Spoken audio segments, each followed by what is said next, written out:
Good morning, everyone, and welcome to the National Croquet Center in West Palm Beach, Florida, at the start of a terrific week of competitive croquet. It's the U.S. Open Golf Croquet Tournament running today through Saturday, February 14th. The field represents the cream of the crop in the croquet world in the United States and around the world. Players who have come from near and far to see who will be crowned the U.S. Open champion for 2026. Today's schedule features a ProAm competition pairing 12 of the U.S. Open competitors with a group of avid amateur croquet players from around the country. My name is Michael Kolowich. I'm executive producer of Croquet TV for the United States Croquet Association. And I'm here with Abir Mustafa, a member of the Egyptian national team and a competitor in the. Are you a competitor? No, okay. No, okay. So you're here accompanying. Watching, encouraging. Watching and enjoying. Yeah. Okay, great. And so welcome to West Palm Beach. Thank you. Very pleased to be here. So we have perfect weather for this week of croquet. Today has started out a little bit chilly. It's about 55 degrees right now. That's about 13 Celsius for those overseas. But by midday, it should crack 72 under mostly sunny skies. And it's going to be pretty much like that all week. As you can see, there's a little bit of a sheen of dew on the courts. That might make them just slightly slow. But that will burn off pretty quickly, and I think that these will play pretty fast and true the rest of the day. So this is the kind of day you like to see, right? Yes, perfect. It's perfect weather for croquet. So today we have all 12 courts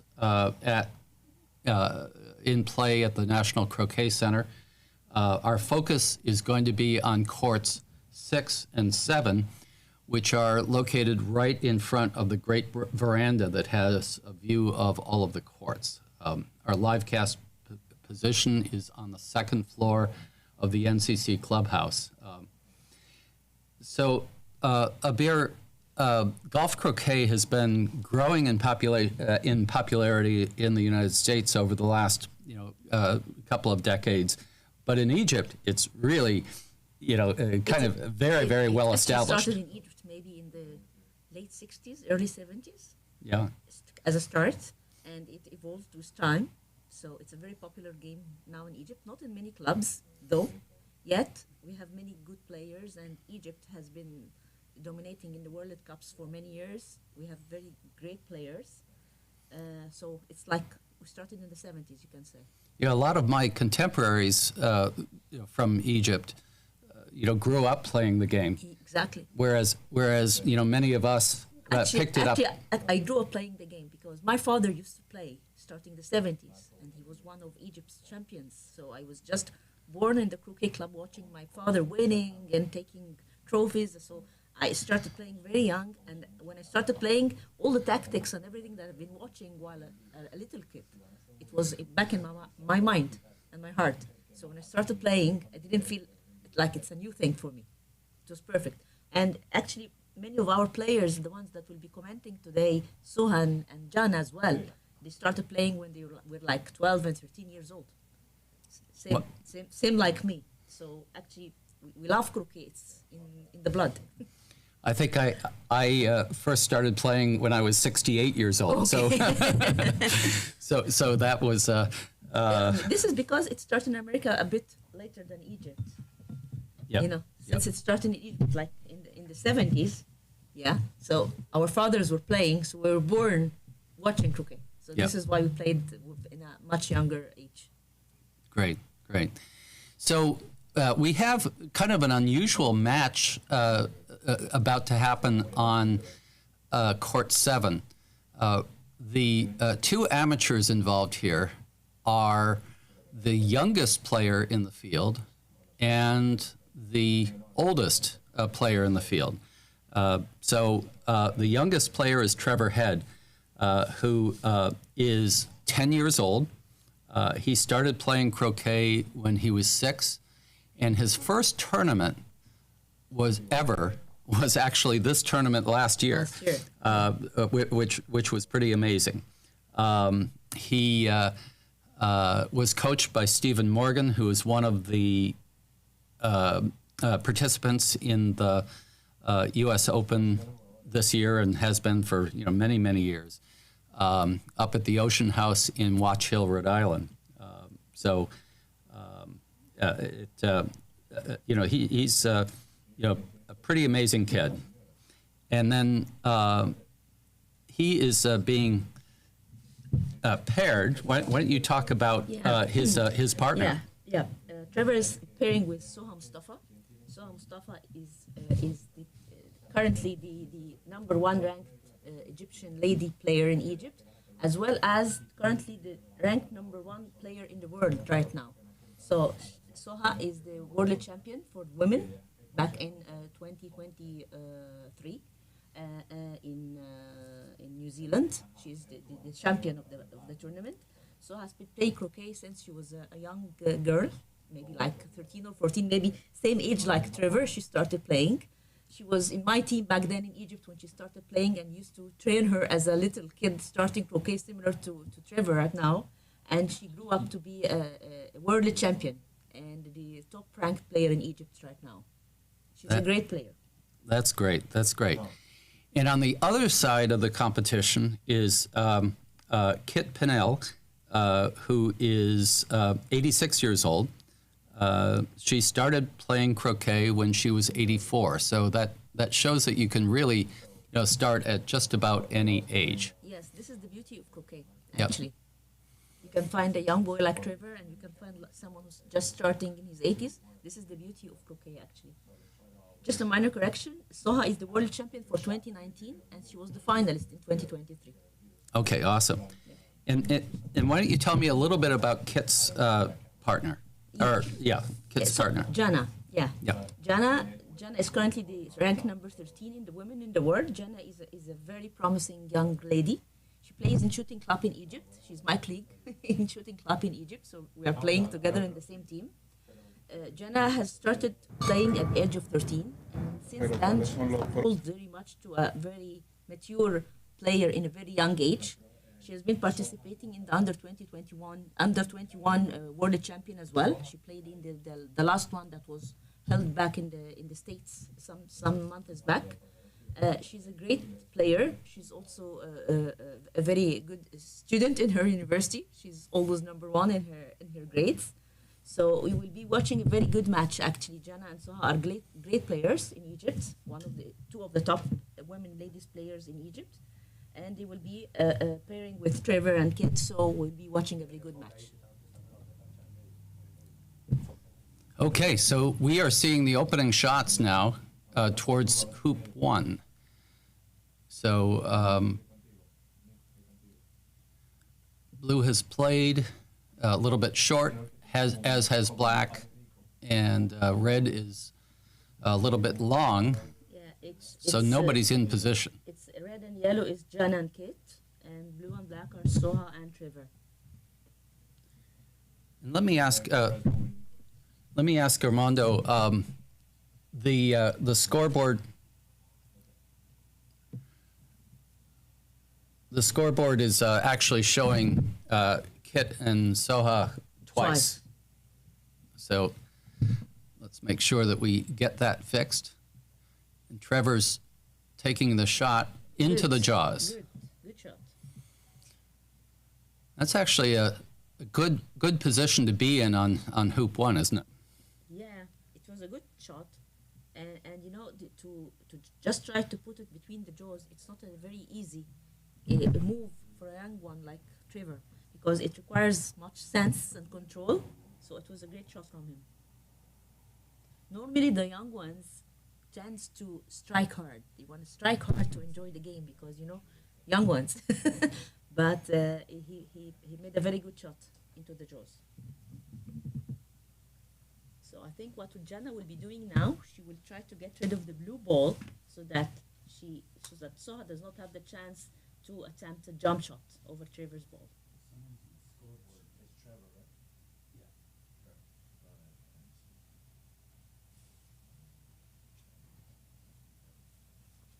Jen is aiming at the blue.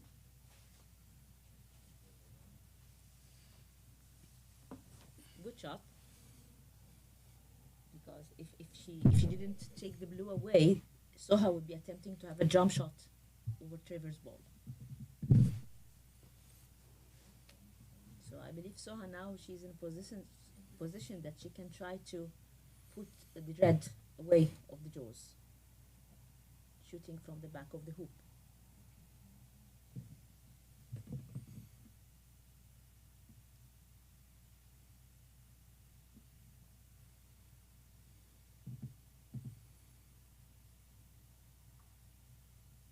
Good shot. Oh, success. Good shot. Yeah. Good shots, yeah. That's what makes a world champion. Yes, exactly. Shots like that.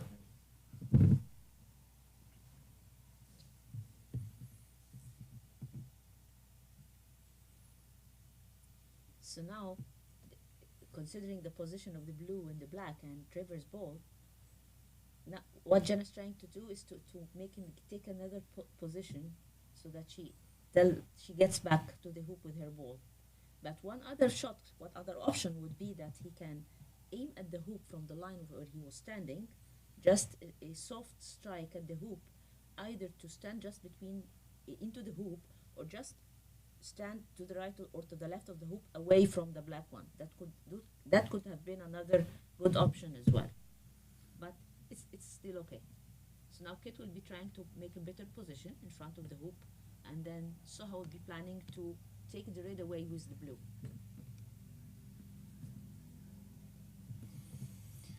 Meanwhile, on the other lawn, Jay Carey and Greg Fletcher have just taken a 1-0 lead. Jay actually tried to lock the ball in the jaws and got just a little bit through. But back on court 7. Yeah. So now Soha will try to get the red out of the position of the hoop so that Kit can try and take the point. So now it's Trevor's turn. He should be aiming at Kit's ball. Let's see this shot from Trevor.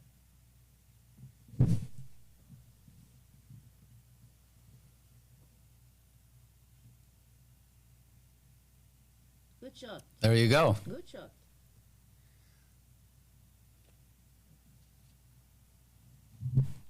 He must be thrilled playing with Jenna. Of course. Who wouldn't be?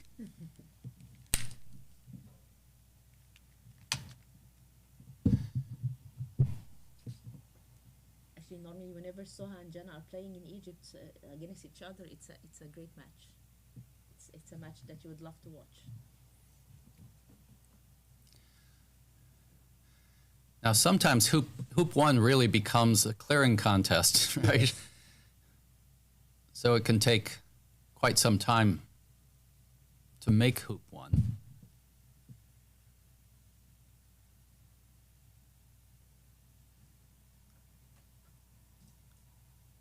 It's Jenna's turn now.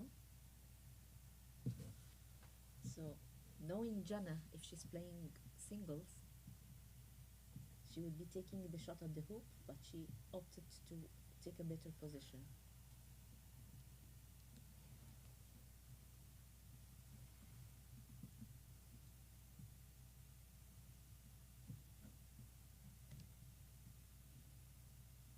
I think Kyle has just scored in here. Yes. So it's 1 all.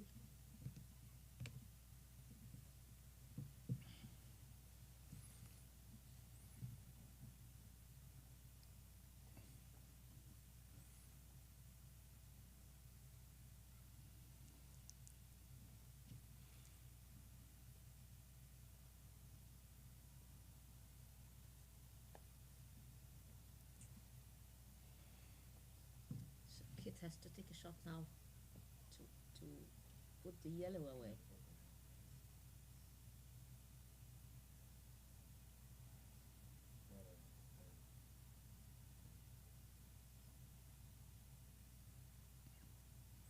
Not quite. Yeah. such position, you have a double target. You can aim at the yellow Yes. a slightly bit to the left, so that you either take the yellow away or take Or the hook. bump off. Yeah. Yeah.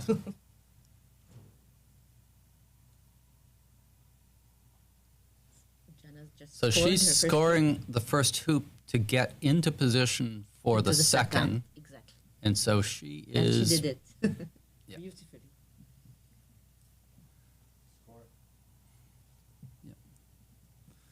Okay.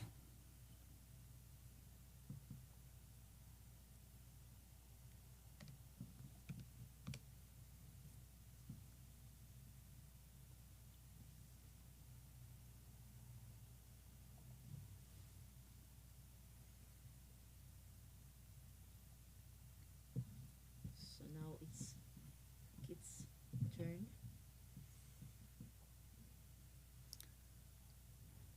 Does she have to go for She should go for the yellow. yellow at this point? S- Okay. She should go for the yellow and leave Soha to take the chance with the blue. Yep. But let's see what she will do. The court seems too fast, I think.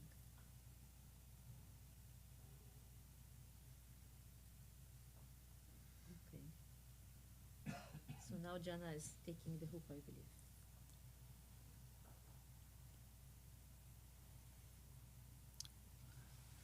Bit of an angle, but makeable. Yes.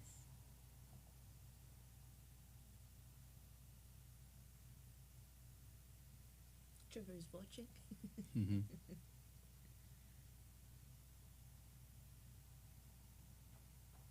Good. There we go. Good shot.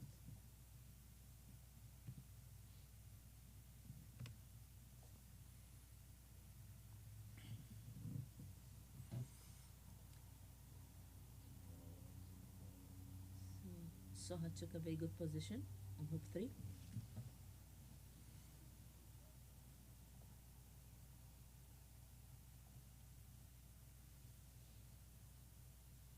Trevor seems very excited, even in his walking.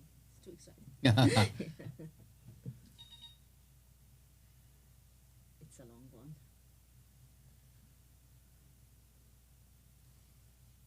So now Kit will be trying to get a position at hook 3, and then Jana will be taking a strike at the blue.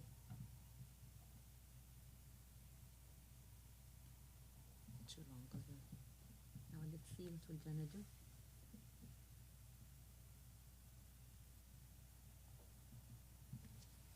For the long clear.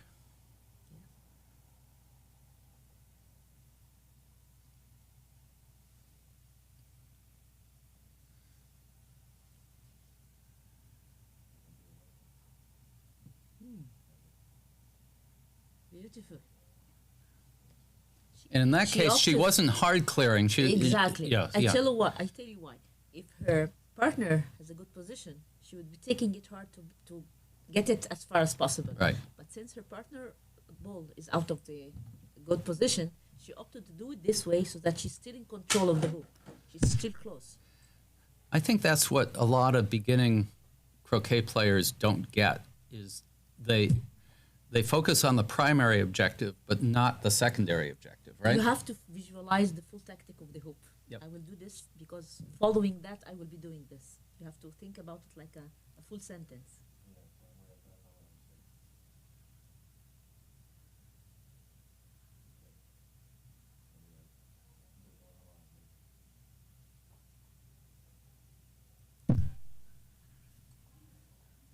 That was it. Over on 7 we just saw, or on 6 we just saw a really nice ejection from the hoop. Okay. From the back of the hoop and actually being able to leave the ball right in front, about 2 inches away. Just barely made it through. Okay, so here we are, jawsing. Yeah. So now Soha's taking a jump shot. Yep. Okay, so here comes the jump shot. Yes.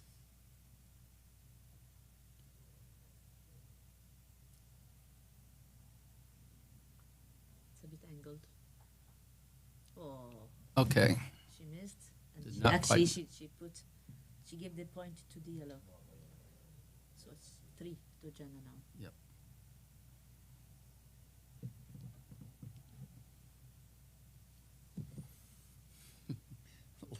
A little leap from Trevor. I love the enthusiasm.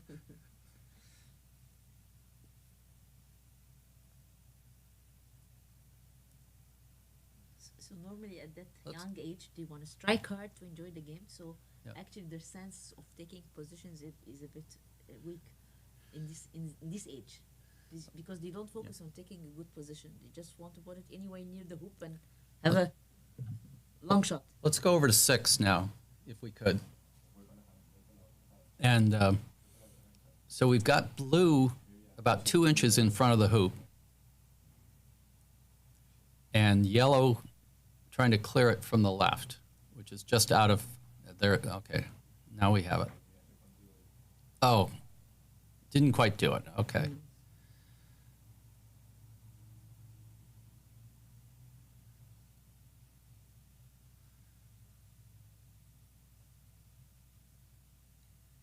So now Karen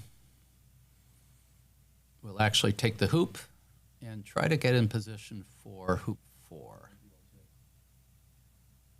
at the same time.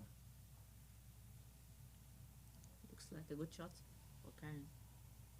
Yeah. Did she pass? Just a little bit far. Oh, okay. Just a little bit far. Yeah. All right, back on 7 now. So this is 2.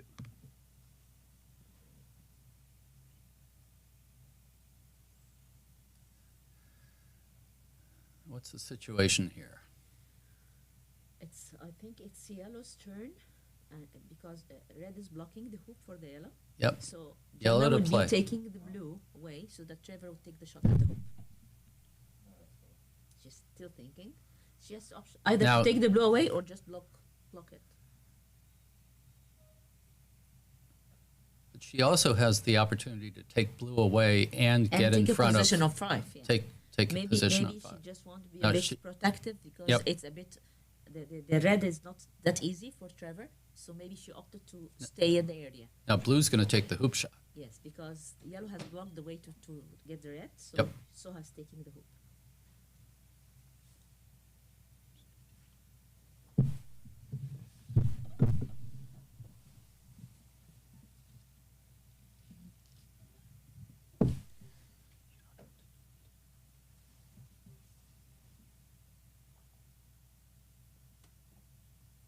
Trevor is taking the shot at the hoop now.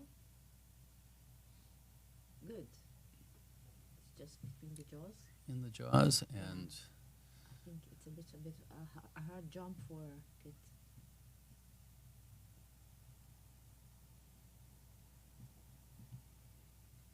Actually, Soha is pointing to her to the left of the red, so maybe there is a chance that she can get the red out of the jaws.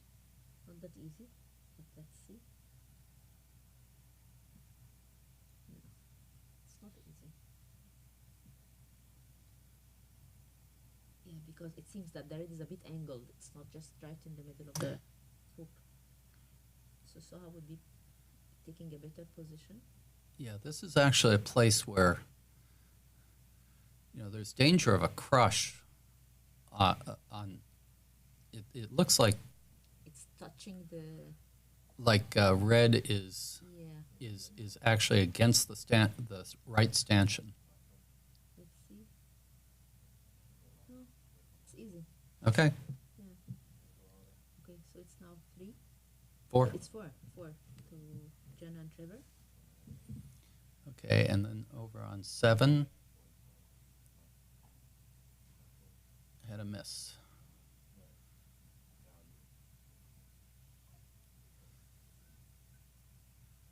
Or on 6, sorry.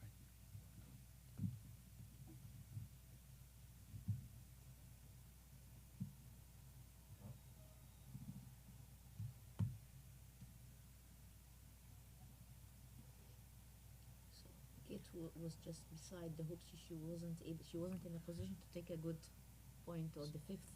So she just went up there. So does one change their game when they're up 4-0? Sorry? Do the tactics change at all when you're Yes. when you have such a large Yes, lead? normally, yes. You attempt in the fifth hoop to take a very good position so that when you take the fifth hoop, you take actually a good position on the sixth hoop, attempting to lower the difference to be 4-2 instead of 4-0. So normally this should be the impact of losing with that much score. Mm-hmm. So now Jana will be attempting a jump shot. No, this is not the jump shot position for Jana. She's just taking the yellow. And depending on red to take black out. Well, both Jana and Soha are actually taking the tactic of the game considering their partners, so they don't want to make it that hard for them, so just playing it nice and slowly. Mm-hmm. But normally if this is a single match and Jana and Soha are playing, the yellow would have taken the jump shot. Normally that she will normally do if they are playing singles. So now she's giving a chance for Trevor to take a chance at the hoop, shot at the hoop. Let's see.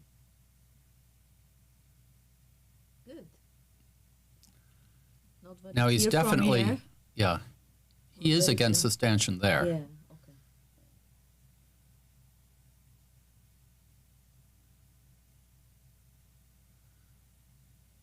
So what Soha's trying to ask Kit to do is to block the way between the yellow and the blue, so that Soha will have a chance to have a jump shot. Mm-hmm. And if she succeeded, I think Kit did it well. I think so, from my angle here. If Soha succeeded to take this jump shot, the red will be in no position to go to the sixth hoop. So that would be a good chance for Soha to lower the difference. So now Jana's trying to play a double ball. She's trying to take the black, and the black will take the blue consecutively. So let's see. Yeah. And Well she done. did it. She did it. And took red a bet, away. yeah.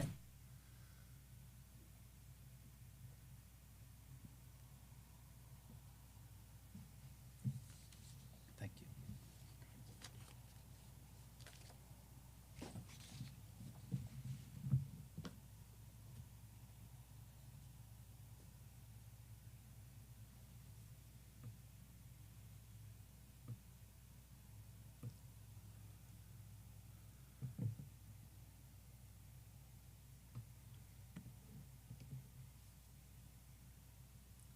So actually Kit has to either take the yellow away or take a jump shot. Oh, the blue is actually blocking Kit's ball. It was a very tough position, yeah, okay.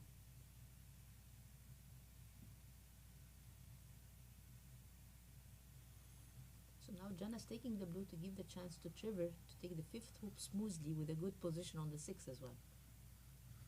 So she had the choice to To just potentially send red down. Yeah, that was an option. Yet she's with this tactic move.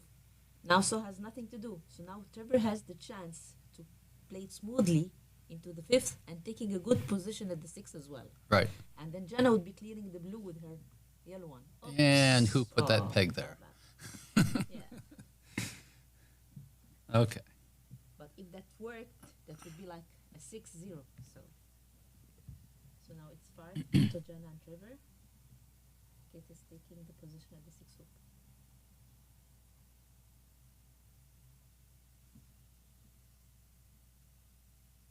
Bit long.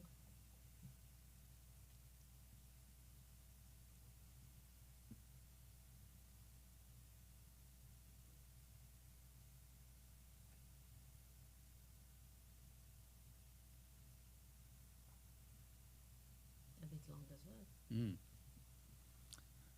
I think the dew has lifted and the And courts the are courts- speeding up. Yes. I've definitely noticed that playing here, that around 9 in the morning, the courts get really fast. See, All of them. there's another one. Yeah.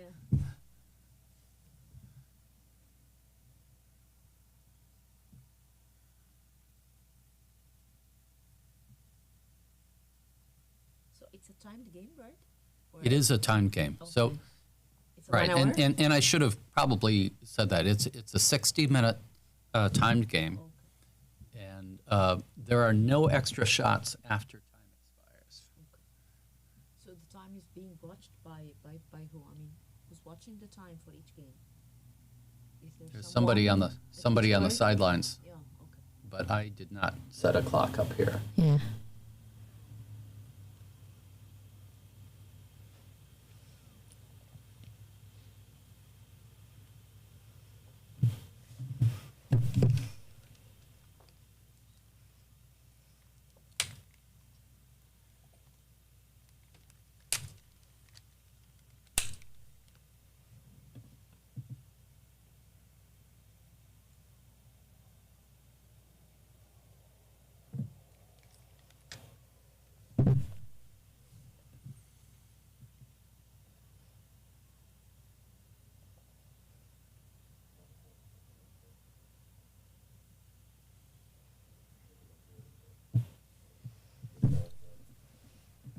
So what's the score on the second?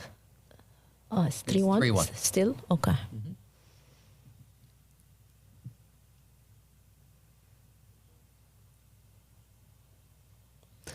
Actually, Trevor took a very good position. That kid, when she's trying to get the red away, she actually put it in the hoop. So she's looking at this very carefully. Trying to see if he can take it through on the following shots or not. So for those who are not familiar with the rule on crushes, how does that work? Actually, if the ball is touching the side of the hoop, so most probably you cannot just shoot it strongly and put it across the hoop with a long distance. You can just try to snap it. Maybe it can pass. Otherwise, that would be a fault. That must have been.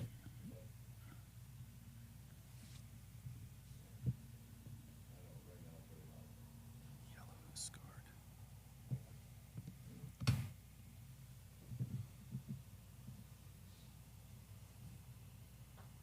I would say since Jana opted to take the blue away, this means that the red is scoreable. scoreable. Yeah. Because now Soha has to take Soha a shot, has to a long take the shot from the boundary. Exactly. But Soha is not taking the shot. So I'm not sure why. If the red is not drawable, then No. I would rather put a good position with the yellow.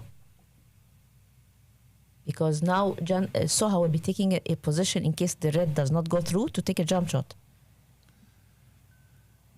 But it went through. You got it. Yeah, he got it.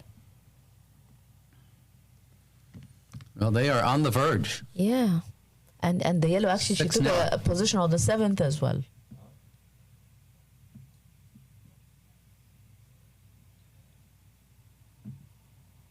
I'm sure Trevor is very excited winning as well. Playing and winning. Well, we aren't counting our chickens before they hatch.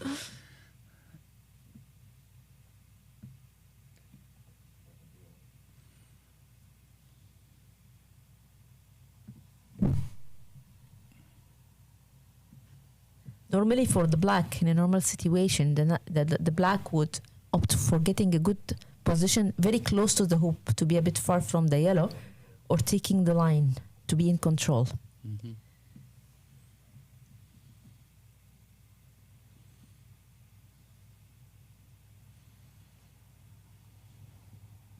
It's a good position from Saha, yet the decider would be Kit's shot at the yellow. Oh. That's an interesting block, maybe. Yeah.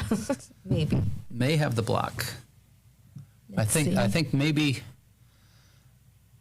there's a sliver of Maybe she can just see yellow. a fraction of the ball. So the way Soha is pointing to Kit means that she does not see any part of the yellow.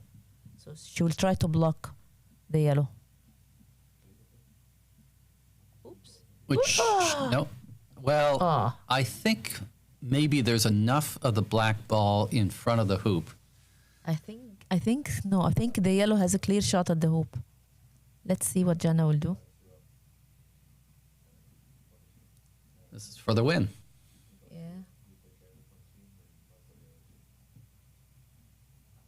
See.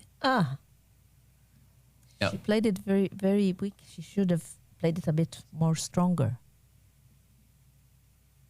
So now the red, the blue is getting the red so that the black can take the hoop.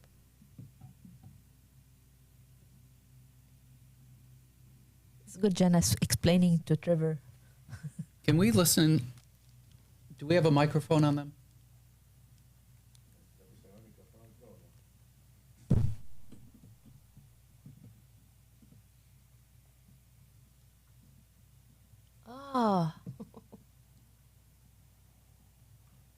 I believe he was aiming at the black.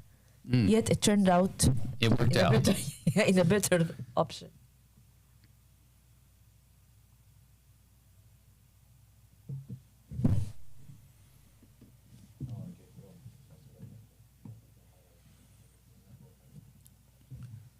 Scored the hoop over there.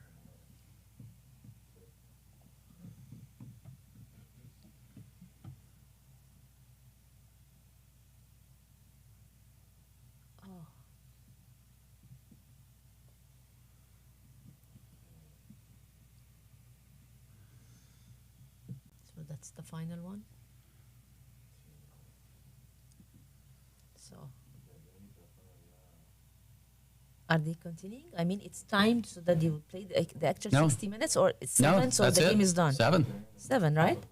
I mean, whatever comes first, either 7 or Yep. 60 minutes, right? That's it. Yeah. Okay. Good for Trevor winning his first game. Yes. Okay. There. And a high five. Yes. Okay, let's turn our attention over to 6.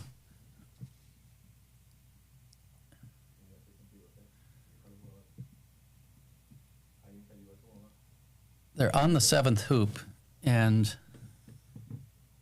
Who scored the 6 hoop? We're not sure. that's the question. We were focused so much on the other game. Yeah.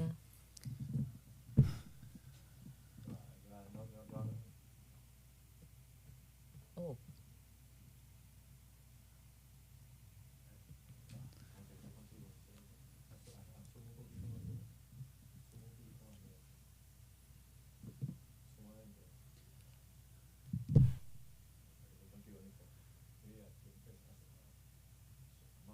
I'm gonna go down and check on that, and I will be Okay. right back. Okay. So why don't you Yeah, sure. keep going?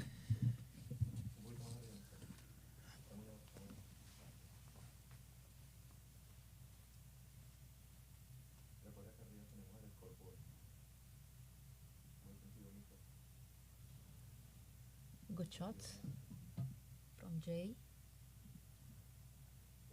And now Kyle is taking a chance at hoop 7.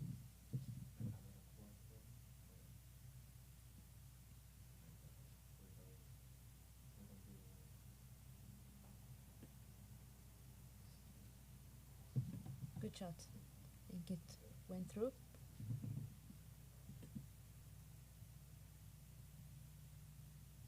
We're just double checking who took hoop 6 to adjust the score accordingly.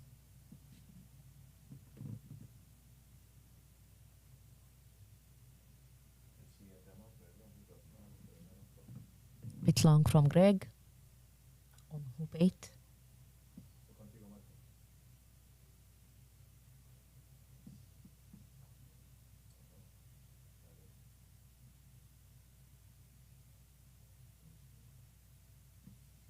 Good position at hoop 8 from Karen.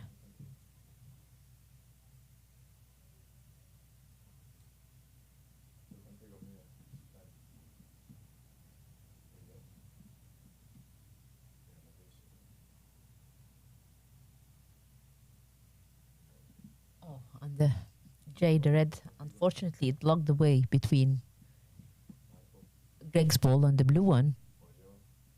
He should have aimed it a bit to the left so that to avoid the probability that he could block the way for Greg.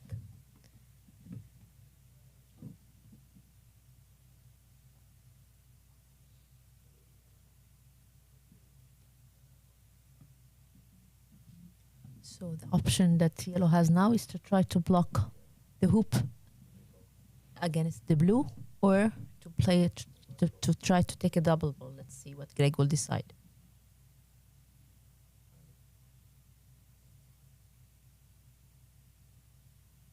He's aiming for a double shot. Or actually, he's trying to do a jump shot. Yeah, he did a beautiful jump shot, and he put the blue away with a jump shot. So now we have an update on the score. Yes. Okay. 4-3. 4-3 to Kyle and Karen. Yes.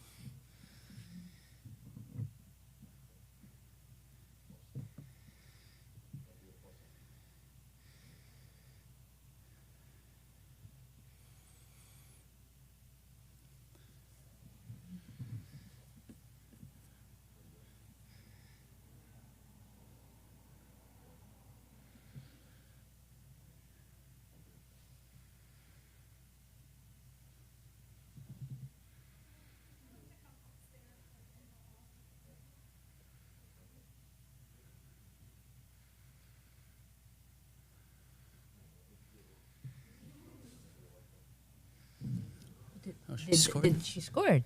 Okay. So it's 5-3. I believe when she was trying to attempt to remove the red, she took the hoop as well.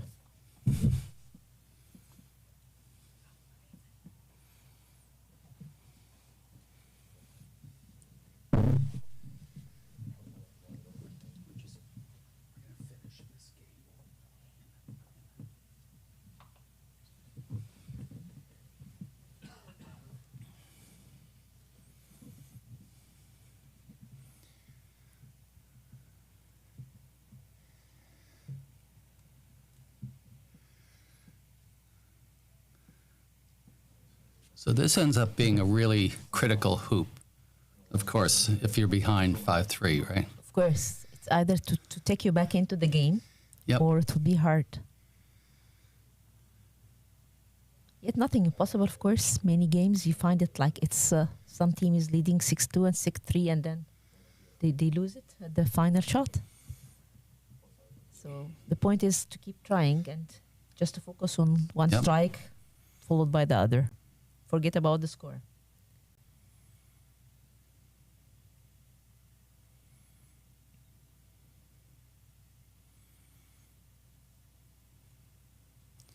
Okay. Jay sends Kyle back to the back line.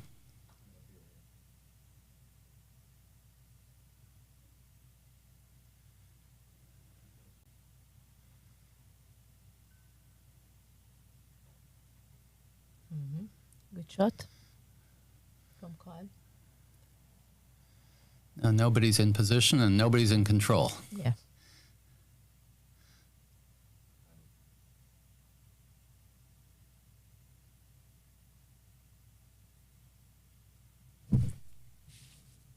Good position by Greg.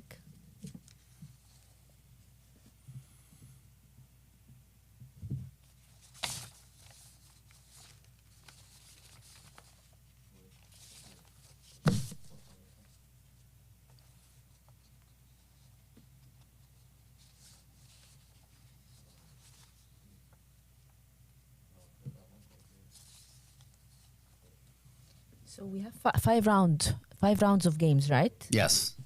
With 15 minutes break between each game and the other. Yes. Okay. And in fact, I think in a few minutes, Trevor just came up, and I think we'll be able to talk to him in just a moment. So it's like it's like a block play, or it's a knockout. I mean, whenever is winning. This is block playing, play. Yeah. Block play. Mm-hmm. Okay.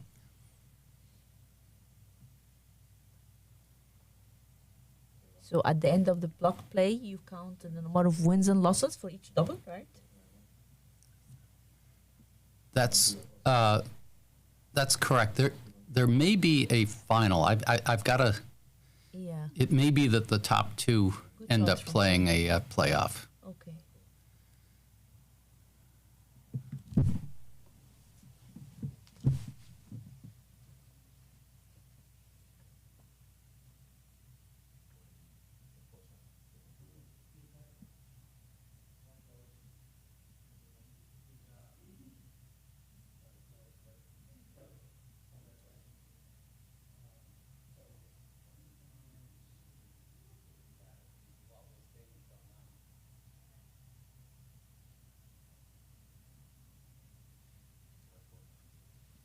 I'm gonna.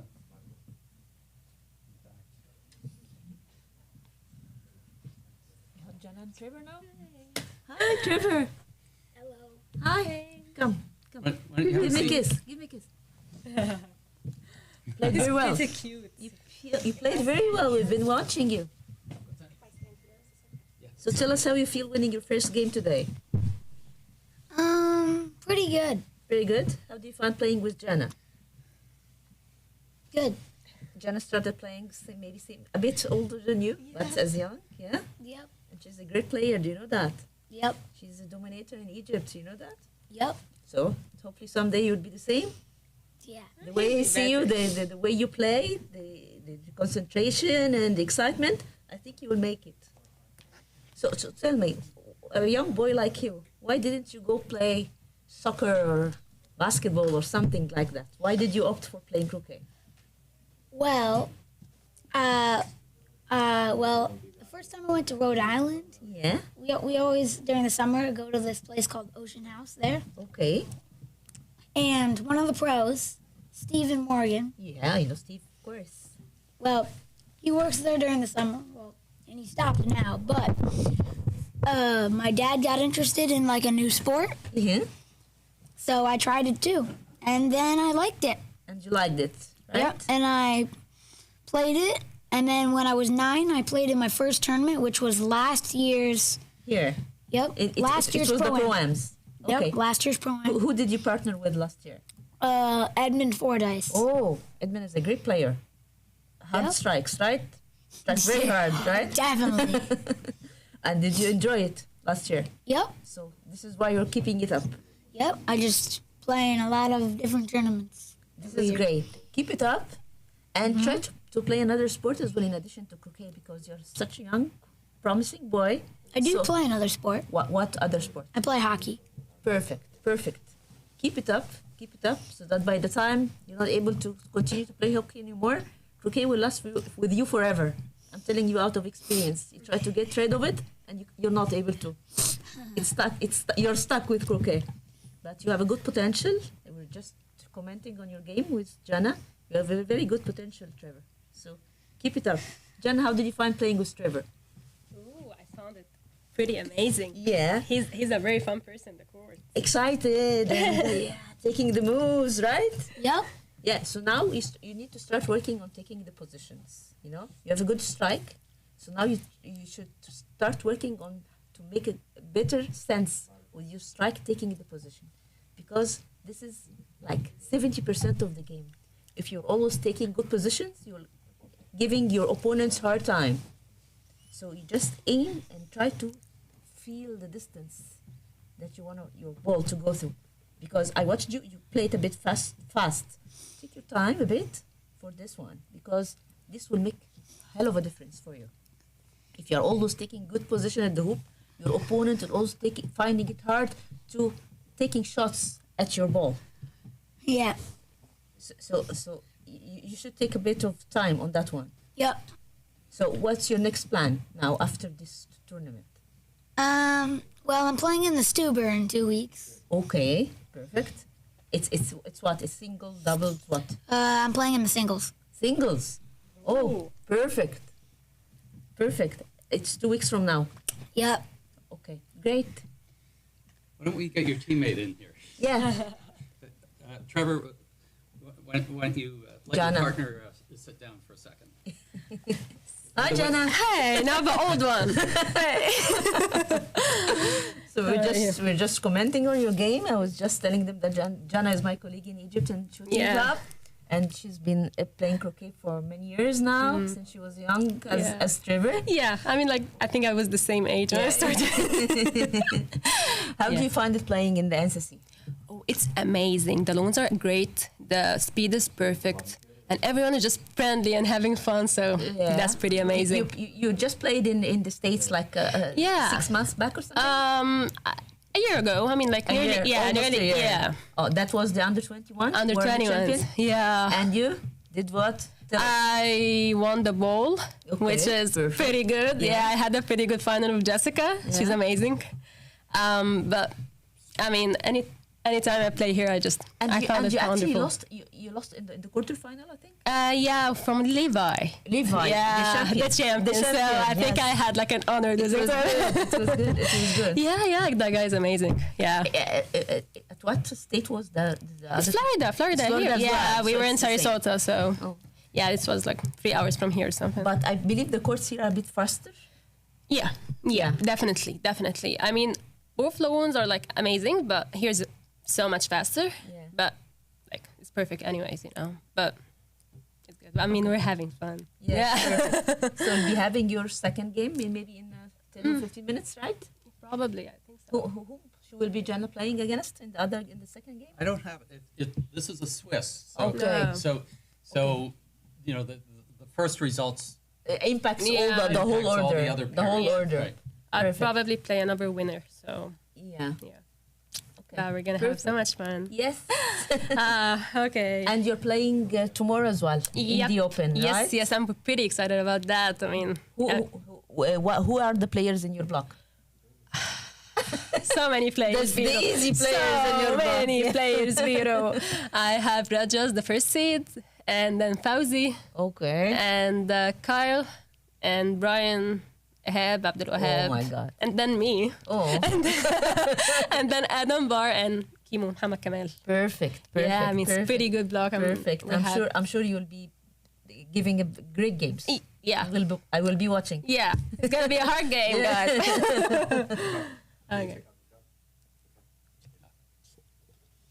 Okay. Okay. Okay. Thanks, Thank Jenna. you. Thanks Thank a you, lot. Vito. Thanks a lot. Have fun. Thanks. Thank you. So you haven't missed a whole lot as far as the game action is concerned because they are still contesting hoop 9. Oh, So it's been clear, and a missed shot, and now another opportunity to clear. so we only have 2 games that are done, 6 and 7. I think that, well, I saw Danny Honeycutt also wandering around, so his game must be done.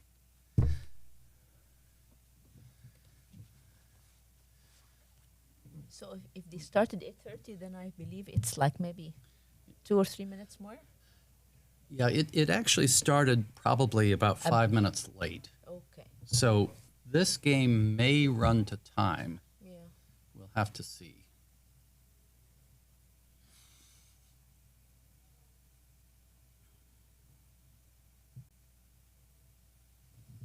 So why don't you bring us up to date here?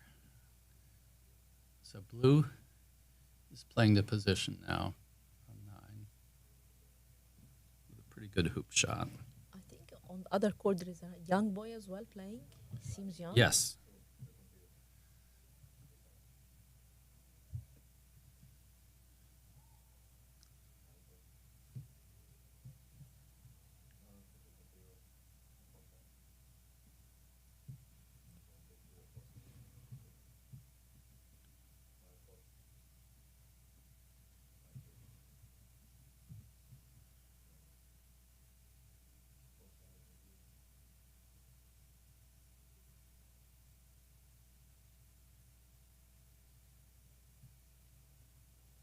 Do you have any Yeah, of the that's- scores of the other courts? That's the young boy you're spotting. That's Yeah. Simon Denchev. Okay. So he also is in his second year of competition. Yeah. So I've seen him at a number of the tournaments. How old is he? He's a bit older than Trevor, of course. Yeah, a little bit older. I think he's about 13. Okay.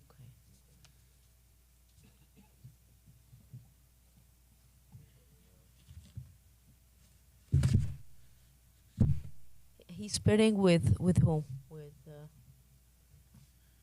not sure. It's Ridge over there, right? Ridge Manford, I believe, in that court. Yeah, let's see. It's a Denchef and Bar. Okay. So this hoop has been contested for about close to 15 minutes, it seems. Yeah. Now they've got 2 balls in position. Oh, Oh, almost got both of them. but still Kyle and Karen are in control over the 9th hoop.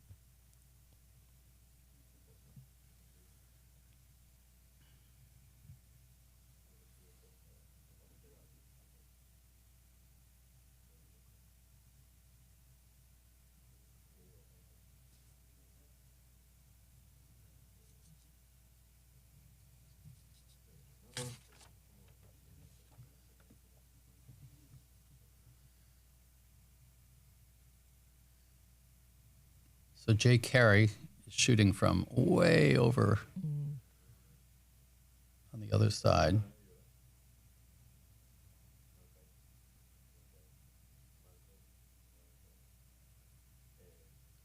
Okay, missed that one. So now Kyle will be taking that to 6-3.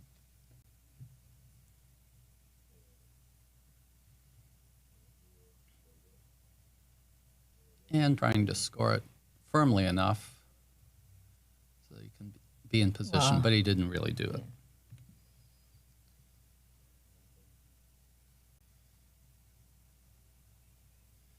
In fact, he may have a hampered shot coming out of there on his next shot.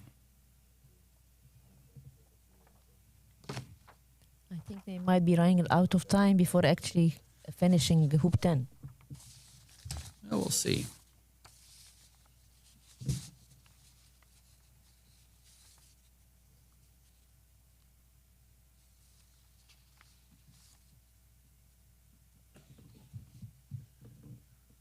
Now, yellow is in pretty good position here, especially with black. Karen has to take a shot now. Yep. Either to take the yellow away or take the hoop, because Kyle's back ball is in a stuck position. Oh, that's another option. She's freeing Kyle's ball Right. so that he can take the shot, Exactly. the longer shot. Yeah. Okay. And made it a shorter shot. Yeah. Karen, by the way, her home club is the Bombay Mallet and Wicket Club in St. Croix in the Virgin Islands. So Jay Carey comes into position and did not block yellow, fortunately.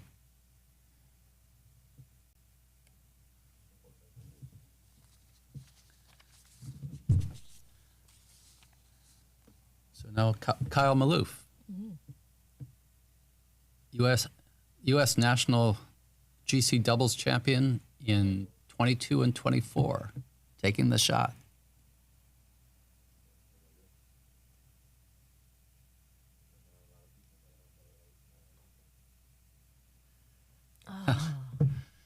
Just Okay. a bit. I trust he was going for the ball and not the hoop. Actually had a double target. Yeah. It's the same Yeah. line. Yep. Just about. Oh, okay. That was not an unexpected miss from Greg.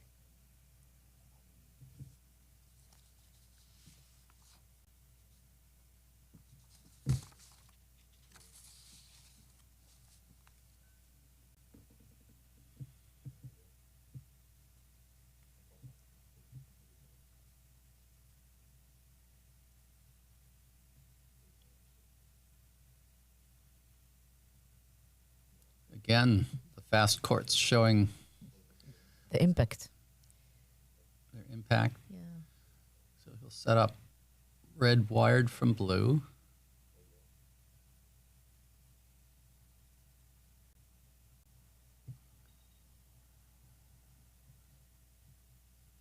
Of course, black has the shot.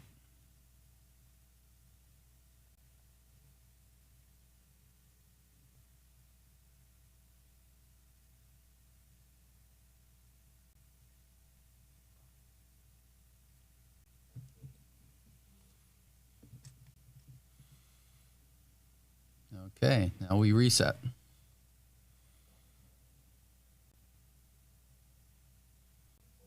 Setting up deep.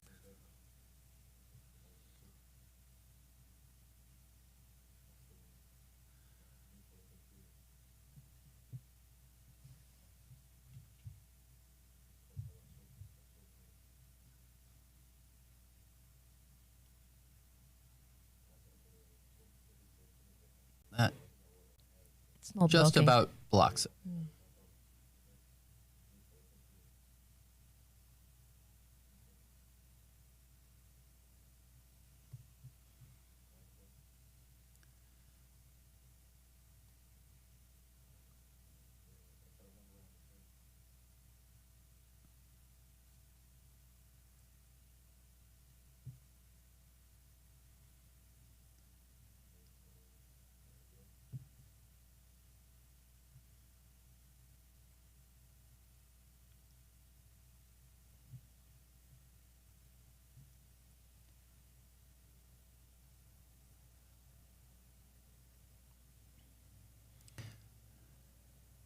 Kyle's taking the shot.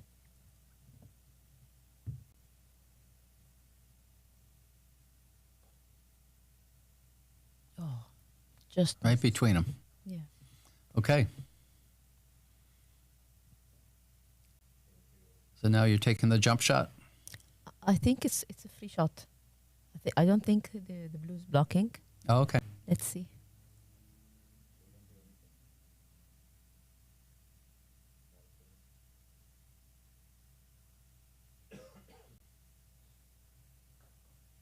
Ah, Okay. so actually blue was not blocking. Was not. No. So difficult to see from up here exactly. Yeah. So Karen would go for the jump shot. Yep.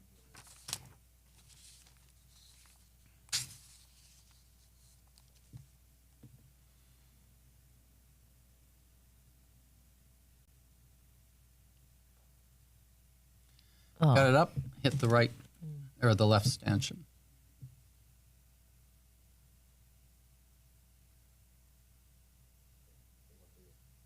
Now the question is,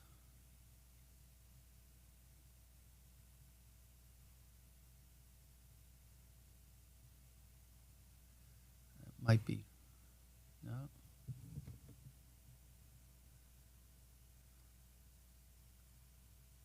the black might need a- is down the corner or where? it's right, right here in front, yeah. on the boundary.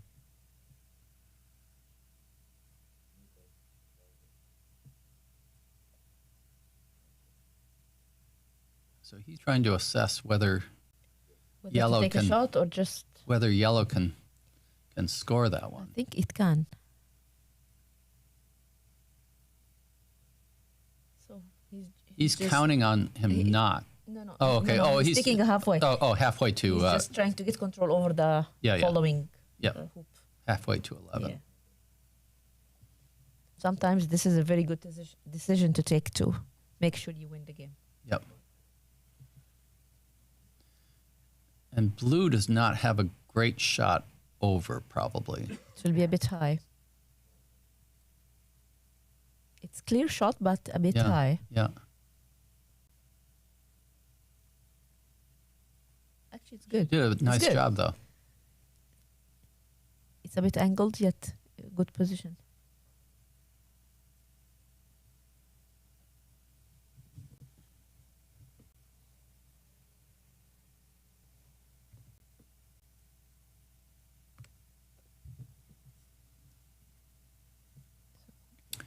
Greg is asking Jay to try to block the blue. Oops.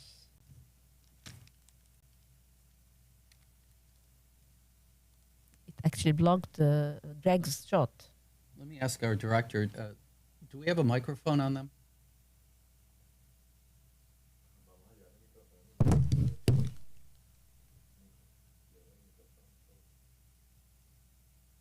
Some of the pros are wearing microphones, and I'm not sure which ones are today. Not yet. I'm going to give it to them now. Okay. Nico, can you get the mic, those two mics on the table to the approach? That's how you're on the backboard. We hope to have that for a later match, but Later not matches, yeah. not this one. So Karen is going for the hoop. Yep. And for the win. Not an easy shot, though. Ah, perfect. There it is. So Okay. that's another game that came to an end. Excellent. Okay. So Karen and Kyle over Jay and Greg, 7-4. After, And I believe the other court is done as well. yeah. Yeah, so little clarification on the format, since you asked earlier. So this is a Swiss. Okay. So what happens is that the results of one round of matches determine the matchups for subsequent Okay. subsequent matches, and then it's determined on the number of wins. Okay. So after concluding the 5 rounds, you for each double, Yep. you see the highest Yeah. doubles in terms of number of wins. Yes. Right. Yes. And then you pick what? How many doubles would be going to the playoffs? I believe it's just 2. one. Two Two. sets. Yeah, Yeah. for a final. Okay. So it was a pleasure Thanks, working Michael. with you. Thanks. Same here. You're actually going to be doing several of these, aren't Yes, you? during the week. Okay. Yes, during the week. Terrific. Maybe another. I'm not sure if another one today, but I will be doing another ones during the week for the Open as well. That's great. Yeah. So you decided not to play in this one. No, I started to relax. So what's on the schedule for you over the next the course of the year? The course of the year. In Egypt right now, we are in the final stages of the initial round of our Egyptian league. In Egypt, the official tournaments managed by the Egyptian Federation are 4 tournaments per year. It's teams tournaments. Okay, so we have the Egyptian League, Egyptian Cup, and then we have Egyptian Federation Cup and Singles Cup. So these are the 4 official Egyptian Federation tournaments that we play across the year. So my team now, shooting team, we have the number 1 in our block right now in the Egyptian League.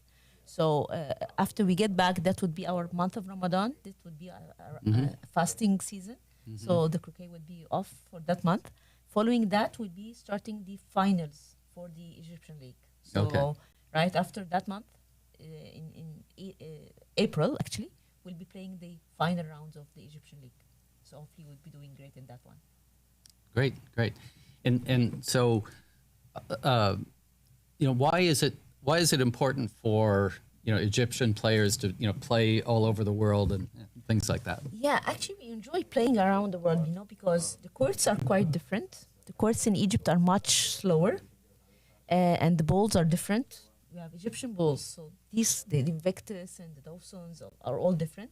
We actually really enjoy playing out of Egypt to enjoy the courts, the weather, the balls, the competition, because we Egyptians play against each other all year. So it's always great to meet the other players from all around the world, enjoy different sites, different location, different courts, and definitely the competition. How are the courts different here from those in Egypt? Egypt are much slower. The grass in Egypt are much heavier, so the court is much slower than here. So actually, it takes from the Egyptians a bit of effort to tune their positioning strikes to take good positions, because normally in Egypt the court is slow, so you push it hard. But here it's very sensitive. You have to tune your strikes. So this is a major difference. And the hoops as well. We have different hoops in Egypt, different material. So these ones are a bit more difficult than ours. Did you actually play out here yesterday? Yeah. No, I didn't play here yesterday, but I quadways? played this type of course. I played in the States before. In 2023, I played in England. I played in Australia, New Zealand. So all these places are much more the same, different from Egypt. So the hoops, this type of hoops, are quite a bit harder than ours in Egypt. So it requires much more concentration from Egyptians to play on these courts and these hoops. So my coach is Sharif Abdulwahab. Yeah, of course. So he taught me, from scratch 4 years ago, Okay. how to play. Yeah. So Sharif is an American with an Egyptian style in croquet. yes. No, exactly. He tends to play hard and long shots and everything. No, exactly. He we have a lot of dents in the in the walls of the club. Yes, this is Sharif. This is Sharif, yeah. Exactly. But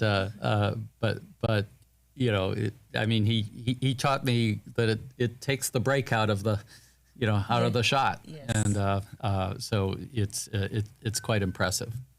So I'm also learning American rules and association laws from him. So which are great variations. Sharif is a great player. Yeah. So that's great.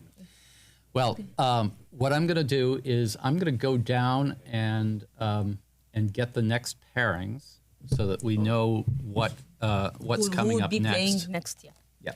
Okay. So thank you so much Thank for you, Michael. Thank you. Really appreciate it. Thank you, Michael. And Thank you. See you around. wish you luck. Thank you, okay. thank All you. right. Thank you. All right. So we will be back in a few minutes. I'm just going to go downstairs and get the pairings for the next round. As I say, we've got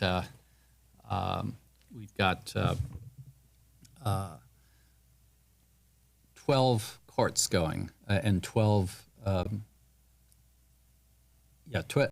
courts, 24 doubles teams going. So that's the story. And I think we showed a couple of our sponsors, right?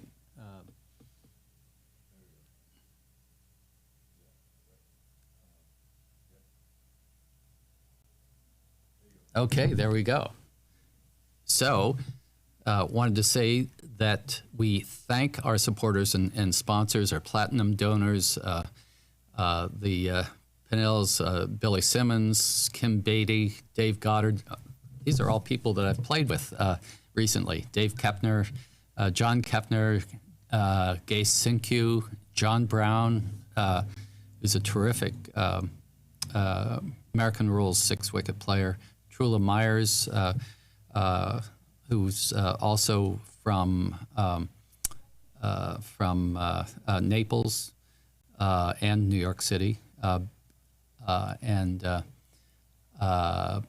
Hinkebein, our gold donors, Alex Galasso, Alice Scanlon, Bruce Hinden, Carol Firth, Diane Wren, Jay Carey, who we just saw playing, John Dillon, John Carrington, Karen Heckman, who we also saw playing, Madeline D'Ambrosio, who I play with regularly up at Bonita Bay, Mary Galasso, who's a tremendous rival of mine. We play a lot together. Priscilla Flowers, who partnered with me in the recent Masters tournament in American Rules. Dick Boger, Trevor Head, who we just saw interviewed, David McCoy, who's president of National Croquet Club, Bill Kuhn, who is also from Naples, and I play with regularly. Silver donors, Elise Scanlon, Dave Goddard, Deirdre Myers, Georgia Carter, and John Brown, power couple from Houston, Kent Lovern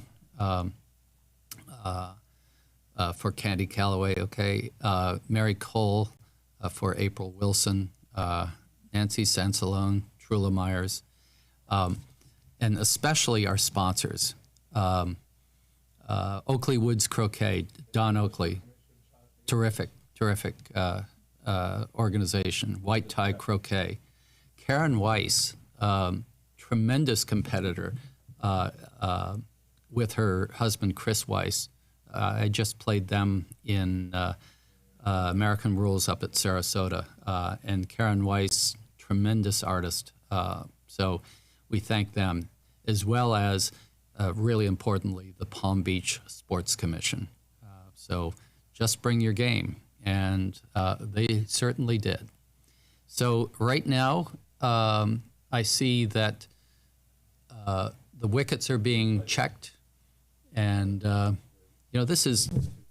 these are quadway wickets in fairly sandy soil. So when, some of these players shoot the wickets pretty hard, and so they really need to be checked after each game to make sure that they are still firm.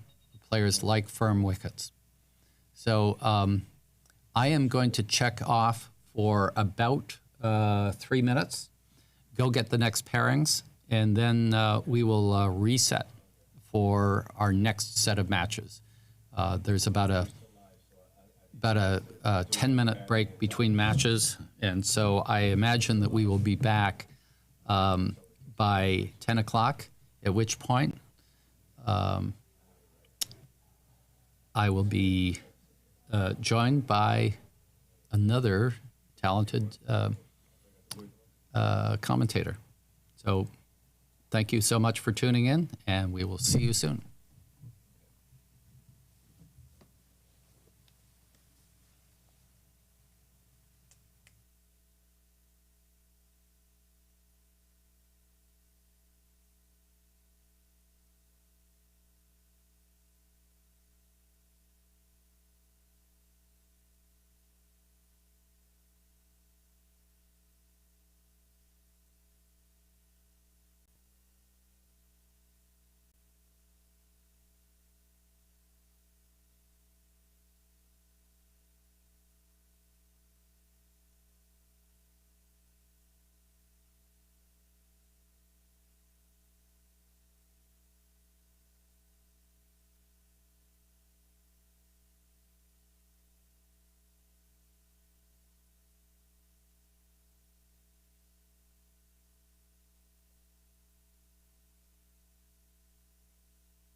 Welcome back, everyone, to the National Croquet Center in West Palm Beach, Florida, at the start of a great week of competitive croquet. It's the U.S. Open Golf Croquet Tournament, which runs today through Saturday, February 14th. And this field represents the cream of the crop in the croquet world in the United States and around the world. And I also have with me today one of the cream of the crop as well, Nancy Crouch. Thank you, Michael. Looking forward to game 2. Exactly. So the results are rolling in, and the computers are going. Our tournament directors, Rocky and Elaine Smith, who are wizards at formatting tournaments, are actually determining the matchups for the next round of competition. As I say, the results have been rolling in. We've got a few of them. You all saw earlier here, Karen Heckman and Kyle Maloof beat Jay Carey and Greg Fletcher 7-4. You saw the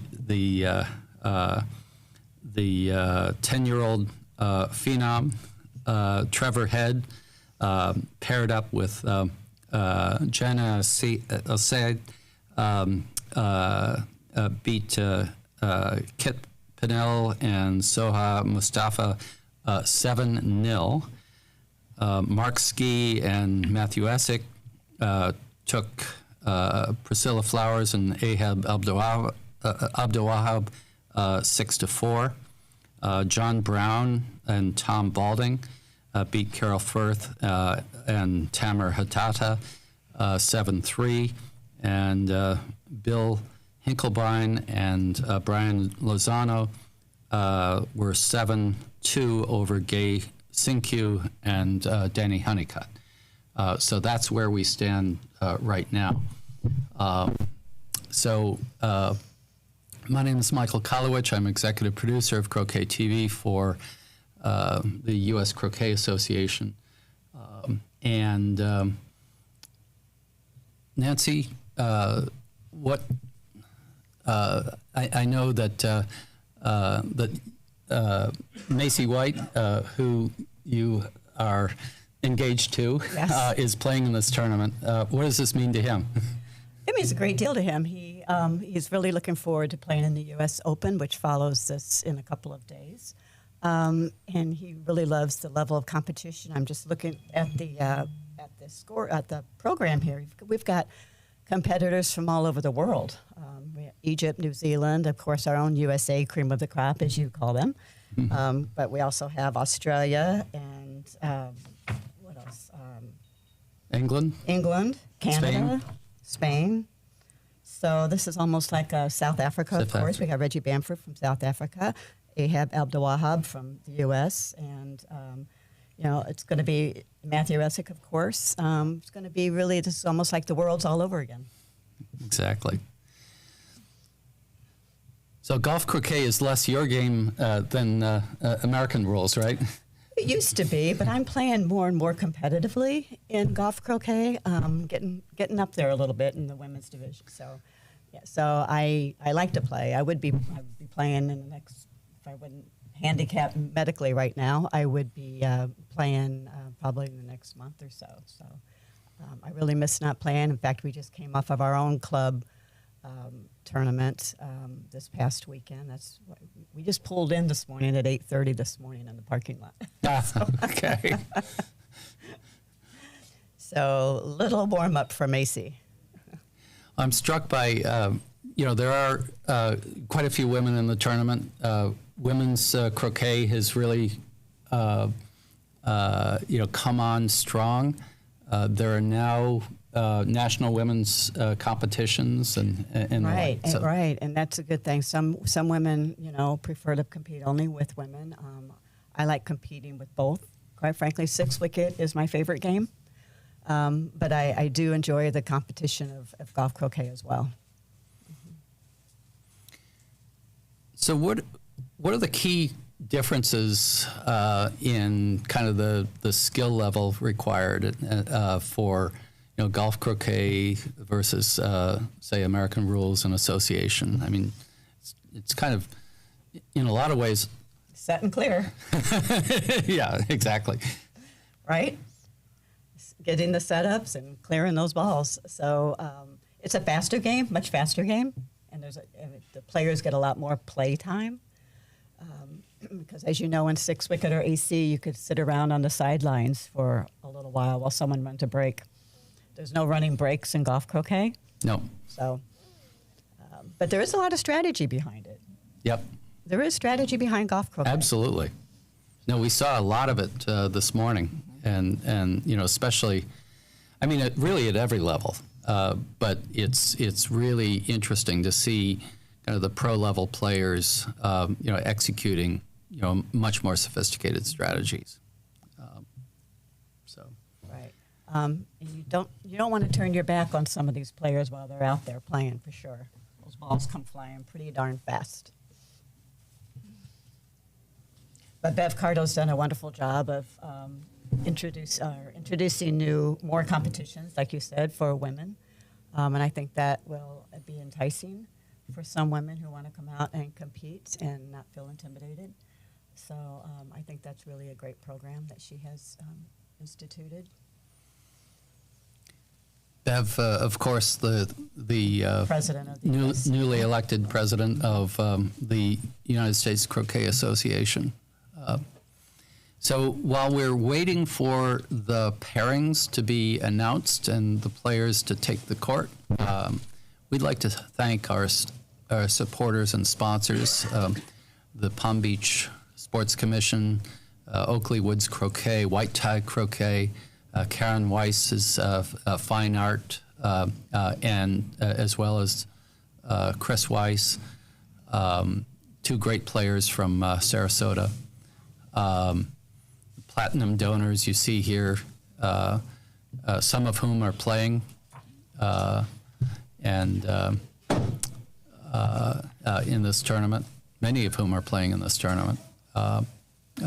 In fact, I think just about everybody on this list is playing today, because one of the ways that you become a amateur playing with these pros is actually by becoming a sponsor of the entire tournament. So this is really a self-sufficient tournament. It runs on sponsorship and runs on volunteers. Absolutely. Like you and me. Yes. You're not getting paid? I'll ask for a raise. Exactly. So. Right. Sponsorship is key to any major event that you want to pull off. So we really appreciate it. If you haven't had a chance, stop by the White Tie booth. They have some really quality clothing items and some croquet items to purchase. It's really wonderful things. It's a beautiful day here in West Palm Beach. It's what, 70s? 69. It's about 69. It's supposed to go up to 70, 73, 74 degrees. After a little cold spell we all just had here in Florida. Oh my gosh, it has been really something. I was playing in a tournament at the Beach Club last weekend, and it was 31 degrees. One of the mornings on the final morning, and of course that's a day when they're running the finals, and so everybody who has been eliminated the tournament actually dresses up, in dresses and jackets and all that stuff, lining the court, and everybody was bringing up their winter coats from up north to. I remember that a few years ago at the Jones Invitational when it was must have been 30 degrees and a 30-mile-an-hour wind. Yes. It was very, very cold. I do remember that one. Very, very cold. But. So tell me a little bit about, playing here at the National Croquet Center? It's a beautiful facility. The clubhouse and all the lawns are just, it's a beautiful facility here. And again, sponsorship is key. I mean, a lot of these courts are named after donors. So that helps keep the maintenance improved. And it's a good place to come and play. Looks like we have a game started on court 6. I think they're just practicing. getting the speed of the court right now. How long have you been playing croquet, Michael? I started 4 years ago, and Look how improved you are. I think I first met you in Chesapeake, right? yes, in Chesapeake Bay. We were paired in a blind paired in a doubles tournament. Right. And that was, I believe that was my first American 6-wicket tournament. So, It's all fun. yep, I've been playing about every 2 or 3 weeks a tournament now. So it's great competition. I know we can't seem to take any vacation without somehow putting croquet into it. We went to Switzerland over the summer, and Macy came in. He was a finalist in the Swiss Open, getting beat out by England's. Oh, I can't remember his name. And then also played in the Sion Open, which he did win their first Open there. So I see Macy is actually out on Court court 6. 6 right now, warming up. Yep. With that big swing of his. Yeah, exactly. He's paired up with John Currington from the Ponte Vedra Croquet Club, Oh, yeah. just up the road from my home club. He's in northern Florida. That is a great little facility on Mosquito Control Road. On Mosquito Control Road, yes.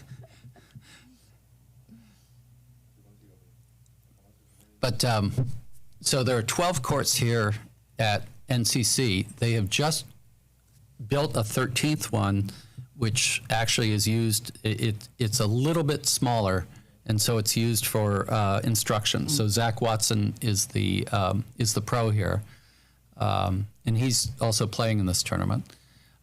And in the distance, you also see, I believe it's going to be 4 more courts across the back there. And I feel in that looks like they filled it in somewhat. It used to be, they used to play 9-wicket down there. yeah. But this has been an effort that the club has mounted really for the last 3 or 4 years to get the permitting and zoning and all of that squared away. And I think that they are finally here, and so this will be much expanded. Now, of course, you play regularly up at Chesapeake Bay Yes. Croquet Club, which is the largest facility. 24 regulation size croquet lawns, yes. It had ice on them recently. One of the club members was shooting balls on the ice. Oh, my gosh. It was hysterical watching it. He sent me some videos. And he put his mallet on the ice and just pushed it, and it just went all the way across the court.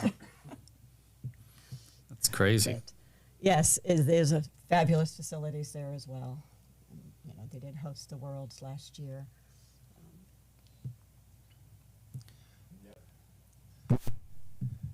So I am seeing Mary Galasso going out. Let's see.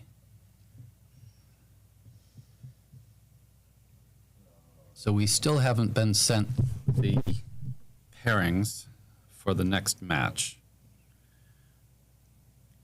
I may actually go and try to retrieve them.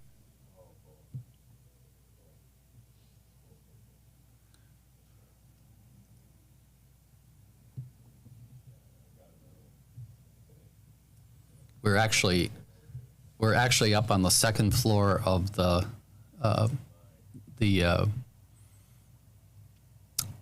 NCC, facility, we have a lovely overview of all the courts. But it's actually quite apparent that the players know who's playing. So I'm going to actually quickly go downstairs and make sure that we know who's playing. So.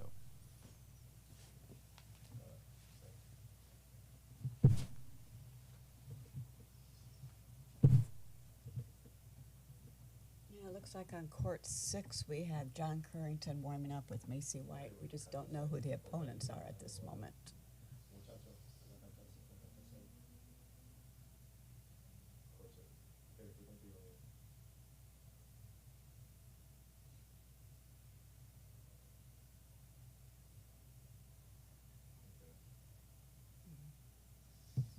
Again, there's a 30% discount today at the White Tie Croquet booth, tournament discount. So if you are in the market, dress to conquer and play to win, Vicki Johnson's here, and so 30% tournament discount, one of our official silver sponsors. Please stop by there. I know I have quite a few items from there. Quality merchandise.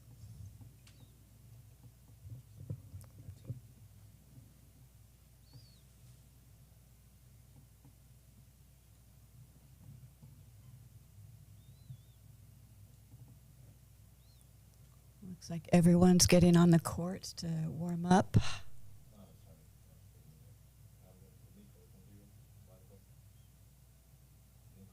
The black tubes are definitely a good addition to these heavy hitters who hit the ball hard and go flying. So it keeps the balls from going into other courts or hitting someone. So.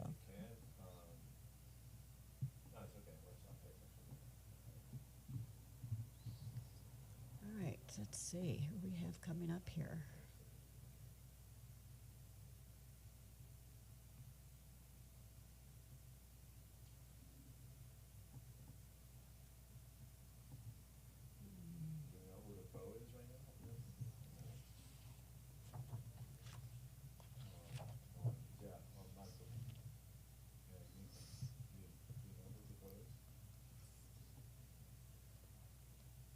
We always want to thank our sponsors. Palm Beach Sports Commission is a supporting sponsor. Karen Weiss, Fine Art, and Chris Weiss.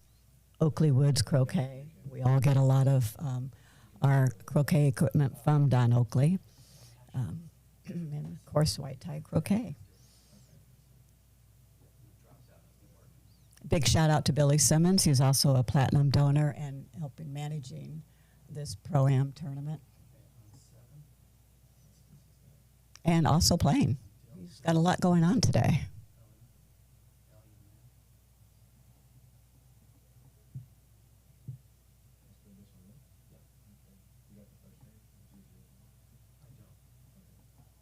Other platinum donors, of course, include Kim Beatty, Dave Goddard, David Kepner, who's also playing, Gay Cinque, John Brown. I saw him out playing also from Houston. Trula Myers and Bill Hinklebean. A lot of really good players playing today, and they're all warming up for the Open.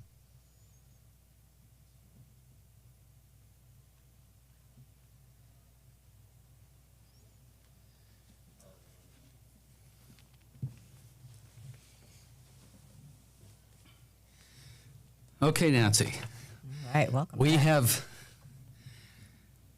I have run out and found out who's playing on the featured courts.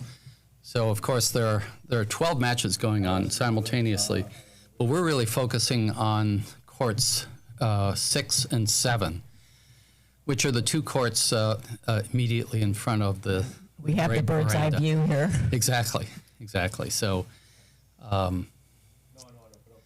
we'll try to monitor both of them and take you to the action for each one. So, the courts started out a little bit slow this morning. There was a bit of dew on them, but you could see during the first match, you could see the courts speeding up almost in real time. Shots were going a little bit long, and so I think at this point they're in a They've dried up. I think they're a little bit faster now. good place. Yes. Okay, so over on, we're actually looking at court 6 right now, and you'll see Macy White and John Currington against Alex Galasso and Kent Lovern. And then over on court 7, we're going to have John Dillon and Saif Elimani and Gay Sinkyu and Danny Honeycutt. So it looks like, 2 really good matches. yeah, exactly. So I think that court 6 is ready to go first. All right. Let's see who won the coin toss. Looks like Alex is up first. Looks like Alex and Kent Lavorne.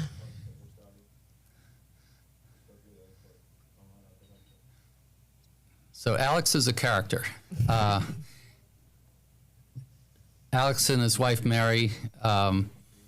Alex is the vice president in charge of Florida, the Florida region for the USCA.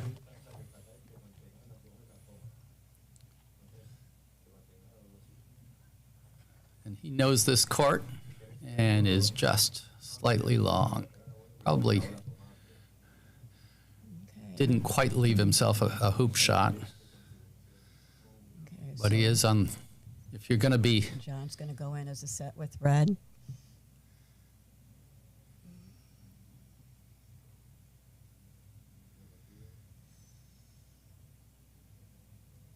that's a beautiful set. shot. Yeah. Right there.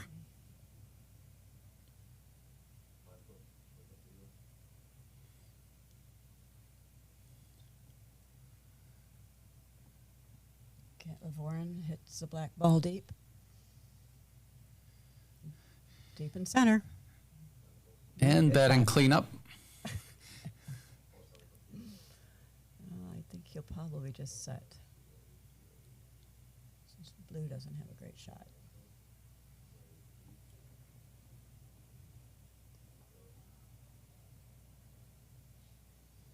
It doesn't appear to be any double banking, so that's good. No. No, this is all single banking.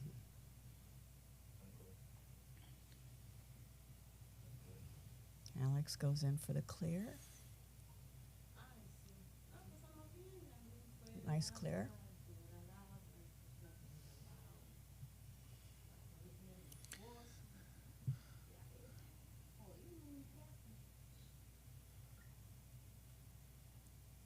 Part of clearing, of course, is trying to stay relevant, right? True. Stay in the same zip code as the. Well, fortunately, red plays Oh, you next, clear. so just has to come right back. Yep.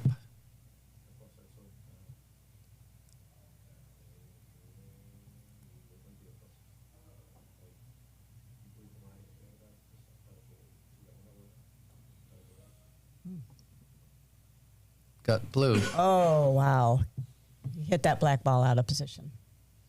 Oh, that's. Nice. Oh, that was black. Yeah, black. Kind of hard to tell from up No, here, so I'm exactly. just following the sequence. It's black. It's backlit. So the sun Blue is and still. black are Yeah. just the dark balls out there.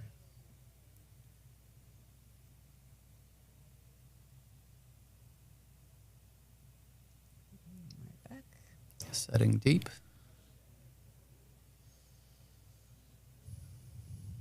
I kind of always like to play the "What would you do" game. No, exactly. Okay.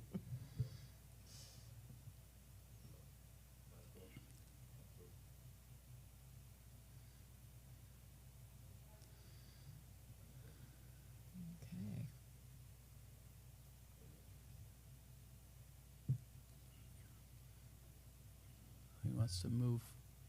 Oh, nice clear, Alex. Yep. Oh, blue, And- blue looks like it's in really great position. I can't Yep. really tell. It's a little optical illusion, but I think I think it might be right in front of the hoop. I think So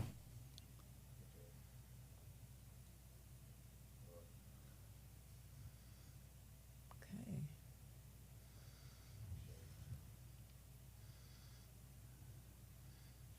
Red just cleared the black ball.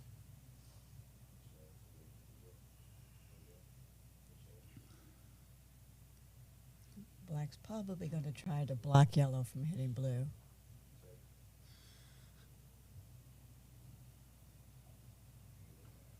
Because Macy has a great clearing shot.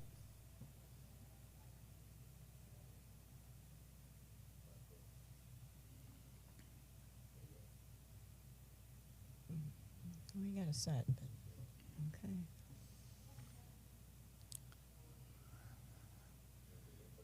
and there goes blue. Yep, there goes blue across the court.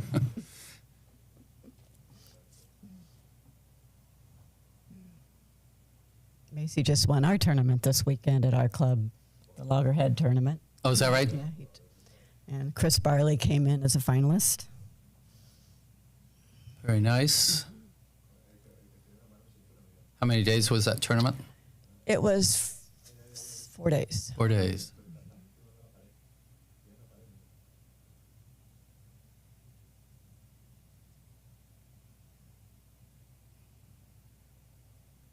Blue a little long. Yeah. Yep.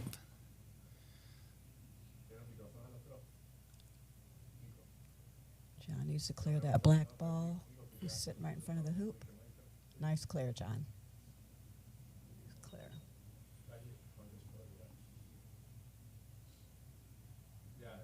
So nobody's really in control here. No.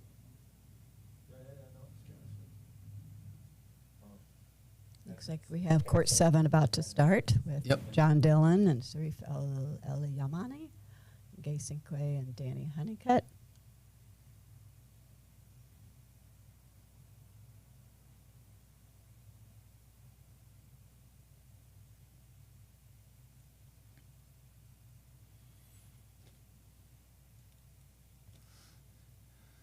One of the challenges I found, Nancy, up here is keeping score on two courts at the same time, especially if there's something kind of active going on. Right.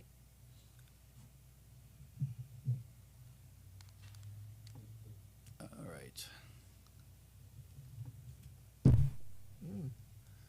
Alex just cleared the yellow ball. Looks like black and blue might be in command of this hoop. Oh.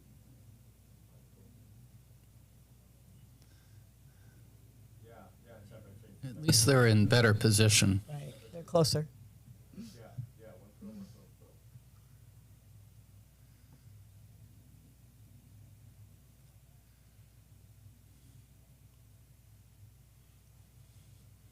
He may have an opportunity to set. Sometimes it takes a while to get through this first hoop. No, exactly. We saw that in the last match. They contested it for a good long time.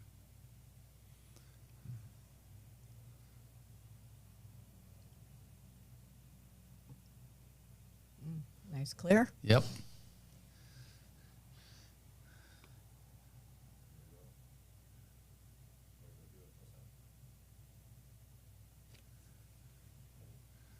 We'll keep an eye on the other match, which has just started.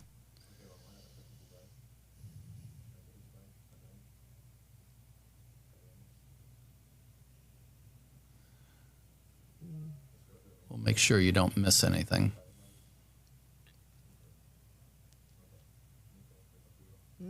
That was a nice shot by, whoa, a little fast, a little fast.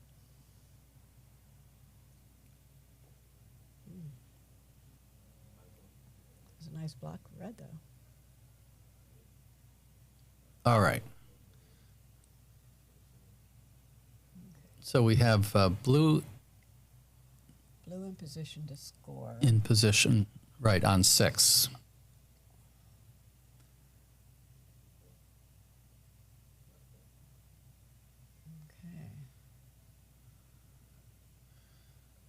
So they're really relying on yellow to take care of blue at this point. Wow. Court 7, Seif just cleared both black and blue.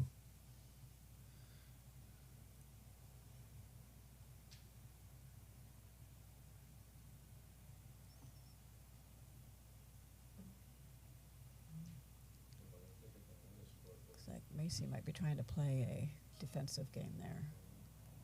Yep. So blue clearly wasn't in position to score, so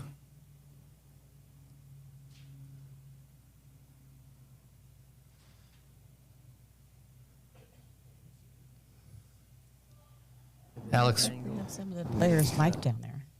Is that Danny's mic'd? is Danny mic'd? Got something clipped to his shirt. He did a great. Oh. Yeah, so we're listening to Denny Honeycutt Yeah, I got to take a with shot his at it. partner, Gay Sinkyu.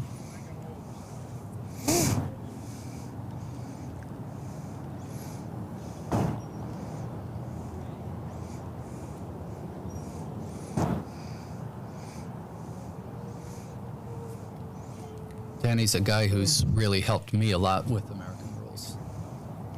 He's got The a long coach. clear here. Yellow's stuck in the jaws. Blues. Across the court.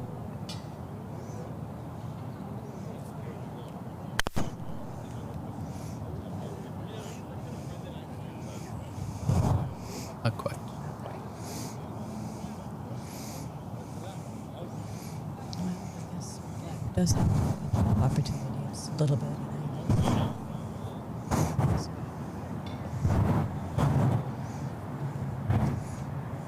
You may be able to get him out. If you hit him on, you'll have to hit him on the left side. I think if you just aim at the stanchion on the left side, you have a So good he's- chance. Try this jump. So Danny's saying that if she hits hard on the stanchion, thinks, Oh, that was so no, That was close. so close. You want to have this one watched? No.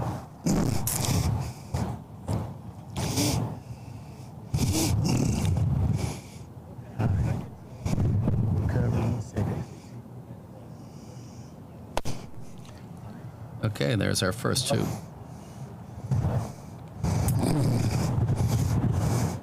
Scored by John Dillon.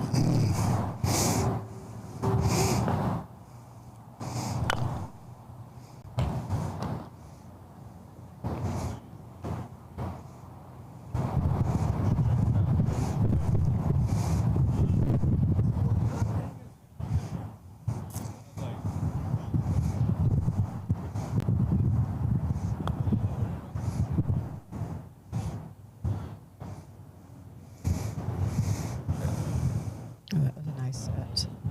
Court 7. Nice set, but I suspect won't be blue. there Yeah, I long. was going to say, I suspect blue's going to eliminate it.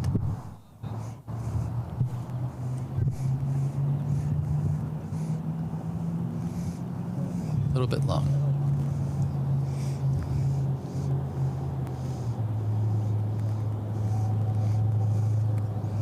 Still on court 6, still looking around with court hoop 1 there. Let's see what we got going on. Oh.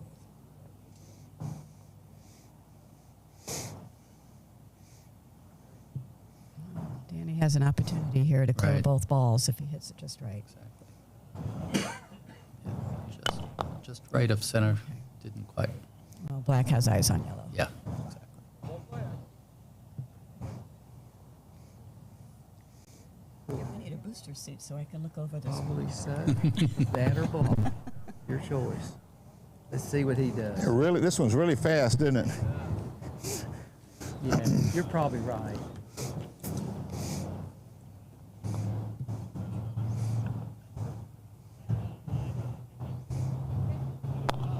Oh, that's a good shot, Nice, Gay. solid Really shot. nice.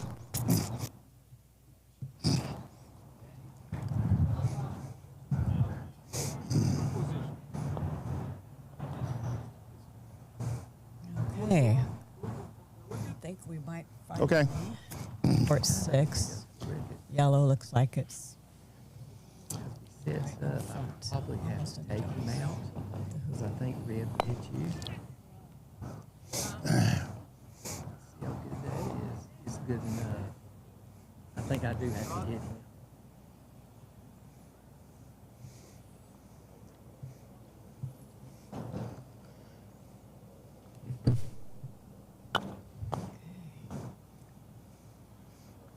oh.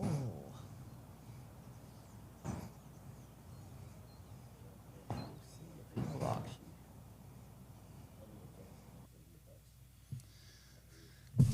Well, tough choice for blue.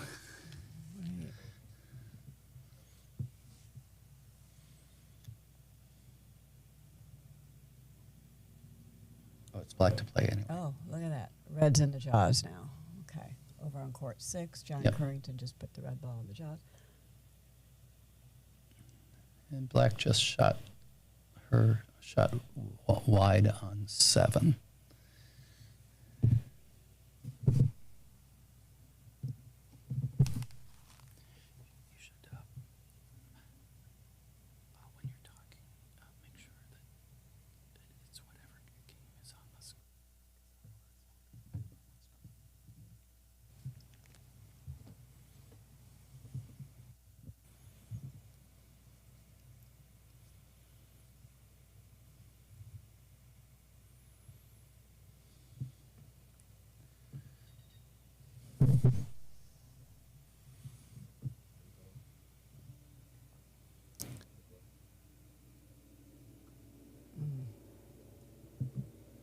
Nice clear there. So now over on court 6, we should be getting our first score, most likely.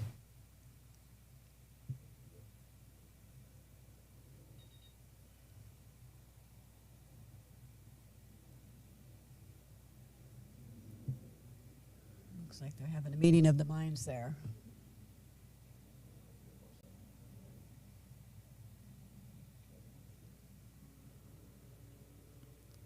Was that a wrong ball? I'm not sure what happened there. I was watching court 7. That might have been.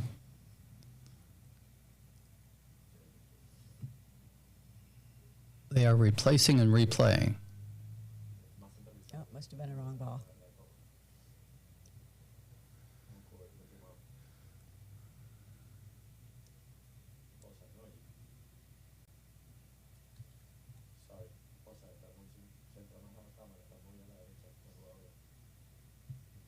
Okay, Alex is going after.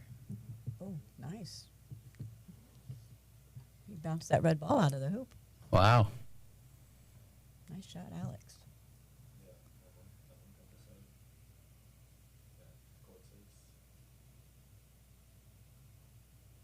And there it goes right back in. Exactly.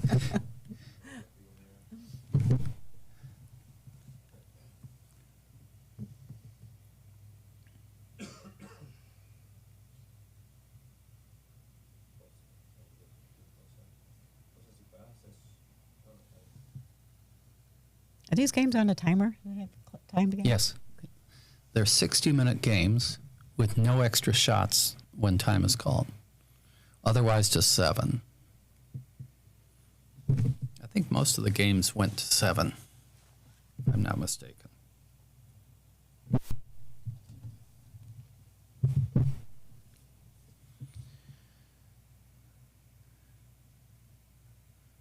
So over on 6 here, you've got black shooting from the boundary. You have yellow and red together right in front of hoop 1.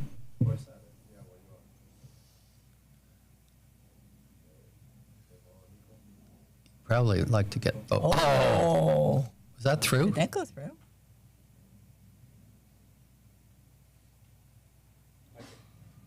Oh, we're back on court 7 now.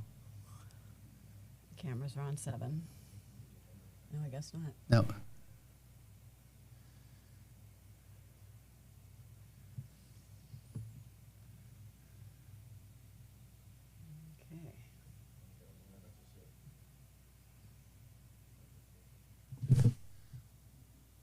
Yeah, so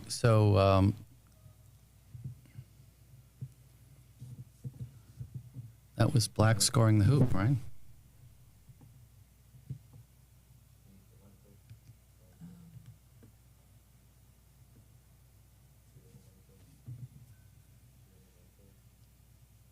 Yeah, must have.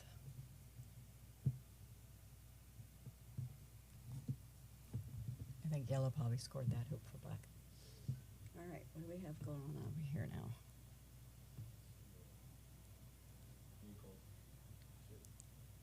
Black in position to score. Blue looks like it's in a good block position.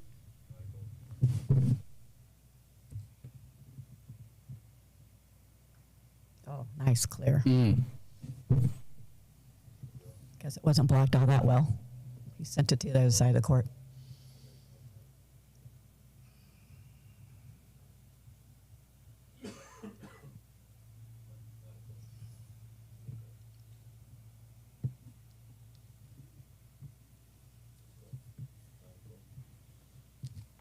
Thank you.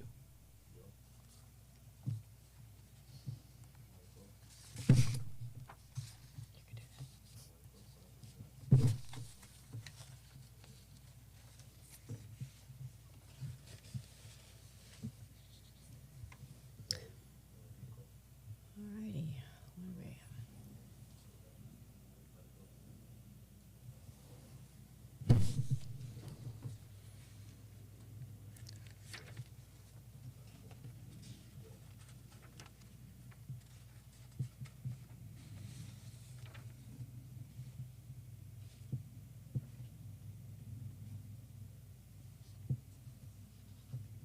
Looks like yellow scored Okay. that hoop too.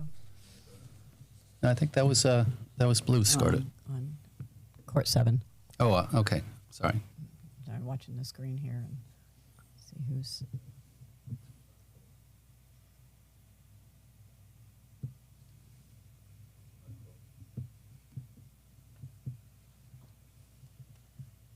Oh, that was close.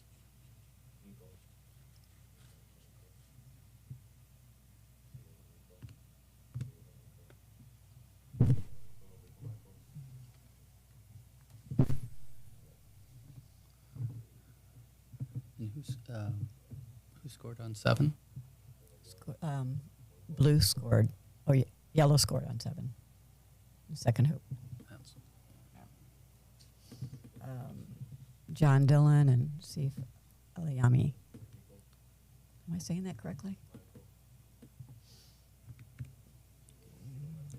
They've got 2.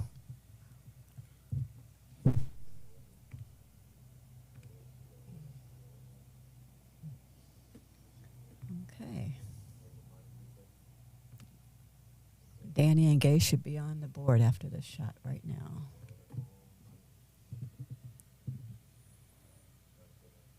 Nice hoop. Okay. And Davey scored hoop 3. Now 2-1.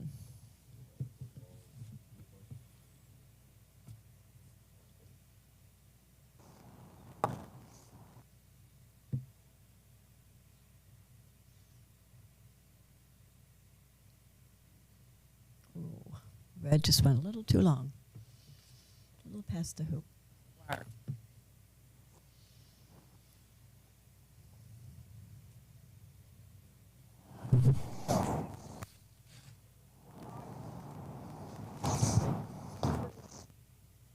Nice set for Gay.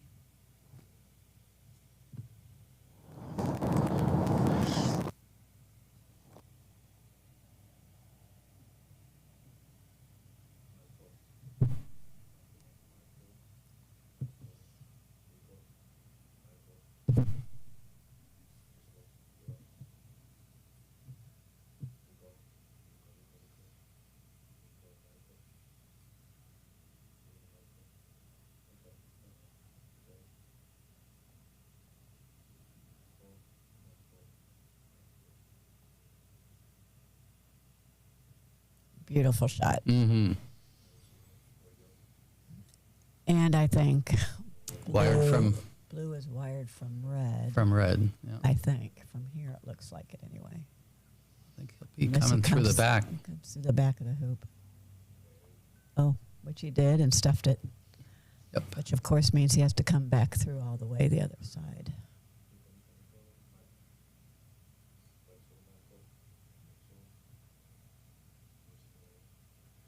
And I think it's deep enough that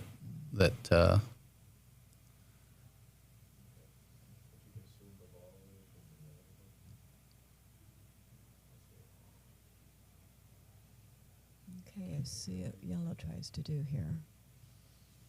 Is yellow going to clear blue to avoid that jump? let's see. Let's see.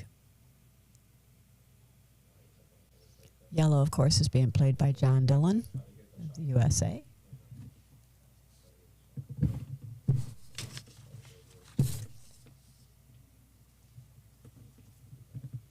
John is 84 years old, and oh, look, he did clear that blue ball. And just started playing croquet at the age of 80. Wow. So he's only been playing for 4 years. Seems to have quite a handle on it already. Yeah, he's up at John's Island Club in Vero Beach.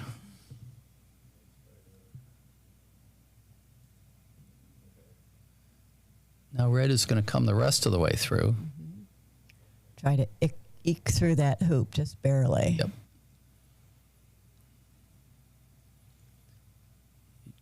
It looks like You just have to maybe- clear the non-playing side. Okay, so that got cleared out. Yeah, got cleared out. Once again, yellow, played by John Dillon, has to clear that blue ball, which is in scoring position, and plays next.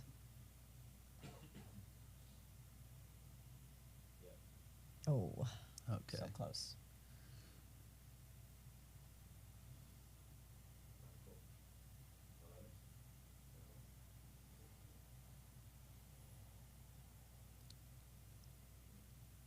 Did he make it? Looks like he went through. Did not make.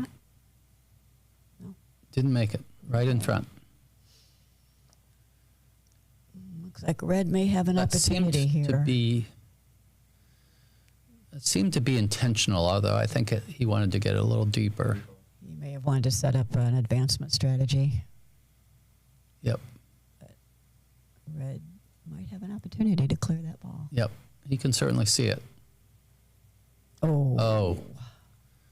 But hit the side of the. All right, so, yep, he's going to tell. Oh. Hmm. Okay, he wants black to set up. Try to hide Well, from. to hide from from yellow. from yellow. So now yellow has a long shot. So maybe blue, it looks like blue might not be in position to No. score. It looks like he might be in a crush position, so. Blue's going to have to straighten himself out.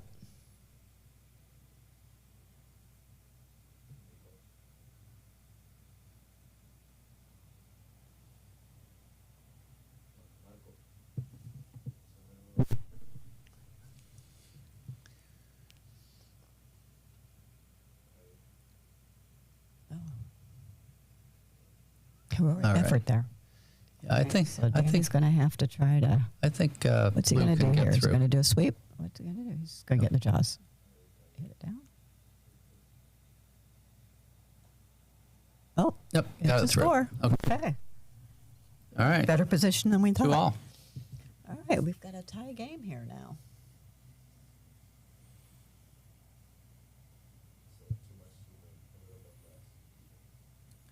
So meanwhile, over on Nice set with red. court 6, Kent just took a long shot from the boundary, didn't make it, and so that leaves Macy with the easy shot. There you We're on go. the board now.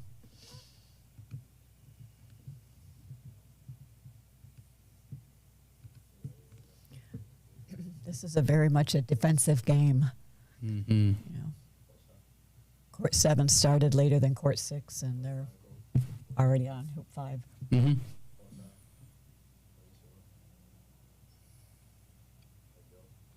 Oh, just drifted off. Oh, sure did. That was online the whole way.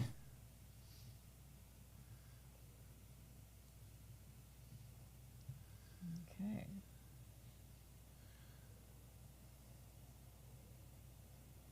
Oh. John Currington just bounced that red ball off. Yeah, the exactly. stanchion.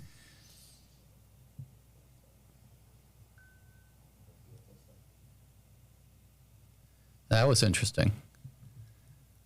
You see that that was a yellow ball coming from another court, Oh, interference. taking red out.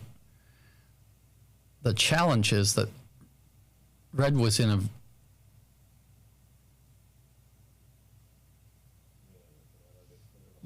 really critical position. So they're really trying to agree on where it was.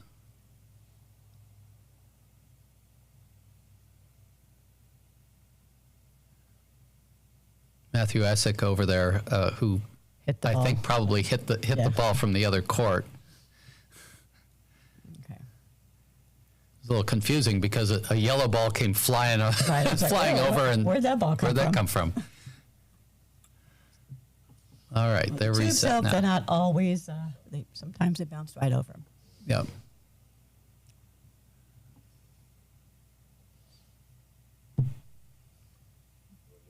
Okay. So why don't we go back to court 7, where they're contesting hoop of 5.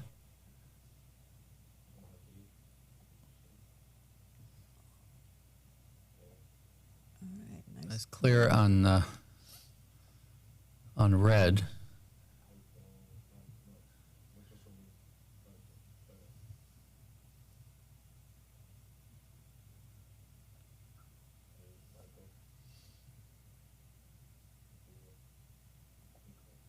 Yeah, blue Or ball by looks- red on yeah, black, I should say.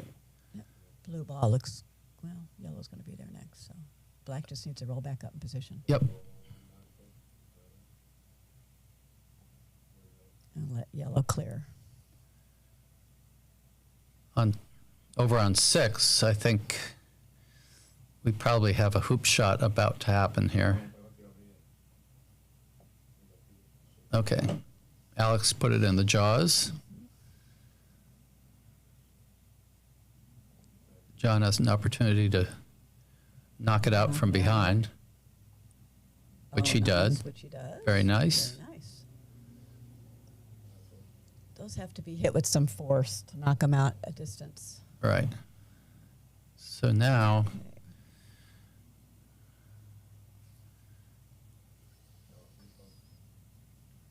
with the rotation, kind of nobody's really in control here.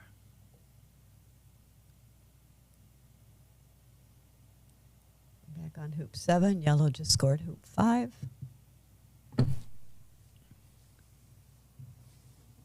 Oh. Blue set up right in front of the hoop on hoop 6. Nice shot with Danny.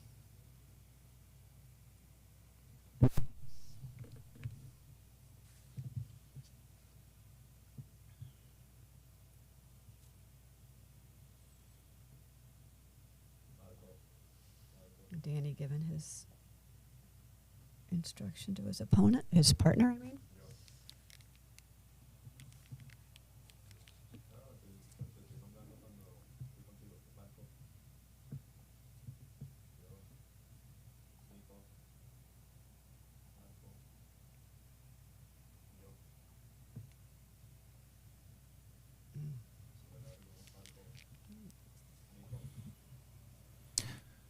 Okay, so back over on 6. Alex elects to take the hoop shot and missed it. Red will go in for the clear now for clearing black. And on 7, we got 2 balls set up.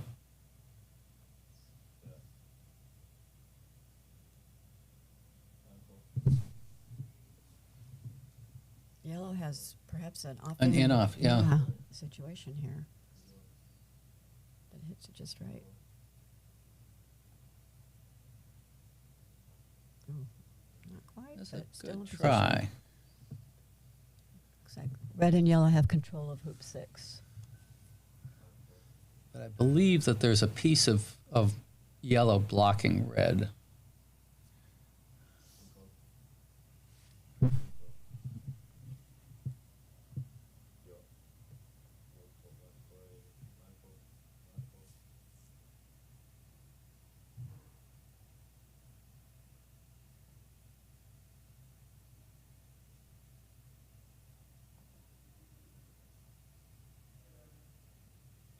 Just going to play it in. A little long.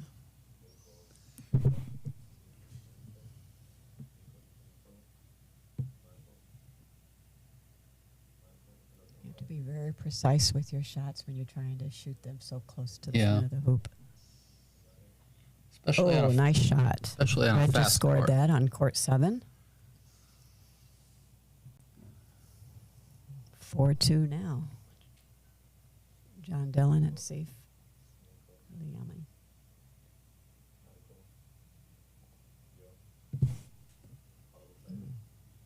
Nice set with black. Nice shot, Gay.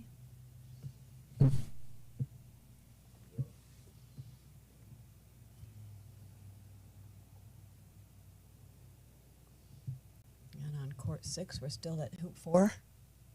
Yes, we are. The score 2-1. Comes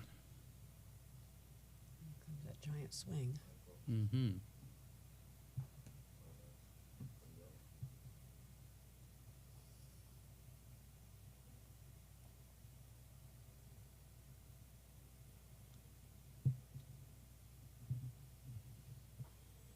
Nice. That forces Alex to clear red. So yeah, so we're back on 6 now. So Alex is, Alex Galasso's shooting from the line. Southbound. And he got it. Oh, and he got it. Nice shot, Alex. leaving black and blue. I think red just has With to pull long it back hoop. up to the front of the hoop there. Yeah.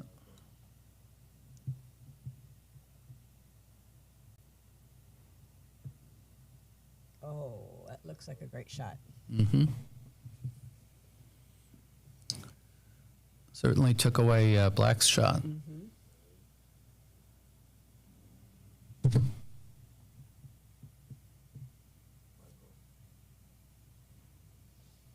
Okay, black just cleared red. Here comes yellow back up to the hoop. Danny just missed a 3-footer on 7, leaving a possible in-off.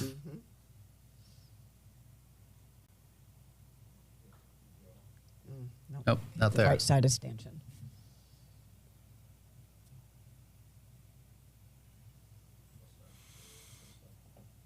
That was a nice shot by Alex.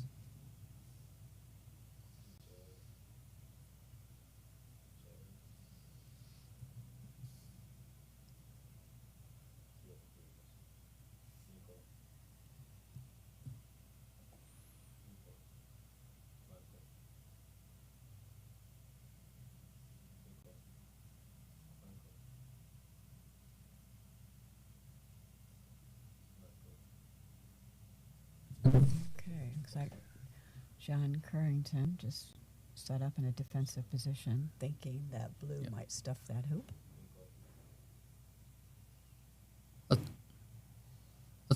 Let's go to 7 if we could. We're hanging Because around there's a- court hoop 7 here.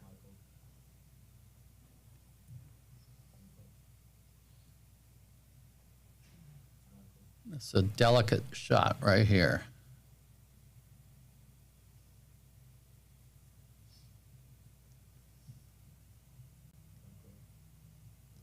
Okay, cleared He got black out of there. Blue to play. Looks like they might be So calling a ref. Danny's going to do a sweep. It's calling a ref. Looks like. All right, mallets in the air indicate a ref is required to watch his shot. And I know at least Danny's a ref out there. Yeah, exactly.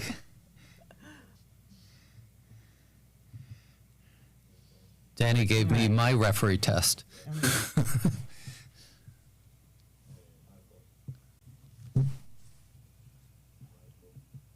So Tate Rusek is coming out. He'll mark the balls.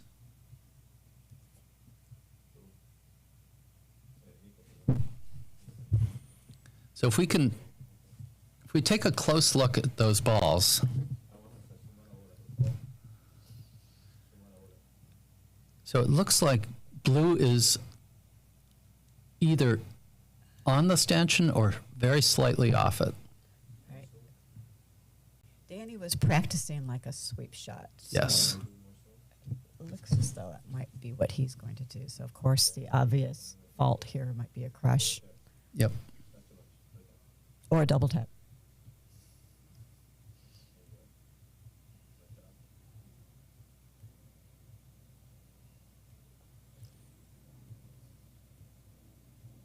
Okay, Okay, here we go. here we go.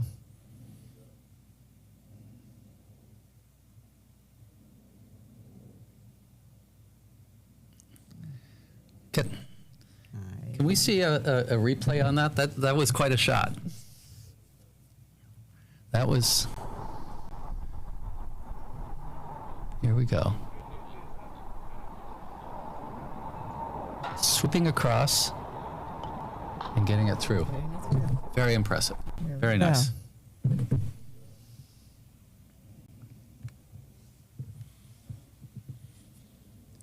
Meanwhile, over on 6, still contesting with 4.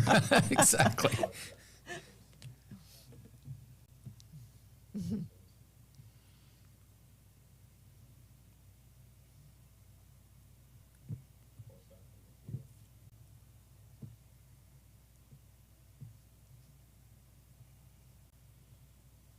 Okay, let's see. Is he going to try to clear that ball from across the court? Or just set up? Looks like he's going to set up and let Red try to clear it. Wait, not yet. Okay. A little long. A little long.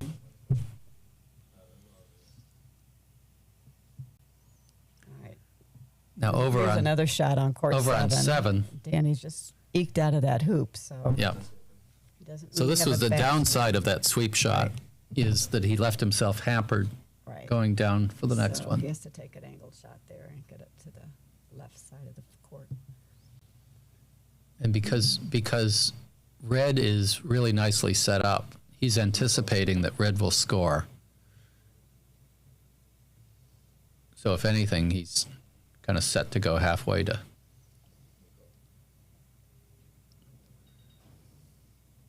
Oh, and a miss. Yes, bounced right back. He really hunches over These- when he swings that mallet.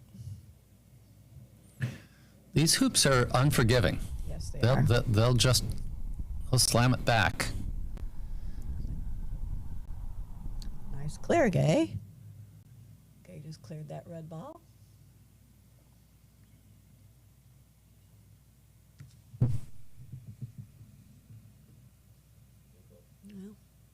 Well, yellow has a hoop shot. It's long, but has a hoop shot.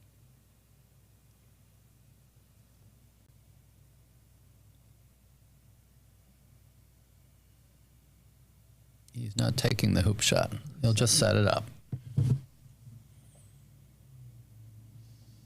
Probably not a bad idea, but Danny is certainly Certainly. close Clear enough it. to clear it. Yep.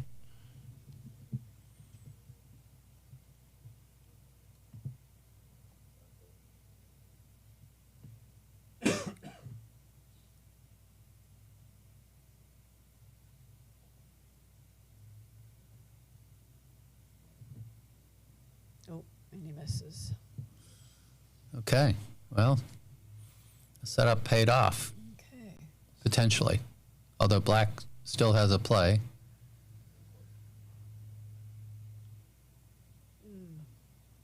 Black Red may have moves just been to- blocked. I'm not sure.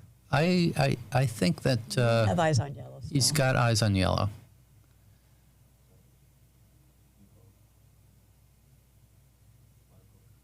Not acting that way, though. Playing defensively here. So right after the play hits, you can just switch right away. Okay, but I'm only gonna get you like before. So right after the switch, every time you switch, before you can switch.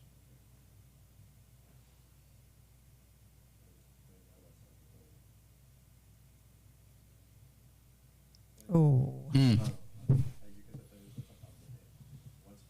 Yeah, you're right, Michael. These hoops are very unforgiving, these quads.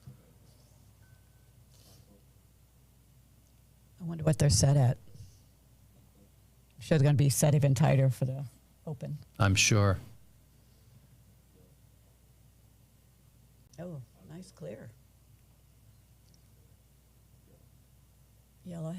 Red had a hoop shot, and Danny just cleared it from the line. So what are the different settings? Yeah, I think- 164th, I think, and 132nd. 132nd, yeah, 1/16, which is really To say the tight. amount of, right, the amount of space on either side of the ball. And I believe they're playing with Invictus balls too. Oh, which- are they? Yeah. Oh, okay. I haven't hit one of those yet. Have you? I have. They pop, I'll tell you. Is that a good thing or a bad thing? Well, it's just different. It's a different feel to it. But the other thing is they can grab, and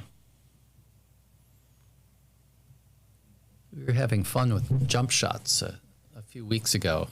In fact, we had one instance probably over on, I think it was court 4, where we practicing jump shots. We kept getting a ball stuck in the top of the hoop. Oh, my.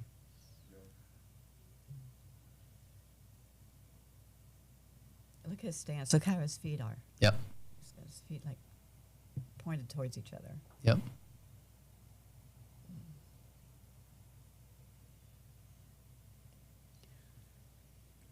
And of course, he just wanted to clear that black ball further away so Yeah. that yellow had an opportunity to score this hoop. So his partner. And that's a matter of kind of know your opponent, right? Exactly. Because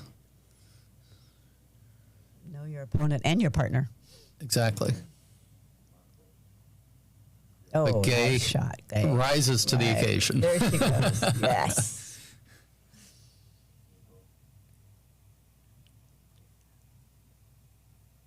Unless something happens here, blue has the hoop shot.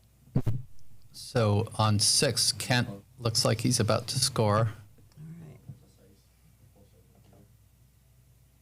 Nope, Nope. not quite there. All right. Back on 7. Oh, I wonder if yellow has a shot. Yellow looks almost parallel on the sideline to hoop Okay. 4, where On black s- is in the hoop. On 7, we're resetting. Yellow cleared blue away.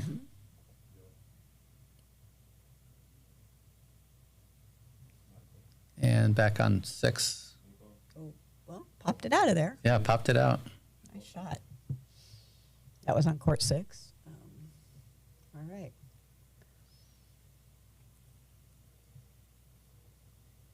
All right. Kent Lavorian giving his partner Alex some instruction on where to place the ball to wire it from the opponent.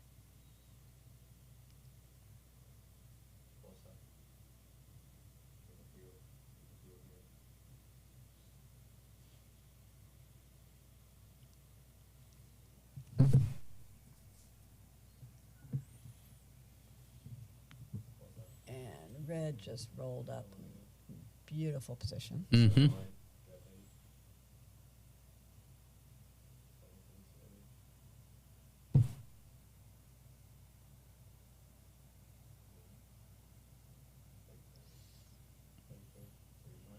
All right.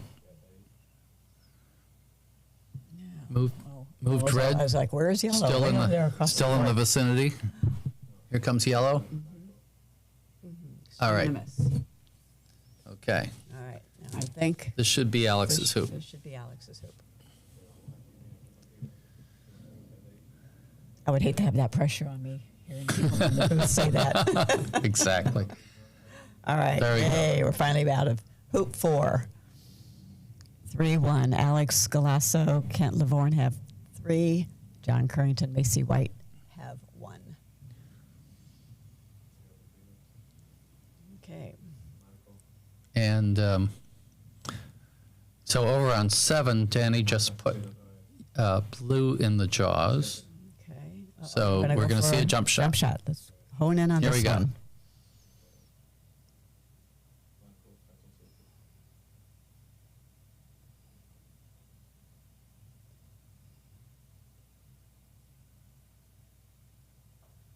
Oh, hit the right side of the stanchion. Yep. And good height, though. But yellow is still behind the hoop. Yes. That's why Danny is telling her to set up at the hoop, just in case yellow pops that blue ball out of there. Yep. And it'll be blocked from red. Oh. A little too far.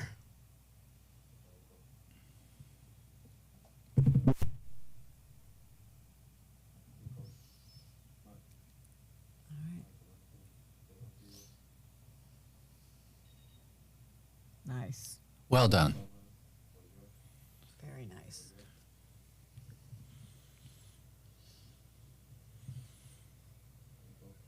Blue just rolls back. Oh, okay. Red plays next.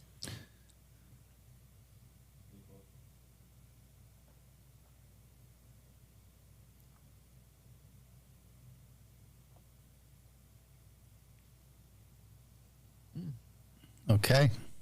Red cleared blue. All right.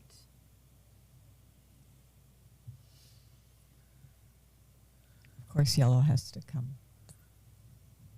Right. through. So he Plain side. Nice, clear gate.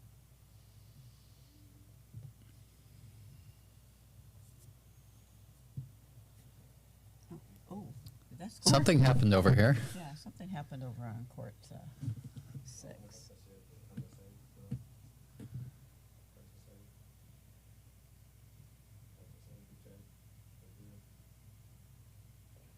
I'm going to think that that black scored it. Yeah, me too, since yellow's down here at hoop 6. Need to have the-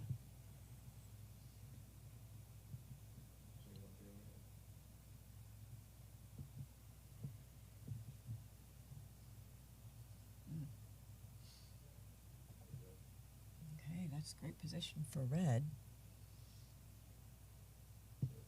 Yellow can clear that blue ball to the south boundary.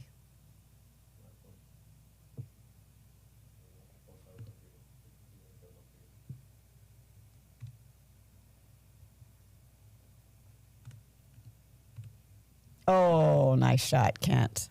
Kent just scored that from behind a stake.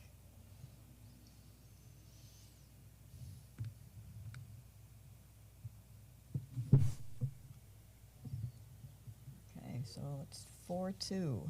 Alex Galasso, Kent Lavorne over John Currington and Macy White. All right, back on court 7. We are still contesting the 8th hoop here.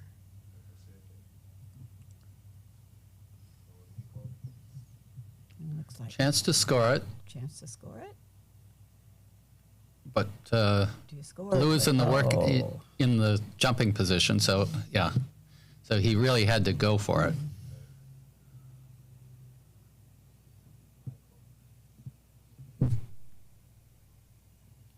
All right. 4-4. More. That's right. Tied. I think I probably might want to have cleared blue. But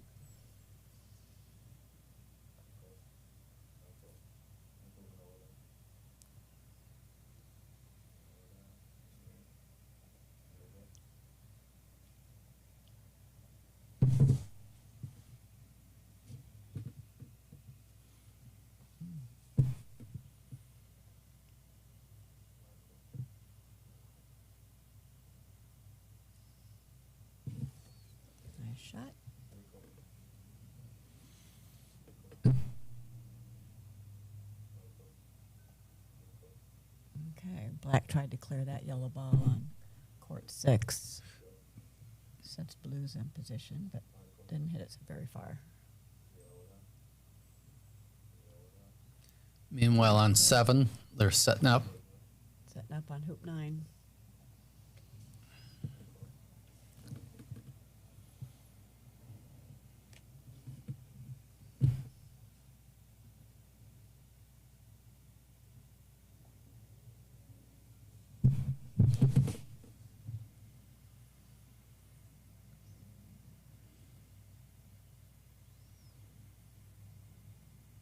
Blue went too long. Not sure what blue was trying to do there.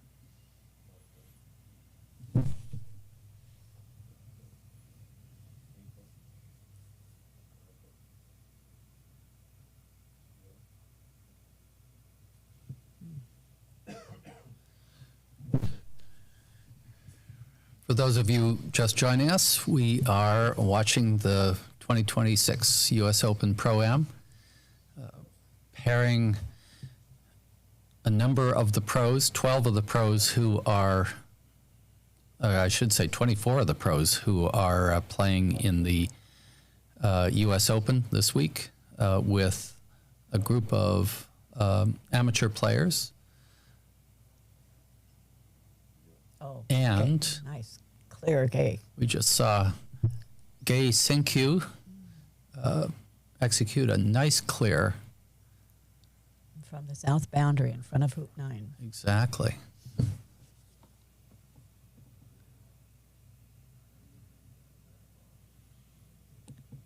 In the meantime, on 6,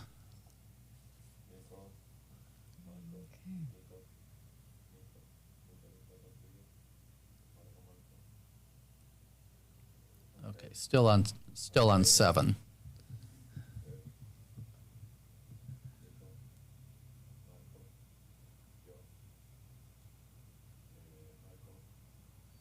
Looks like Seeing- red and yellow have command of that hoop. Seeing John Dillon playing in, double loading the hoop. Great shot.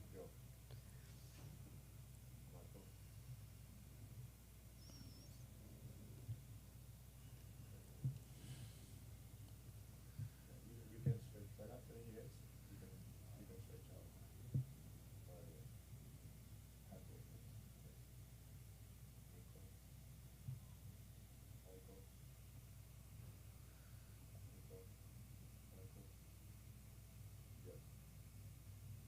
Okay, Danny just cleared that red ball, who also had a hoop shot.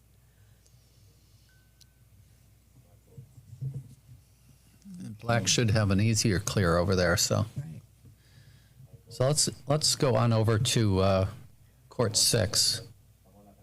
And they're contesting hoop 7 at the moment. That's right. Black, I think it was black. Yeah, black just tried a hoop shot. Oh, wow. Nice. Split. Probably didn't mean to hit his partner ball. Yeah, exactly. out of the He way, didn't. but- Right. Yeah, exactly. But he just sent him flying. Yep.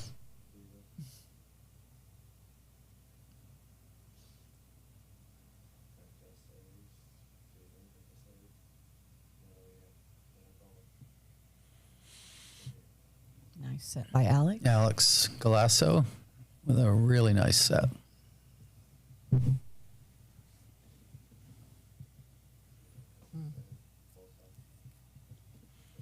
Casey wants his partner to play defensively there. Hide from black. Giving him an opportunity to clear that yellow ball or blue ball.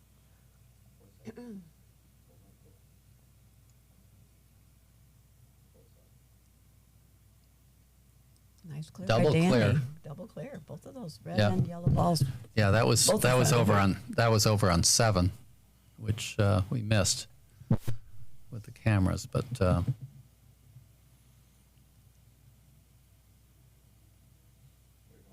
still have a hoop shot, a long hoop shot At an angle. at an angle.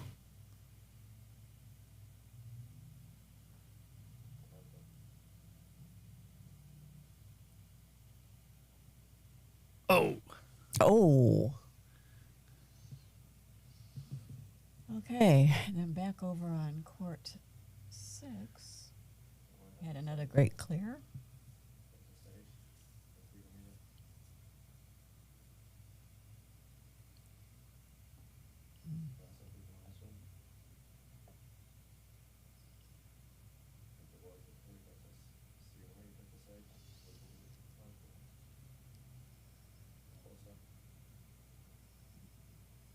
Okay. Red perfectly wired from black over there.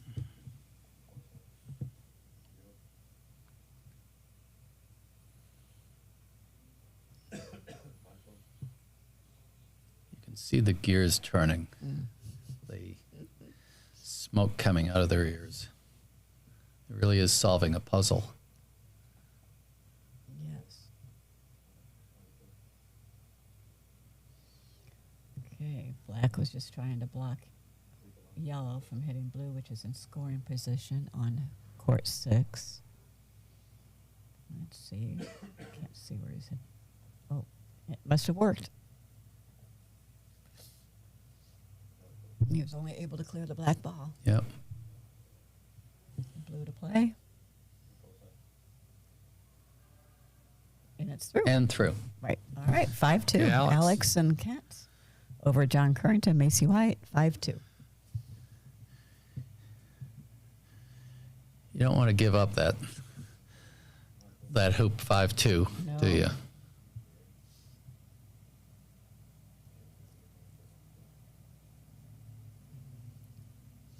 Red being the first down to the next The only- group. yeah. Went a little long. The That's only- when your sets have to be really good. Yeah, the only blessing is that blue doesn't have a great shot down. Yeah. Looks like he's a little bit at an angle up against the stanchion.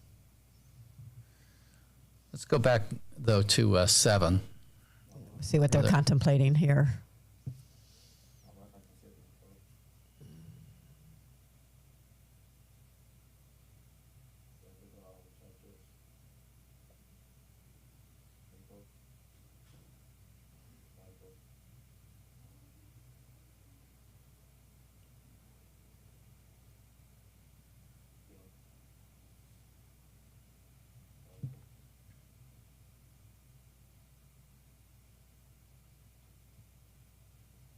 Oh, nice clear over on hoop 8, court 6 from across the court.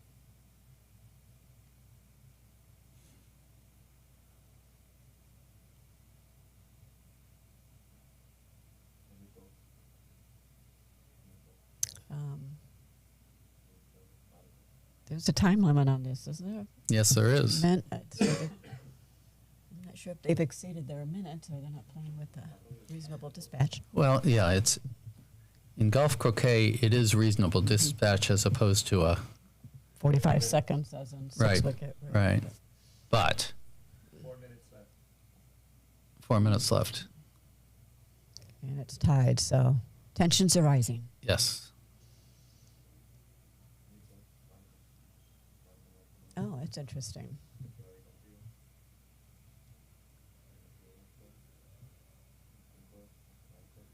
It's blue to play.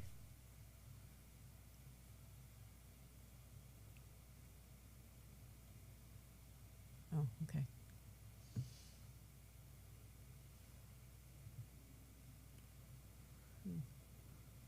Blue to play.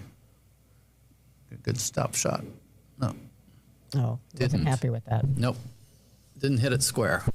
Hit it a little bit on the left side and leaked off. Okay. Are we going to do a jump shot over red here? We're awfully close. Yeah, it's Oh, red to play. red to play, so he has to play over it Made it. and makes it.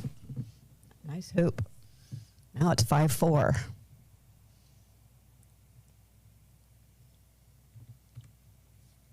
John, Dylan, Seif have 5, and Gay and Danny have 4. It's nice. Oh, nope. Oh, red to play. Just eked by about a foot. Red to play, so he has to play over it Made it. and makes it.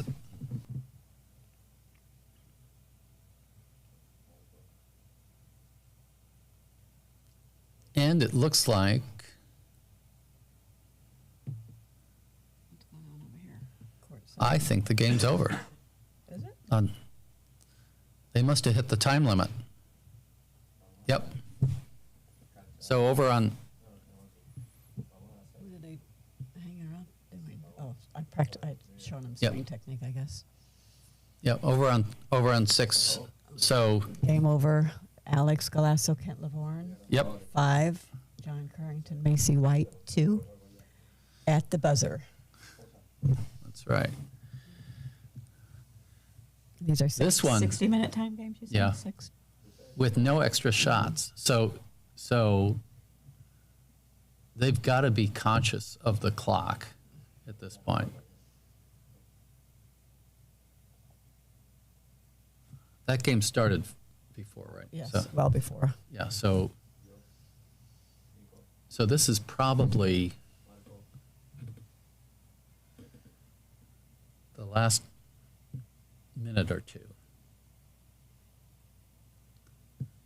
which puts pressure on with the score 5-2. 5-4. I mean 5-4 5-4, right. with 5-4. We're contesting hoop 10.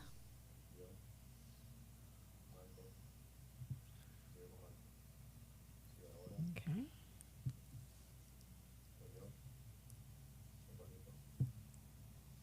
Danny cleared red, not particularly far, but red just pulls right back up. 3 feet out, looks like. 3.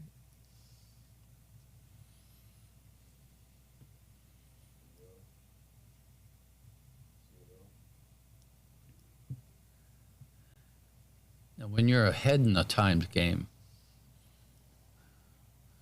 you can play a clearing game and just run it out, but it's a little bit risky. Yes, it is risky.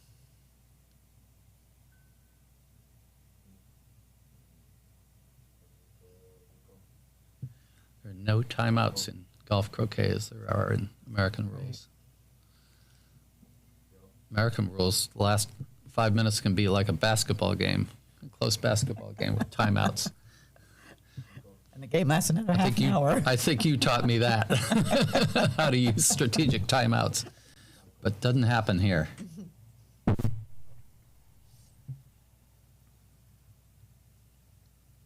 Okay, Blue's got to clear this red ball here.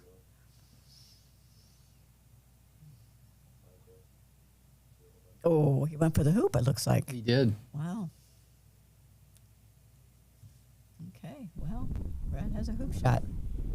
That was probably Got to clear this red ball. that was probably because they are conscious of the time. Maybe, right. He may feel he doesn't have another turn. Oh, bounced went for the hoop, it looks like. He did. Okay. All We'll right. see if they can. Let's see what happens. Is he going to tell her to go for the hoop? Well, you know what? She's at about 15 feet If they're quick, that's it. that time. Oh, Time. It's over. Time. It's all Okay. over. John Dillon and Saif Ilyamini. 5, and Gay Cinque and Danny Honeycutt 4. Okay. Great game. Awesome. Okay, so why don't we just, while we have a moment, thank our sponsors, starting with the Palm Beach Sports Commission. And if we can bring up the sponsor And slide. then we have Oh, there we go. our, Karen Weiss, Fine Art, and Chris Weiss, Oakley Woods Croquet. Of course, Don Oakley, we get a lot of our croquet equipment from him. White Tag Croquet, who's here and offering a 30% discount for during the tournament. So everyone should stop by and see Vicki over here on the balcony over here of the clubhouse building. Our platinum donors, Alice Penill, and of course Billy Simmons, who's working on managing this whole ProAm. Kudos to him. Kim Beatty, Dave Goddard, David Kepner, who's also playing, I noticed, and Gay, of course, who just finished a game with Danny. John Brown, Yep. Brown, Who's playing? Houston, Yeah. and Trula Myers and Bill Hinkabine. So those are our, we also have a number of gold and silver sponsors. Exactly. So Alex Galasso, who just finished his game, victorious. Elise Scanlon, Bruce Hinden, Carol Firth, Diane Wren, Jay Carey, who also just played. John Dillon, who played. John Currington, who just played. So these were all gold sponsors. Karen Heckman, who played in the first game that we just saw. Madeline D'Ambrosio, Mary Galasso, Priscilla Flowers, Trevor Head, David McCoy, and Bill Kuhn. Then we have our silver sponsors, Elise Scanlon, Dave Goddard, Deidre Myers, Georgia Carter, John Brown, Kent Lavorne for Canty Callaway, Mary Cole for April Wilson, Nancy Santalone, and Trula Myers. Thank you, one and all. Great. And I'm Michael Kolowich, along with Nancy Crouch. And, thank you so much for being here for the second match of the day. And so, for those of you just joining us, this is a Swiss format tournament. So what happens is that based on the results of the previous matches, the next match is made. So there's a little bit of time between matches, probably about 15 minutes. So right now it's about 11:35 Eastern time. So I would imagine that we will be back underway at about 11:50 or 11:55. Thank you so much for joining us, and thank you to the sponsors. Thank you for all the volunteers who have made this tournament happen. So we'll sign off from that for now. We'll keep the live stream going, and we'll see you back here a little bit before noon.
Welcome back, everyone. We are live from the National Croquet Center in West Palm Beach, Florida, for the U.S. Open Pro-Am for 2026. And I've got with me John Brown from the Houston Croquet Club. John is first vice president of the United States Croquet Association. Welcome, John. Thank you. What is, so first of all, why is it important for you to play in a tournament like this? Well, it's different because normally I started playing American six wicket, and but golf croquet I think is such it's a growing sport. It's got a lot of the momentum, and it's one way really to draw a lot of our players into the game. And there's so many different variations.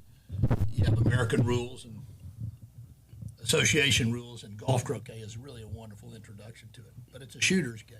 Mm-hmm. Exactly. As opposed to six wicket, which is more kind of a finesse and thinking game, right? It is. Yeah. It is. There's several, there are many layers to the strategy in American rules. And as you know, now that we've gotten you dipped in it, so. Yes. Dipped full on, Drowning, feel like you're drowning head sometimes? first. Exactly. No, I started playing American rules about a year and a half ago, 2 years ago, and I'm really, trying to play both of those games plus association laws. So each of them has kind of a different strategy, a different approach, and I find the differences fascinating. And You picked it up quickly. Yeah, but the what I find is that each of those variants of the game helps the others. True. So True. I think, and in golf croquet, you started in golf croquet yes, primarily, yeah. right? As do most people these days. Right. And the shooting and the wicket play, I think, is what I remember watching some of the first games that you were playing when you crossed over to the dark side. Right. And your shooting was so accurate, and placement and then wicket shooting is, of course, critical to that. But, if you miss a wicket in American rules, then you're there for the taking, right? For your opponent. And this is wonderful. This particular event is really wonderful. Right. I love it. Well, it's a whole different risk return calculation, right, between the two. So here you'll have under some circumstances you'll have people trying hoop shots from the baseline from the boundary, right? So you wouldn't do that. You'd in never six do wicket, that. Yeah, unless you're really in trouble or really desperate. Right. 3-ball dead and all Right. that. Right. Exactly. Right. So tell me a little bit about what's going on with the United States Croquet Association, new leadership, and kind of an opportunity to really, think through a lot of new things. What are some of the things that are really important initiatives? There's so many. I think that's under Bev's leadership, Bev Cardo, and she's done a great job. I think she's assembled a really good team, and there's so many things out in front of us that we want to grow. And it's as you're growing, if you're a small organization, you're trying to grow into a larger organization and use that momentum. You want to pick the initiatives that move you forward. And one of the important initiatives was our transition into media and this media right here that we're sitting at, and being able to bring this to a lot of the membership, a lot of people who are thinking about membership, and broadcasting ourselves out at what croquet is all about, how much fun croquet is, that it's a game of relationships, it's a social game, but all things croquet, taking that out to the public and getting them involved, because it's a game that you can play men and women play equally as well, and it evens the it evens the odds against each other, and there's just there are a lot of wonderful initiatives that we're also working on, membership, growing the membership, growing clubs. No, exactly. And you talk about kind of people getting involved of all ages, men and women, but events like this, the ProAm is in a lot of ways a great leveler, because an experienced amateur can play with a pro, paired up with a pro, right. and it's a really interesting experience. It's very interesting, because from the normal perspective of the game that we play in GC, and then you start playing with a pro, all of a sudden everybody remarks it's a different game when you're playing with somebody who can clear a ball, right? Clear a ball that has a shot at a wicket, clear a ball from halfway across the court, and clear it, consistently, and it completely changes your mindset and allows you to kind of reach for better goals and make your shot making better. But Reg Bamford, I was talking to him down in the dining room, and he was talking about how much pressure there is on the pros, and because some of the amateurs are looking, it's like, come on, do something here, and you learn that we're all human, and they have refined their shooting skills to the point where they can almost clear anything, almost shoot anything, but they miss just like the rest of us. No, exactly. And it's really fun to be there, kind of in the crucible with them, watching all this happen, right. Watching the tactics. The tactics are a little bit different. And it's not as big a gap as there is, for example, in golf, between the pros and the amateurs, right? Being able to stop a 160-yard, 9-iron, golf dead. Golf is the game of that is a very difficult game, you have that whole class of individual that are playing as pros, compared to the amateurs. It's just not the same thing, and you can't even, it's hard to be with them. Here, the court is 105 by 84, and it's right there, and everybody's still in the game, and somebody said, for example, if there may be a difficult clearing shot that's in a wicket or something like that, but it's, as Tom Balding said, he said, you miss 100% of the shots you don't take. Exactly. And he said, go ahead and try to clear him out of there, and every now and then you do it, and you feel like, I can do it. John, I see a lot of people in white out on the courts. You need to be out there. So I wish you luck the rest of the way. Thank you very much, Michael, for everything you're doing for the channel and for a lot of the things, the initiatives you're leading. So thank you very much. Great. Well, thanks for good to see you. And again. Good luck the rest of the way. Thank you. All right. Okay. That was John Brown, Vice President of the U.S. Croquet Association, a member at the Houston Croquet Club, and an extraordinary guy. I really have enjoyed playing with him over the years. We are just warming up and just about ready to go. And yes, it looks like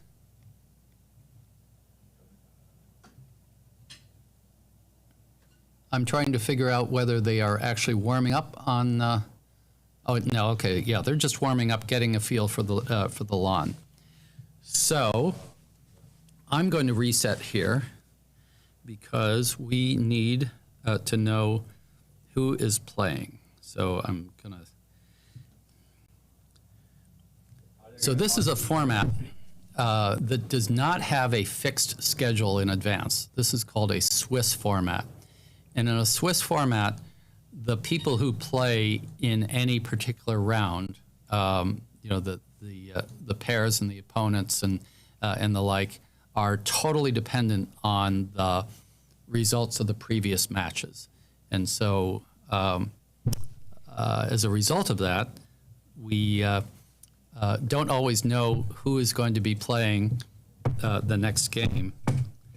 And so I have just gotten the information, and let me look it up and take a moment to reset while you watch the courts.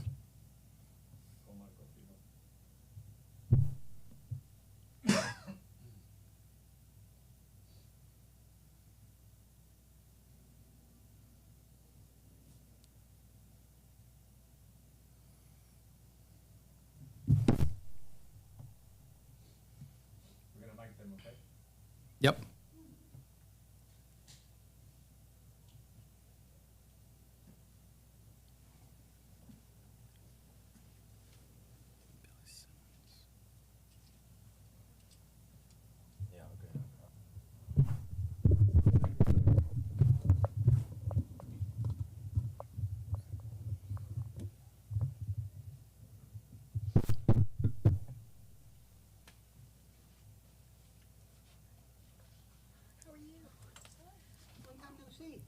Welcome. You're playing tomorrow? No, I'm playing Ahmed. All good. Are you doing the? I'll be glad to. Third game, yeah. Okay, excellent. So do you want to take over here? Let me. Are you putting the scores on? I'm about to. I'm just setting up the.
Oh, that's awesome.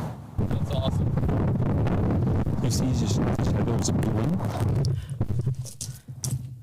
Good afternoon from the National Croquet Center and the 2026 USGC Open Championships with 32 of the best players in the world, and we're having the ProAm.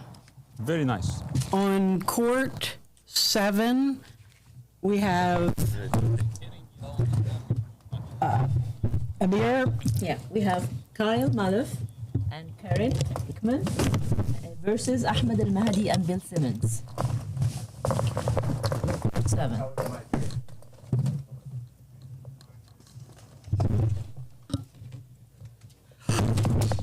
We can't pull it that way.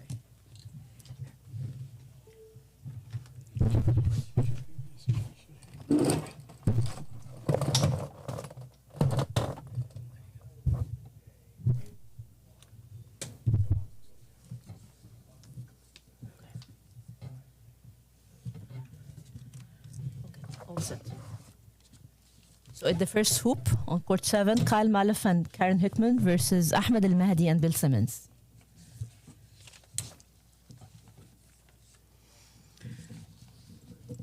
And in court 6, we have Brian Lozano versus Bill Hickman versus Rania Gabr and Bruce Hinden.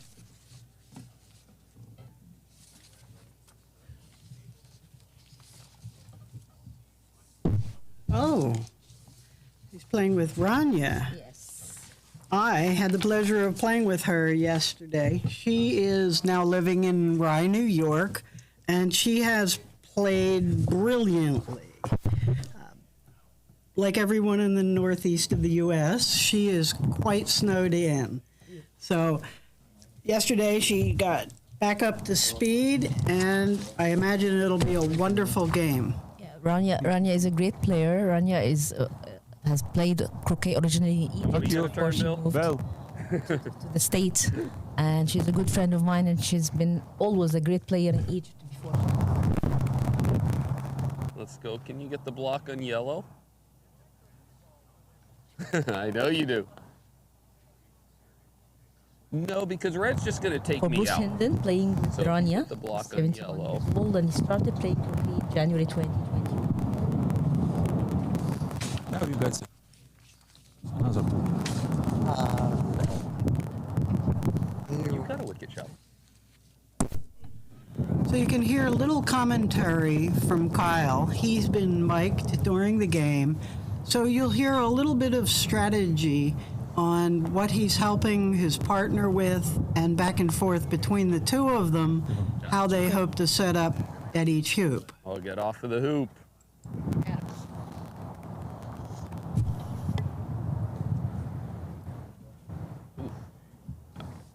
Looks like Kyle is all the way back behind hoop 4, so the odds are he'll be looking to set up, perhaps even protect blue from yellow. I think he's taking the shot at the yellow. Oh, bravo. Yeah. And he's got He it. did it, yeah. So yellow is now all the way on the west boundary. East boundary. East. Which here is south.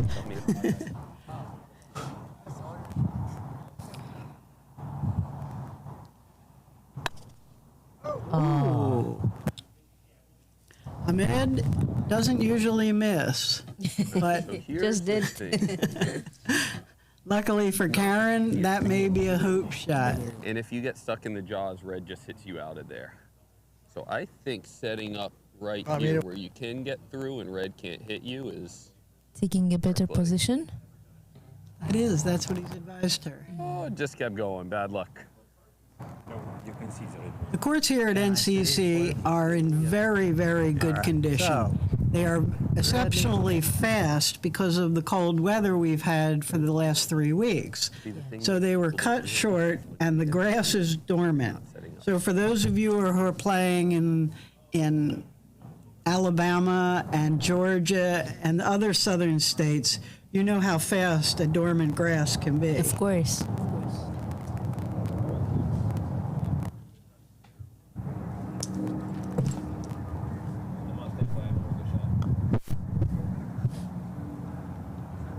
So you've played here as well, Tabir, haven't you? Not in the NCC. I've played in Chesapeake, in Virginia.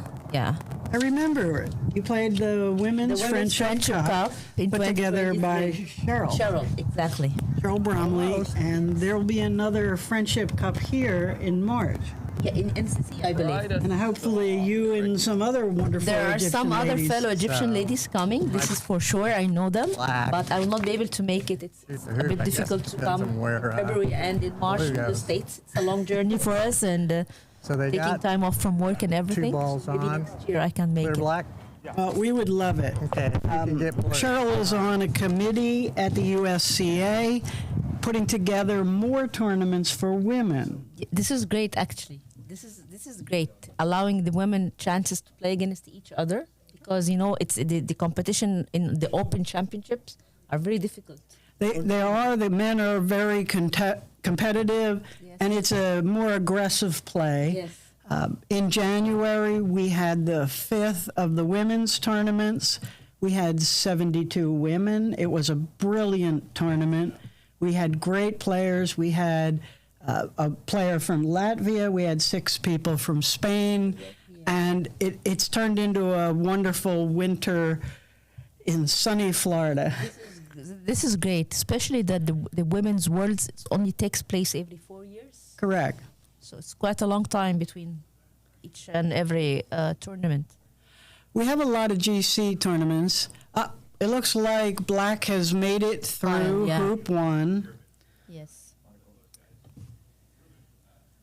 And yellow's setup is just a smidge long on hoop 2. I wouldn't be surprised if Kyle has advised Karen to go a bit to the right of the hoop, but she is safely back. If yellow goes after blue, neither ball will have an easy shot at the hoop without returning. The point is that for red now, it's to take a good position so that the yellow had a chance to get rid of the blue. Billy's hitting all the way slow down, from the puppy. west Slow down. border. Slow down. Too long. Too much gas.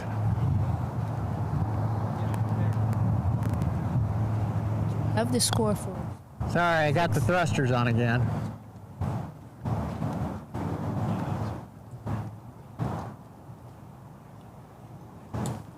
So you gonna set Well, it up? looks like Ahmed is going to just block. Yeah.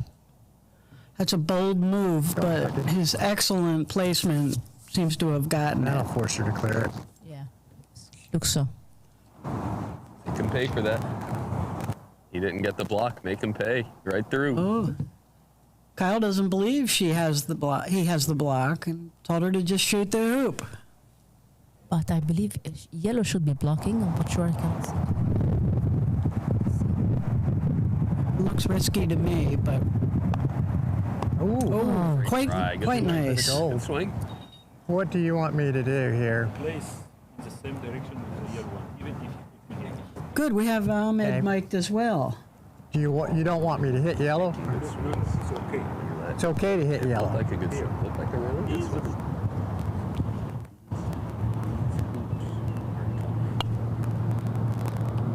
Like any team play, the important thing is to know your partner's strengths and your opponent's strengths. Worse. Here, you see they've left yellow vulnerable to Kyle from the border.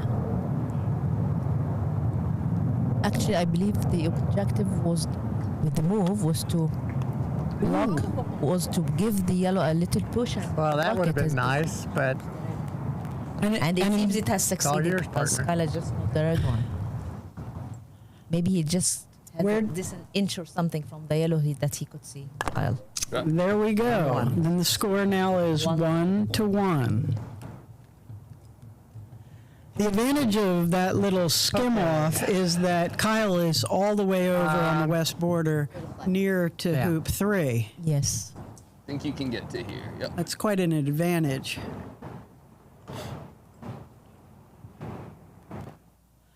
Part of what we always teach people is, depending on what you can do, play the next hoop. Sometimes you may not win the one that you're at, but you can position yourself to advantage on the next hoop. what would you like? If it's a hopeless case on the current hoop, and you can take benefit of that on the Back following there? one, that would be the smart move to do. All right.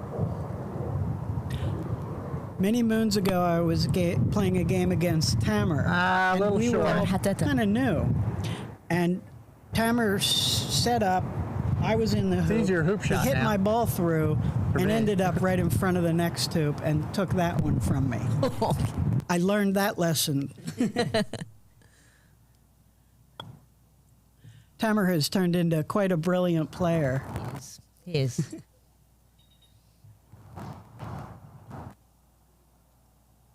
All right.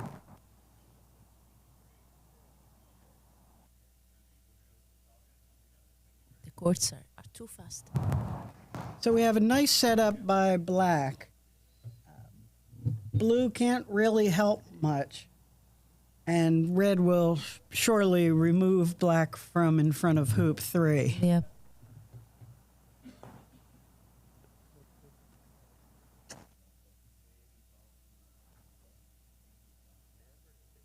That's an interesting place to be. It's uninteresting to yellow on the next round of clear and leaves blue in a position then to clear yellow. The hope here would be red clears black and stays nearby the hoop. Yeah, that was the plan, obviously. Didn't seem to happen. But the yellow, I don't think the yellow has a chance at the hoop. It's too long. So Kyle now is trying to take a position. I'll get left. Oops. Oh. I believe that hoop is magnetic. Yeah, it I attracts. wanted to go. Because most of the time when we have to Trying to go come next from to you, 12 to 13, And if he cleared, he's getting. that you hit that hoop.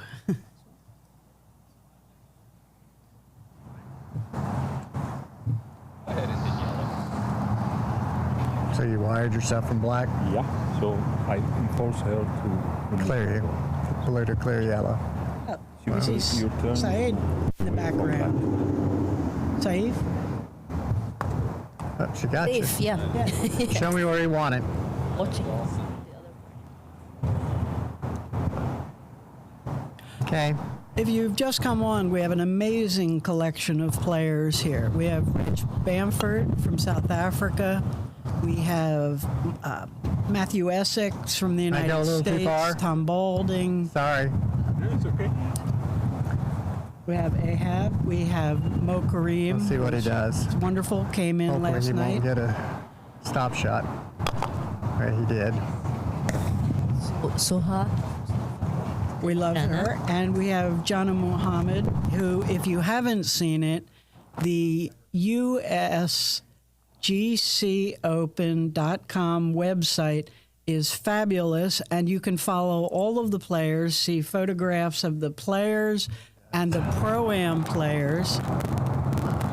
She built the website for USCA, and she built the website for the Egyptian Open last year, which was absolutely wonderful. Now, you're a long Allowed ways all of us in away. the U.S. to follow the games. Yes, Jana is a computer science student in her final year, and she's a brilliant girl.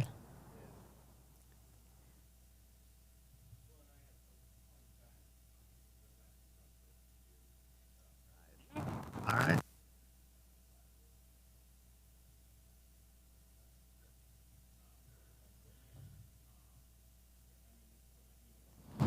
On court 6, you can see that Bill and Brian Lozano, who is from Mexico originally but played in Palm Springs for many years, they are taking the lead with 2 points. They are now set up at hoop 3, Aim was off a little bit. and Speed was red okay. and black have wonderful positions in front of the hoop. Blue is far back at hoop 2, and black is blocking any really great shot to clear red. And unfortunately, blue hit his black own partner ball away.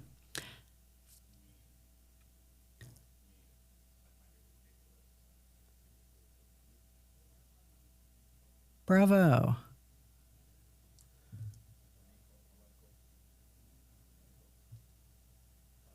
So I think that makes it 3-0. They just scored 3. Ah. Oh, that was Rania. On court 6, it's Bigona. Yeah, it's that. Oh, that's Begonia. It's not Rania Gaber. Yeah. I think we need to correct that. It's Bigona, not Tonya in here. Yeah. And Begonia is joining us from Spain. She was an official with the Spanish Croquet Federation. Her term has just ended, and we are thrilled to have her here in the United States playing with us.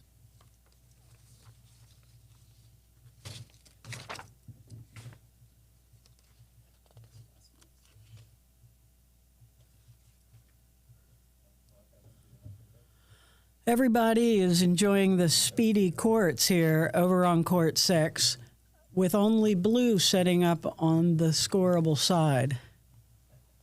Let's see how red comes in after having made hoop 3.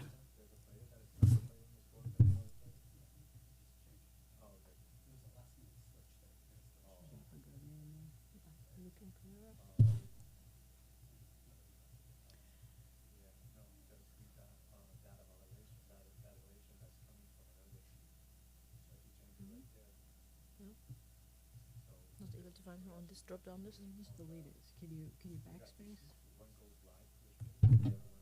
Yeah, just do it that begonia. Just put her first.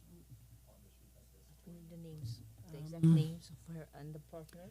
It's Bruce Hinden and begonia.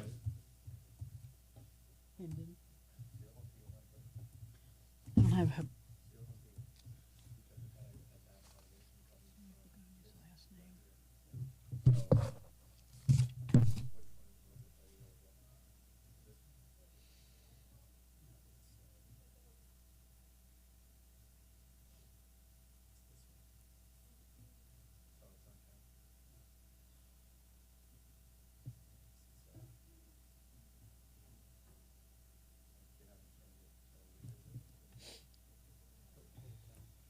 Check it as well.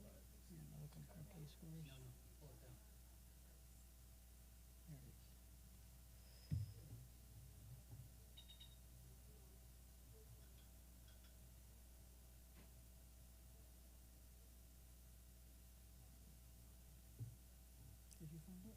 Yeah.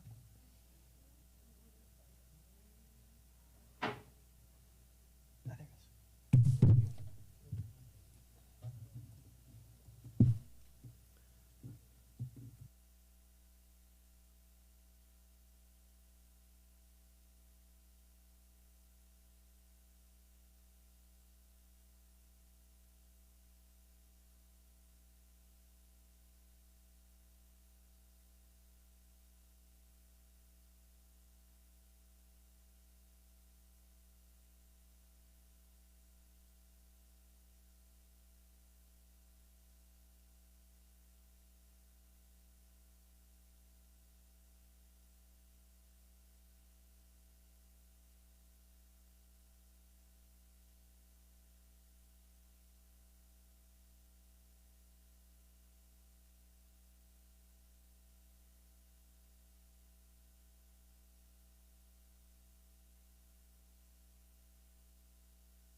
Well, Ahmed had a bold move there from behind the center line to shoot at hoop 4.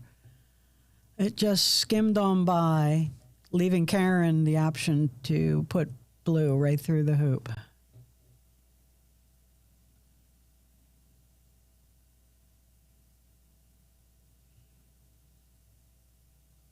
Okay, that's a good shot.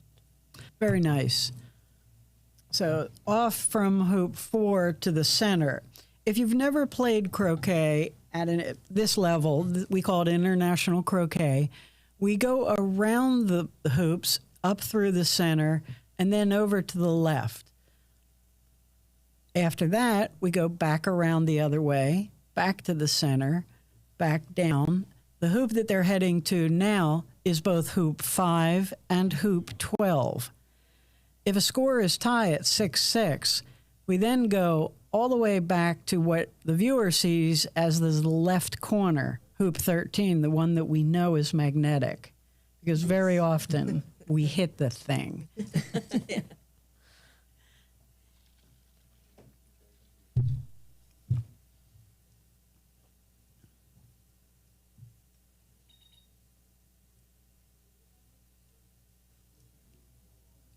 Good position by Kyle. So Kyle is also a tennis and activities administrator, director up at Mountain Lake. He has a great following of students and all of us who would be honored to take his classes. He has a very analytical teaching style. He analyzes your stroke and your hitting style and can really help your game.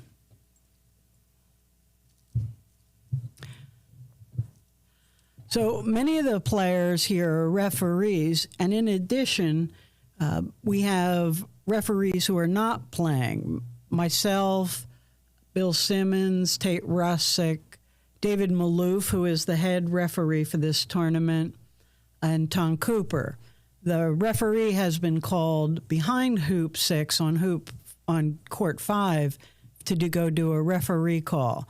Sometimes it's if balls are in proximity, and oftentimes it's if a hoop needs adjusting.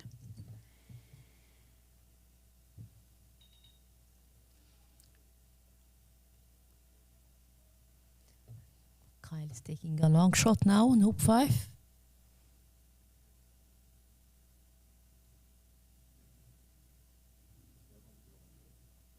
He has a very deliberative practice swing. He casts over the ball, and you can see that he doesn't change the tempo of his swing between his practice swings and the impact. That keeps your ball going where your practice swings were going. So now Ahmed is taking a stop shot at the blue to take control of hoop 5. Often here you think primary and secondary. As with Ahmed's shot, he cleared blue to the borderlands, but his yellow ball stayed in a very, very winnable position on hoop 5.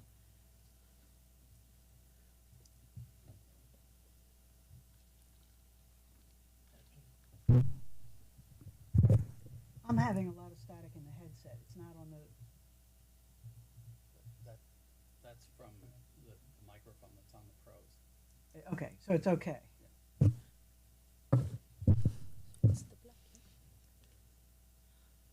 Full set. If you lost the block, So at hoop Okay. 5, Show me where you want me to hit the ball. and took a safe position, but did not try to clear yellow. Black can see yellow, and so Ahmed asked Billy to try to set up a block. The ball was a little long, but it's still in a very scoreable position exactly behind the hoop. Kyle now has to try to both either clear yellow or clear yellow and do an off and in.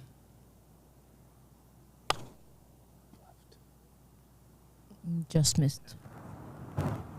So now Ahmed is taking the hoop, and I believe he will try to take a good position on 6 hoop as well. Do a smooth strike to take 5 and acquire a good position at hoop 6 as well. Always this way when you Where would you like black? He's got it through, but in the unenviable position of just about the mallet length through. All right, scores 2-3.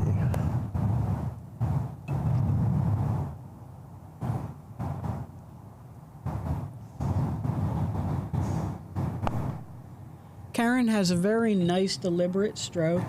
She is in a very good position in front of the hoop. Safe. So good. In these courts, it is so easy to overhit a ball and end up I can parallel to or behind the hoop. and try and just go right by the wicket and see if I get lucky and clip it. actually both yellow. You can't see it, so and she's going to score that size. I don't see any Where they reason not to stand. try.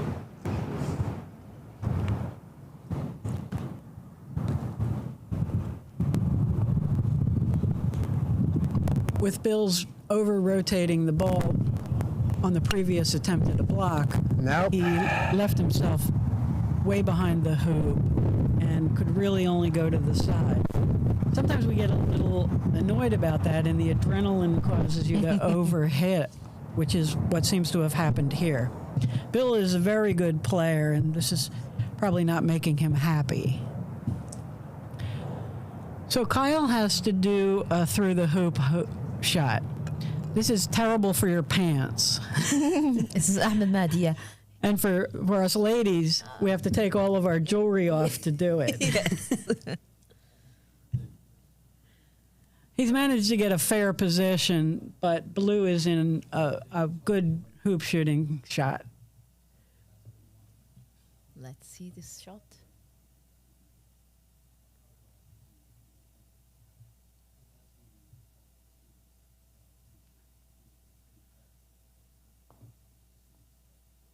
Oh. that. I'm not sure if the yellow can clear the blue later. Can't exactly see. It doesn't look like blue is on the hoop, but that clinker really causes some issue. Yeah. Kyle is in a position where he could attempt a jump.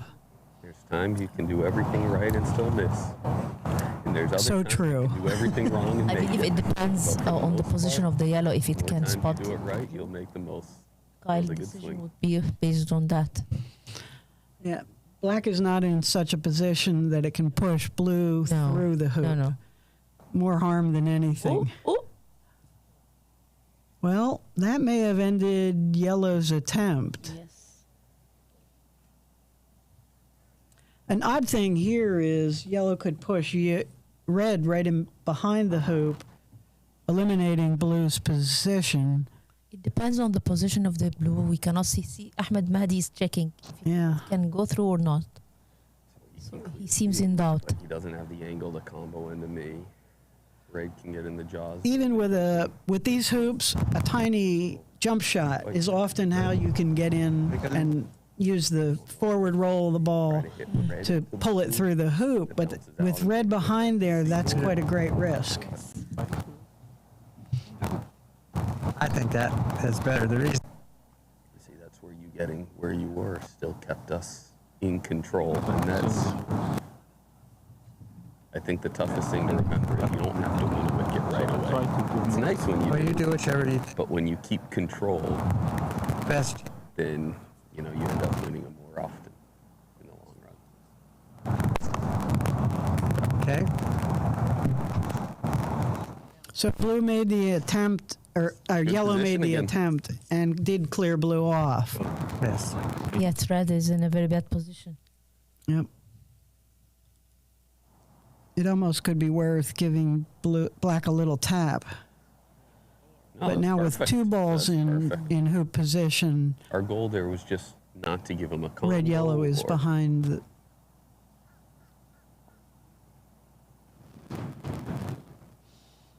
We've heard many times, never go through the back of the hoop. But sometimes it is truly your only option. Hampered. Yeah, it depends on the situation, of course. The more expert your opponent is, the less likely it's a good idea. Yeah. How black is the shot?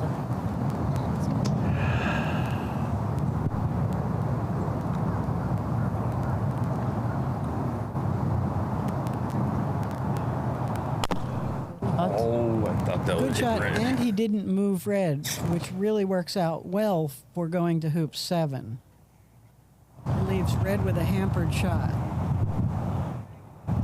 And an excellent setup.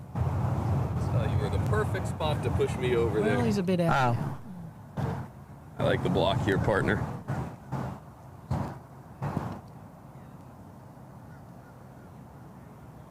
A lot of players have trouble going from 6 to 7. What do you tell them? 6 to 7 normally it's like it's a short distance to cover, so it depends on the court. If it's fast courts like All this, right. I think I got the block on blue for shooting the hoop at any rate.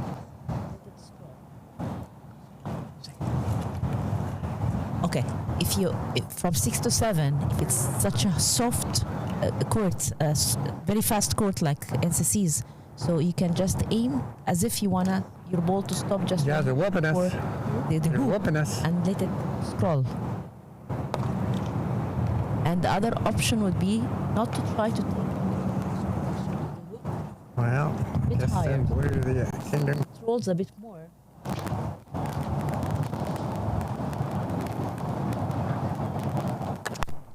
Shot.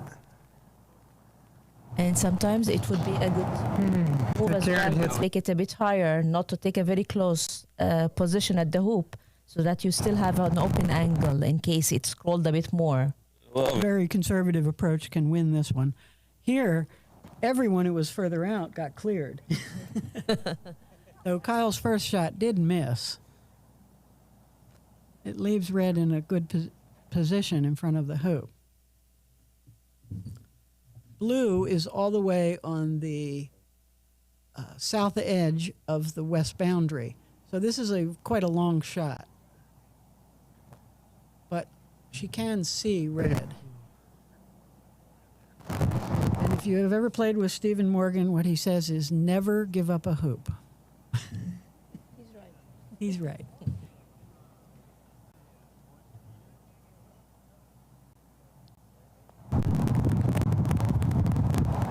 maybe. Apologize. We know that Get in the hoop. scores. Oh, good try. Court 6 game. We will try to get an update On the hoop. on this for you.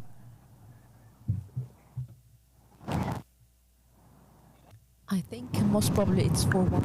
4-1. Yeah, we know that red scored 5.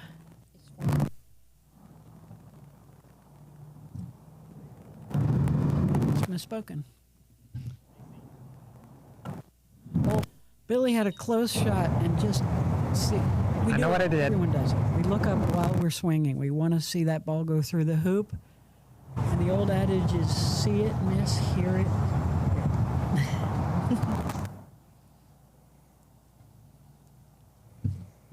All right, so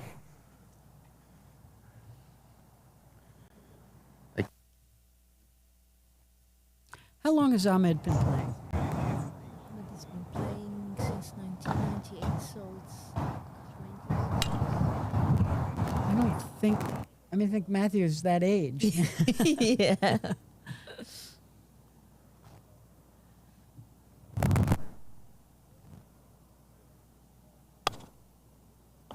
Well, Kyle denied Bill the opportunity to try again Yeah. with red. Red is pretty much all the way over by hoop 4. Yeah, actually, blue and black are in control. And so the reason Ahmed put yellow in his place is just to Center. it's a bit far from the strike of the black. Because if you took any good position, the blue would adjust and the black would take the yellow away. Hey, Ahmed, where? I believe he can see blue. Right there? Again. So even if black hits it, it'll thin out the angle. He may not be able to see it if black is successful. But from where he is now, he has a beautiful shot against blue. Good position for it. That's pretty close.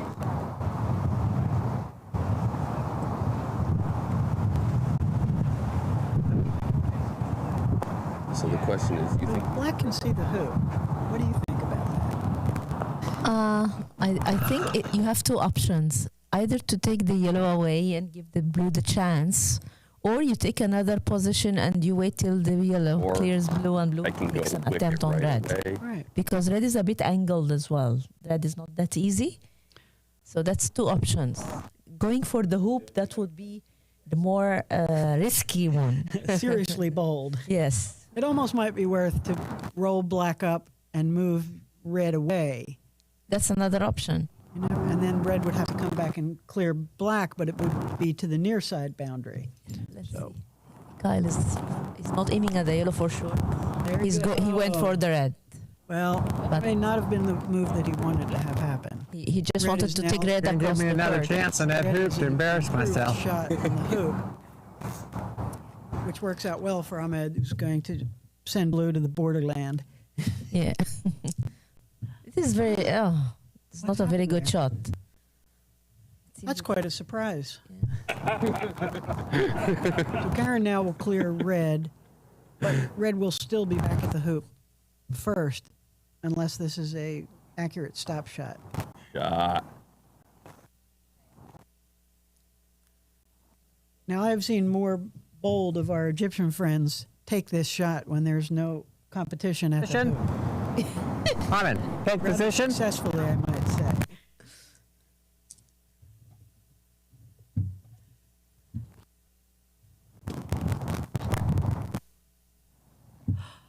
Oh. A little too long.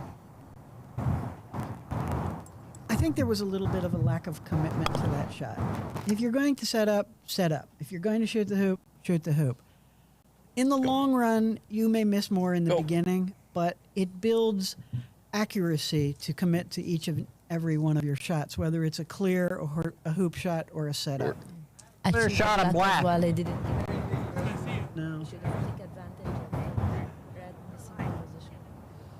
I think just A lot any of times in these position where situations, you would you're set not going to black stop up shot and hold position directly and out there. between red and the back boundary. Yeah. So if red comes after you, you still have a perfect shot on the hoop. Love it. Exactly. Love it.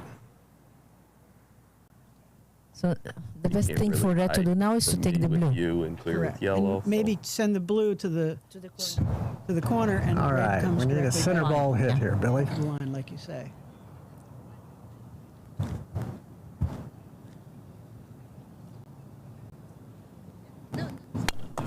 Very nice.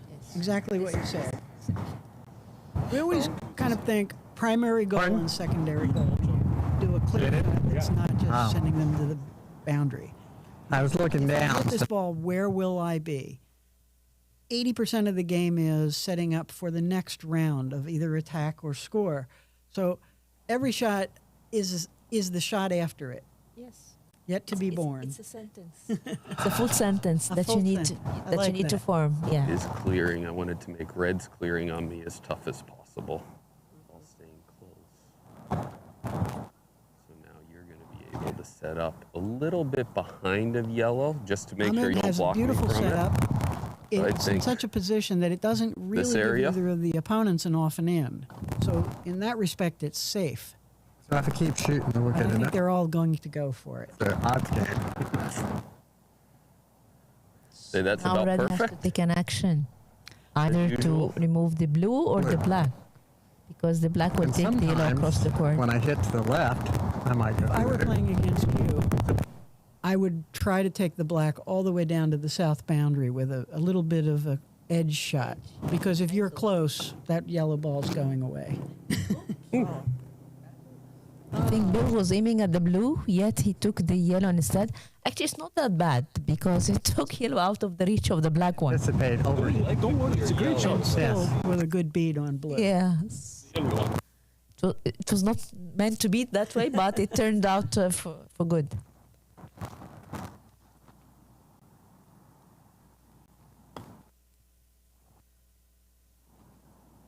Kyle was hoping for a block, but I don't think he was successful. Though he is in a great position for the next round where red stop shots black remains in front of the hoop.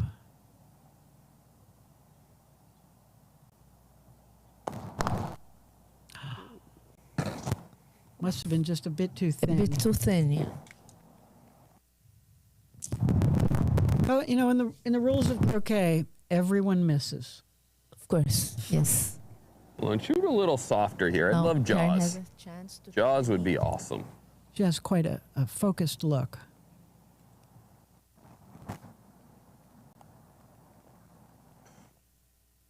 Awesome. With red in the position that it is, I The believe reason that is I was behind. I Not couldn't sure get if down he has to a the chance next to take it out. no, it's very That's thin, but he's Yeah. going to try. Even if Must he was try. able to get Even if back. he can Contact. back a bit. Contact black. Yeah. So So he can stretch it. Try to look. you'll try and jump from back there. That is saying All right. is that So snuggle. Try the base. red to get the black and then the yellow. Jump shot. I'm really looking forward to seeing that. Interesting. Cuddle here was a very good move. It's difficult for black to either go down halfway, and it is difficult for black to croquet off of off of red and push blue through. So black has just opted to be clear down to the next tube. Yeah, what Kyle was trying to in its do is landing that zone. if Maddie's attempting a jump shot, then most probably it will have to take a two-steps jump shot. So he put the black in the place where the yellow would be bouncing into the ground. Right. It'll be interesting. Let's watch this.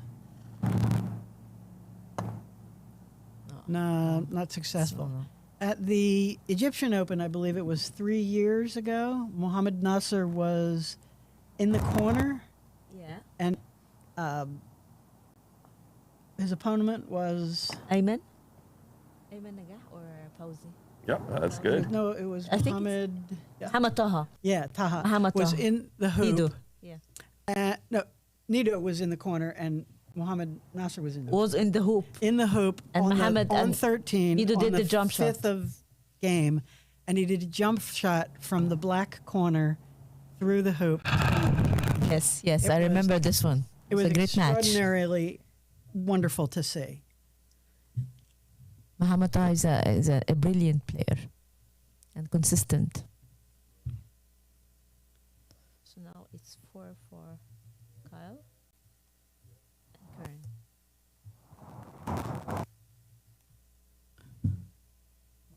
Three, four. So Kyle came a little long on that one. He's in a tight position, which leaves you not a lot of angle to clear balls. So opponents, if they set up successfully, A bit too long. a bit too long. Let me just see what I usually have of a good yellow. hiding space. I've got all of yellow, so set up. Yeah. Kyle As- has all of yellow. Yeah. As you get better, you find that No, just At championship anywhere. it is a game of Anywhere hide and seek around it, and use doesn't what matter. The British call the furniture, Doesn't matter where.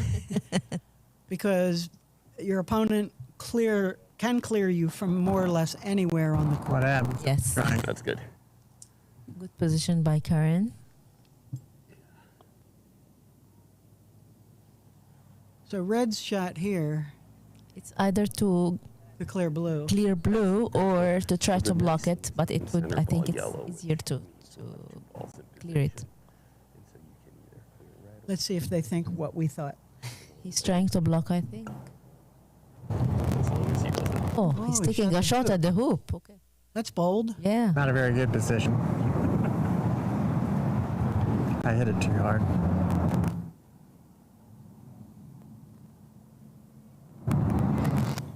He has a clean shot.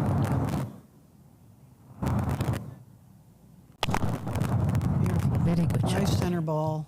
So I think Mahdi will be taking a shot at the hoop at this situation. And yellow and Mahdi's in the Thank you. middle of the north boundary. So most of us teaching pros hate the word stop shot because when you say that, people stop their mallet. And if you watch there, I had a long follow through.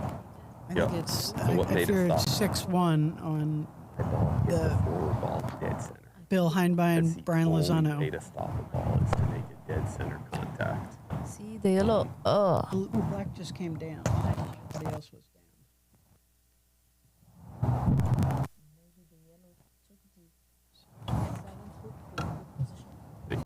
Could have been.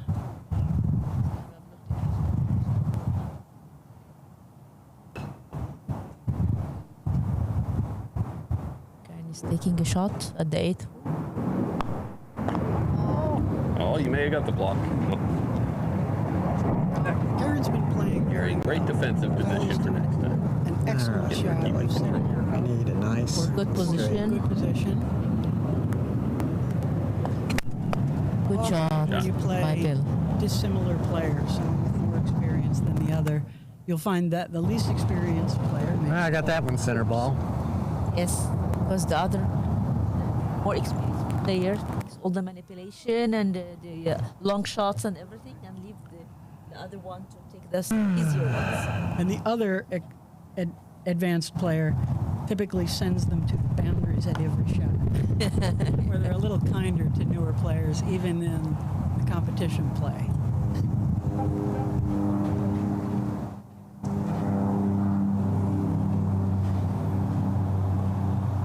Love it. Good shot. She said Blocking red. Block on red. I think red now should go for the black, and then yellow would take a chance at the hoop. This is almost a question of, do you just do a jump here? I think it's easier to clear the black and then take a chance by the yellow, I can make because that. it's not an easy jump shot. She's covering me So just it looks enough. like an off and in for yellow. Bill's got to get black to the corner. And he looks like he's done so. Yeah. An excellent shot. Will Kyle take a chance to clear the yellow, or he'll just try to block? So he's taking shot. Because he knows Ahmed Imadi might get Yeah. this hoop. I So he think doesn't want to leave him the chance to try. You wouldn't leave him there. I wouldn't. I wouldn't.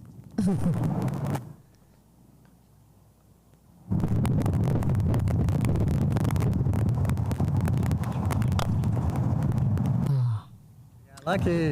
Yeah, Kyle's See off now, to the north boundary. Ahmed Imadi is taking the shot So at you're the going to hoop. shoot the hoop?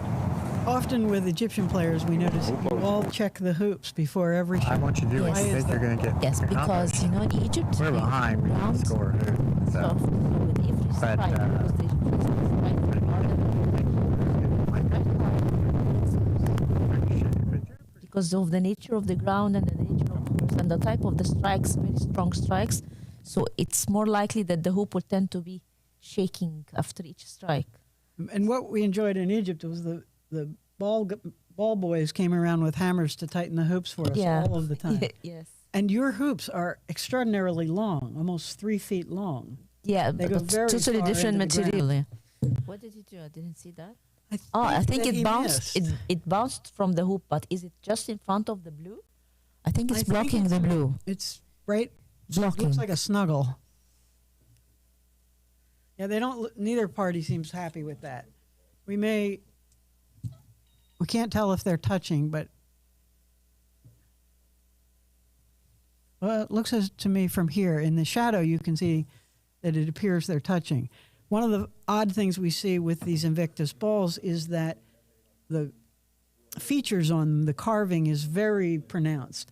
So sometimes you'll have areas where it doesn't look like they're touching, but two peaks of the will be.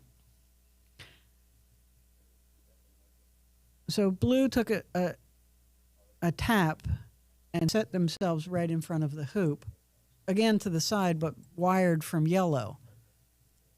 I wouldn't be surprised if yellow tries to come through and pitch blue off to the side as their turn comes around.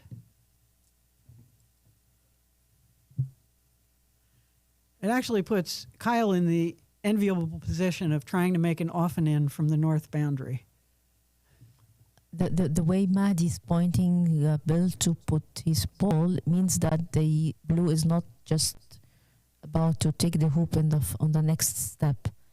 And red is trying to block. It's Kyle's as if he's shot. taking a position to take a following jump shot,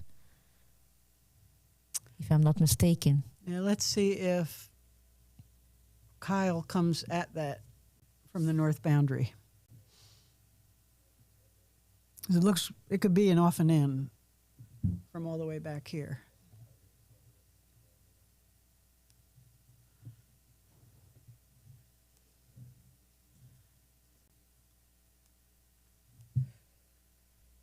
This is one of those shots where you say all of your prayers.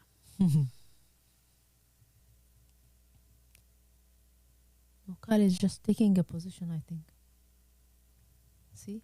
You're right. Yeah.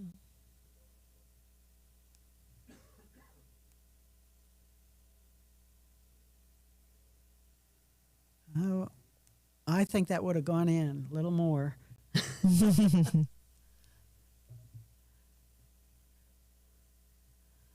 With such a tight score, a big risk like that probably is not worth taking, though.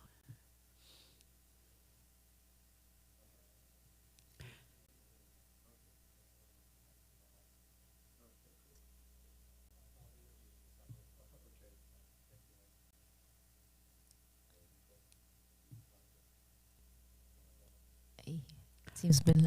I don't. Oh, I don't know. Okay. so the rock stars have decided to separate their balls and leave it up to the ProAm players. It's an interesting conundrum. I don't know that blue can get a bite sufficient on the ball to get red out of the way, but Karen may just snuggle in so that neither ball has a chance. And that seems to be what she's done. So I think the best choice now is just for red to move it a bit far from the blue and allow the yellow to move the blue to the corner. Yeah, exactly. See? Set red back up for a clean shot. I might have put red a little further back to not give such risk to Ahmed, but he's a brilliant player.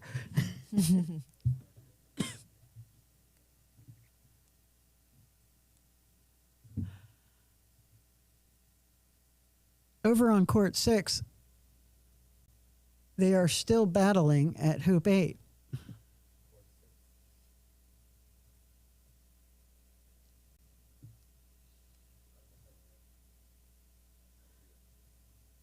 No one is in a great position to score the hoop at the moment. So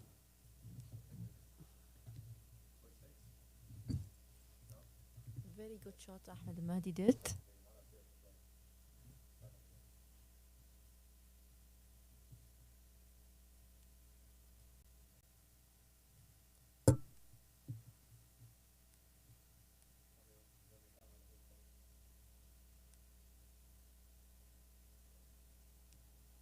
So now Karen needs to take the shot at red. blue can see red. Yes, it can.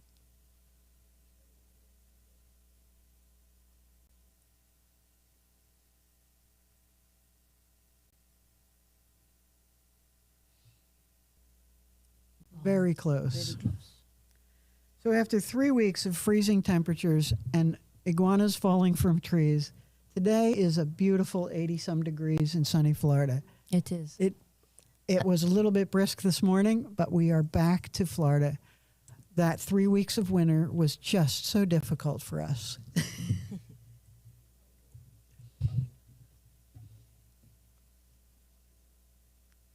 So we came from Egypt and got the sun with us. You did. You brought all of the warmth. We really, truly appreciate it. In Florida, when the weather drops below 70 degrees or 22 degrees, the women get their fur coats and boots out.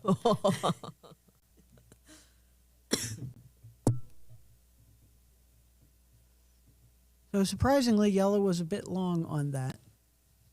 And black is a bit short. So let's see how blue and red do.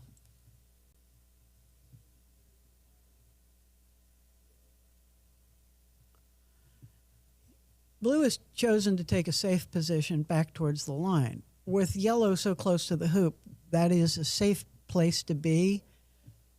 There really isn't any advantage for red to clear blue because it only is a dozen feet, say half a dozen feet back to the line.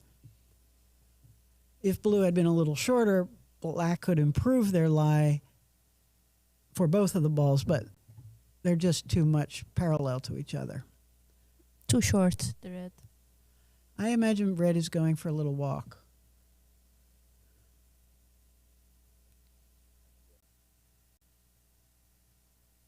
What would you do here? black, I Yeah. would put the black a bit to the left, like a meter or so to the left, just straight to the hoop. Ah, bravo. And let blue take care of red. But he's taking a when the chance at the time hoop, I comes. think. Kyle is aiming in the hoop. That's You see? bold. Maybe that or yellow. I don't think so. No. It's No, at he the took hoop. he took the hoop. On court 7, we have 1 minute left in the game, and the score is tie. So this hoop will matter.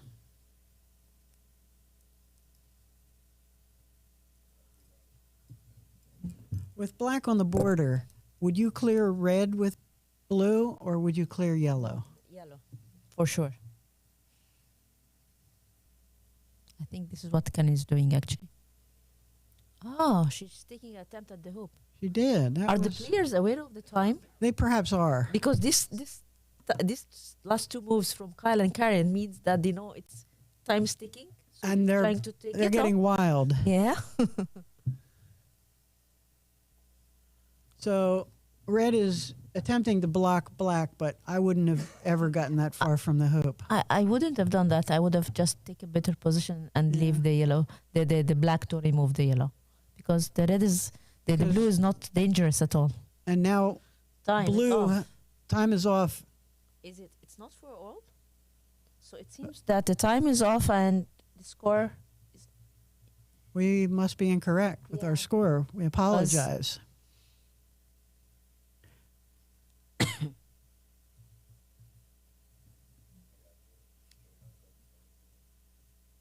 I think this Must way be it's 5-3. 5-3 for Ahmed. I think. Hard to tell.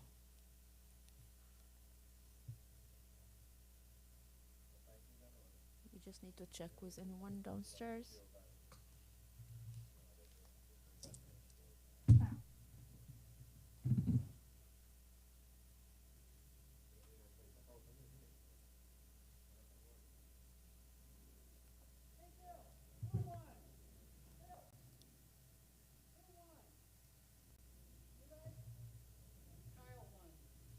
Okay.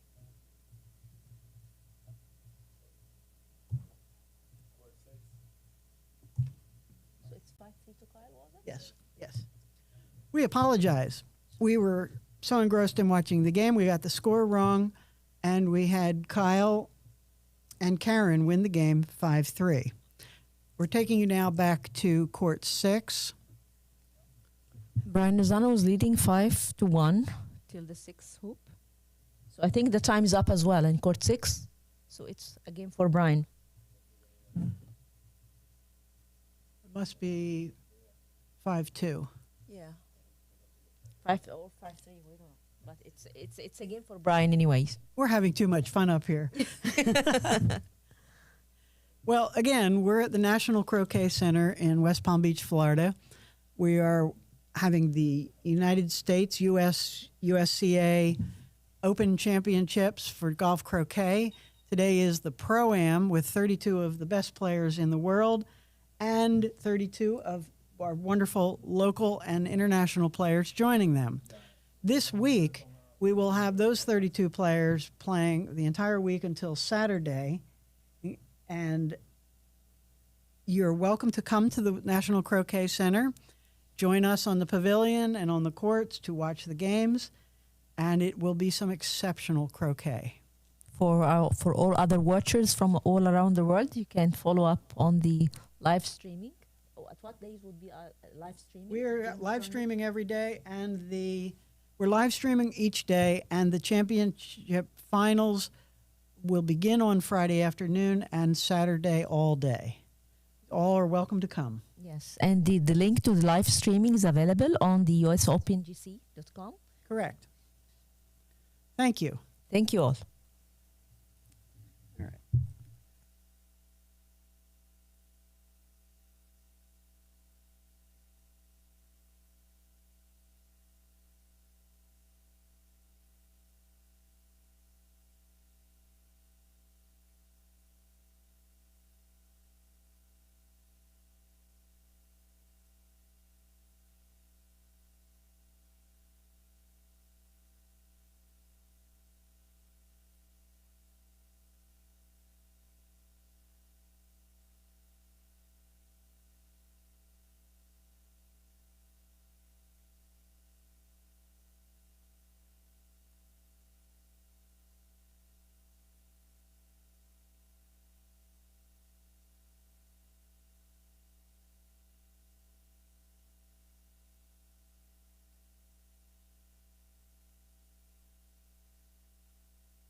Well, Kyle, we have Kyle Maloof here with us to do a quick interview here at the 2026 U.S. Open Golf Croquet Pro-Am.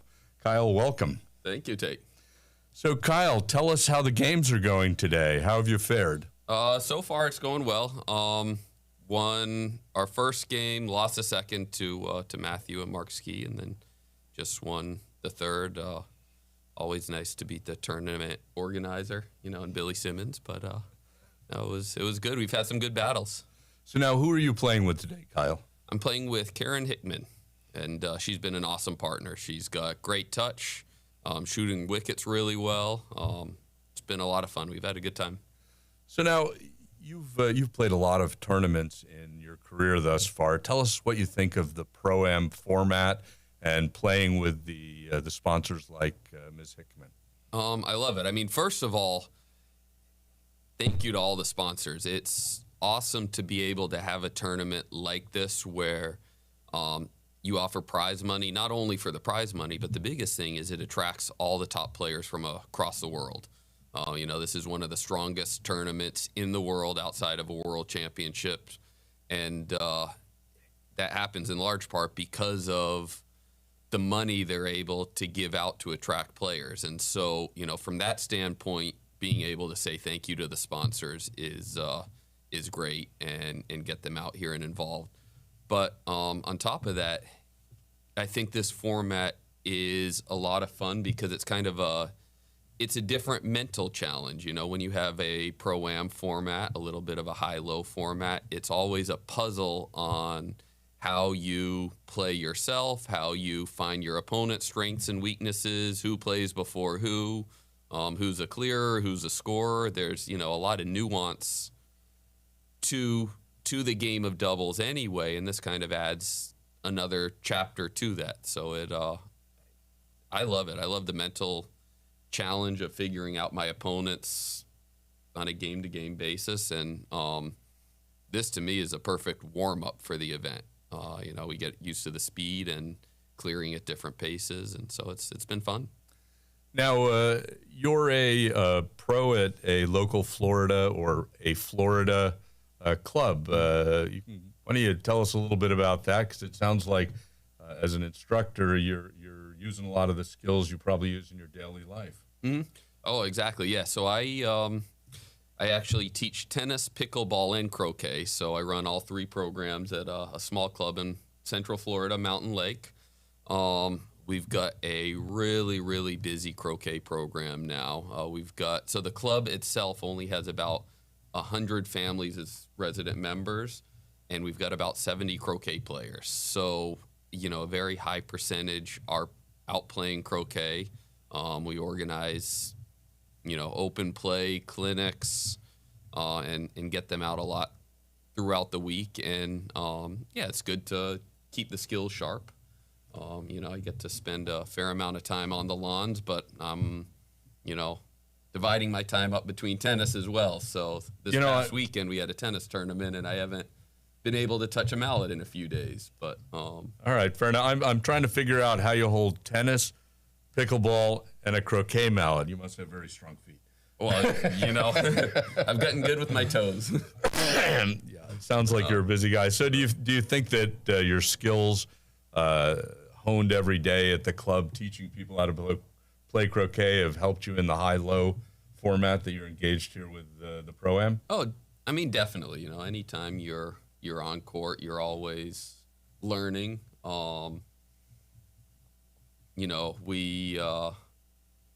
Just playing with different levels helps with that. But I think I like to think out on the court. And so I think just that aspect, I'm always, no matter if it's a high-low format or a regular format, I'm trying to figure out a strategy that gives me the best chance. And, whether it's high-low, singles, doubles, everyone has different skills on the court.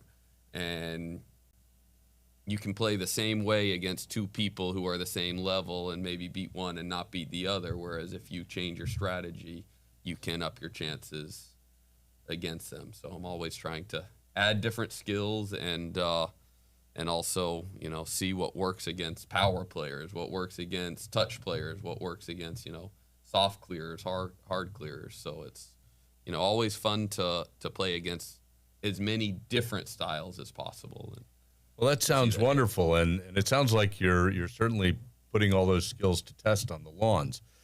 When you're out there, do you find yourself thinking about your earlier days when you were learning, maybe when your father was bringing you along, David Maloof? Does that come into play, or is it now David's going, yeah, my name's David, I'm Kyle's father? We're not quite at that point yet, you know. Hopefully one day, but yeah, you know, I don't think too much about the past, or try not to think too much about the future. I just try to be out there and have a good time. Look at the wicket that's in front of you, right? Exactly. My goal when I head into a tournament is always, how can I keep my mind in the best state possible? And that's one of the most challenging things, but I find when I can do that, I give myself the best chance for success. And, you know, the physical part I need to have before I get into a tournament. If I focus too much on that, I'm in trouble. So I'm just trying to keep level-headed, and we'll see. Hopefully I can do that this week. All right. Well, before we shut this down, one, thank you for sitting with us and giving us this interview. If you had a message that you could send out to future participants in the Pro-Am format here, what would that message be? Please do it. I mean, you're what make this tournament possible. First of all, it's, you know, the chance to come and play with a world-class player, learn from them is a great opportunity, but this tournament isn't possible without the Pro-Am participants. And, you know, we enjoy playing in it. You'll enjoy it too. I've seen a lot of happy people out there, and yeah, thank you for supporting the tournament. And if you're on the fence, please come out and do it next year. Well, Kyle, let me just say thank you for coming out and playing. Thank you for playing in the Pro-Am. And we look forward to watching your games eagerly and seeing how you do in the Pro Open here starting tomorrow. Thank you. All right. Thanks. We're out.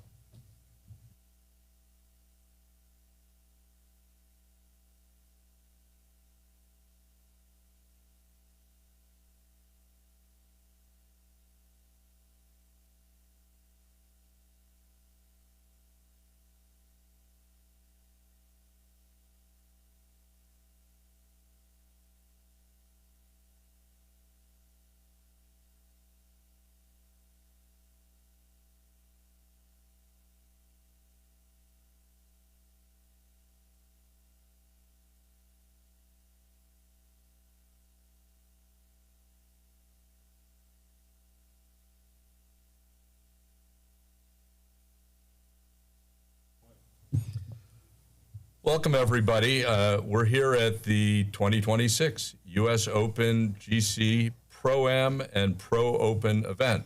I have with me today Adam Barr, who, are you still the president of the Toronto Croquet Club, Adam? Not president, no, just a board member. Okay, a board member of the Toronto Croquet Club, a world-class croquet player who's going to talk to us a little. So, Adam, tell us about your initial impressions about the Pro-Am. Is this your first year or is this your second year doing this? I played in the U.S. Open last year, but not in the Pro-Am, so this is my first Pro-Am. This is an amazing day, amazing venue, amazing players. Yeah, everything's wonderful. Even lunch this year. I really loved it. Well, there's a plug for Sandy James, our local caterer. Thank you. So tell us how your games have gone this morning. So we're 1-2. I'm playing with Simon Denchev. Simon's just 12 years old, so watch out, everybody. He's going to be an amazing player. It's been really fun.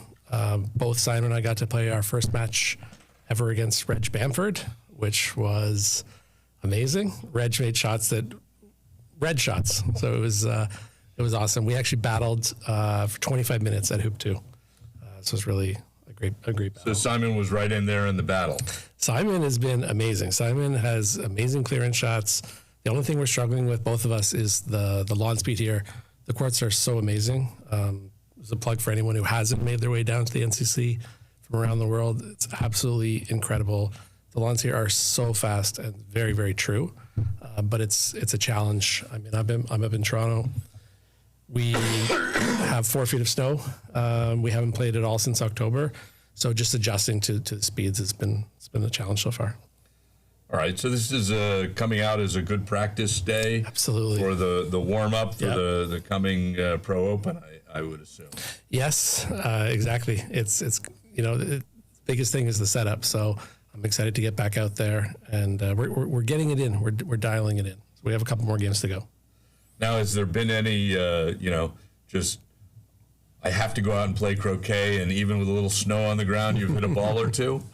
We actually, a few of us rented an indoor soccer facility about a month ago. It's just expensive to do it regularly, but yeah, we're craving the croquet, so we did that. You know, my impression when the Canadians show up is we're going to play croquet until the lights go out at 10 o'clock at night. Do you feel like that now that you're here? Absolutely. We want to, but we were told by the tournament, maybe by you, Tate, that we're not allowed to play after games. But yeah, another Canadian traveled down here with me, Amr, and we're croquet nuts, right? Anyone watching this, I'm sure, feels the same way. And if you're in a cold climate and you come down here, you just want to keep playing. So now, as you look out on the field this morning and you see all of your Pro Open competitors, how are you feeling about the competition? This is an amazing field. I feel fortunate to be here. I'm just going to try to have the mentality I'm here to have fun. Just play my shots. You just expect to be cleared. So just keep setting it back up and see how it goes. All right. So now, Adam, if there's a message you could send out to future Pro-Am participants, not just the sponsors that are playing today, but ones that are thinking about it, what would your message about this Pro-Am event be?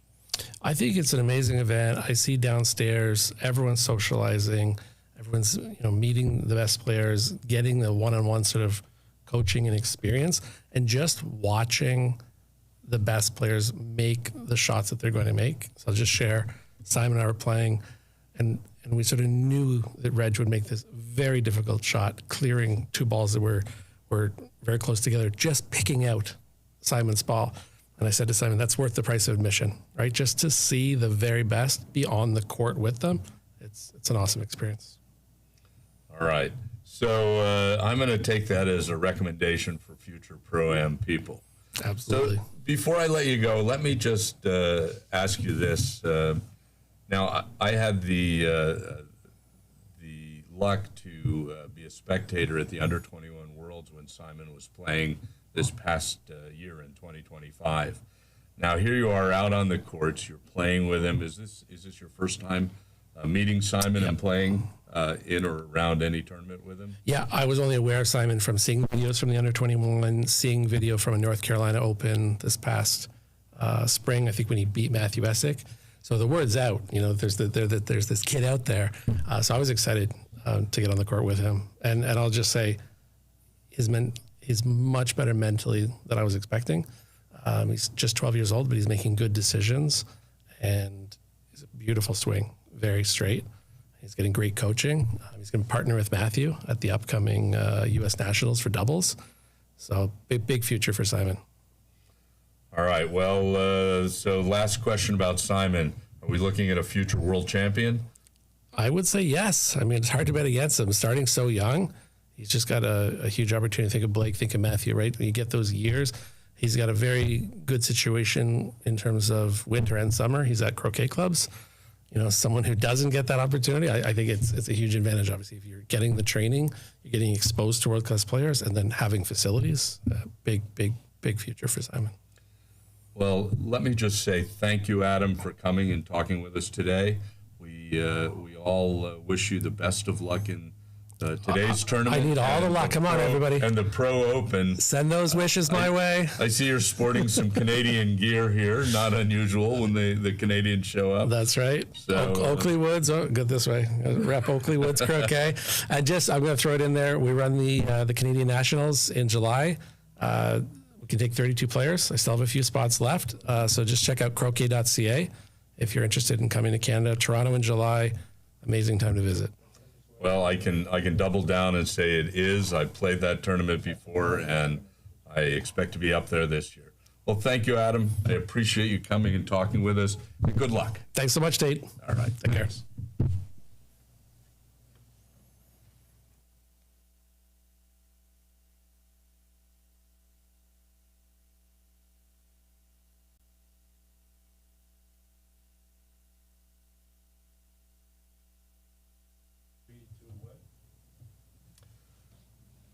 Well, everyone, thank you for watching the U.S. Open GC Pro-Am live streaming here. And I'd just like to take a minute.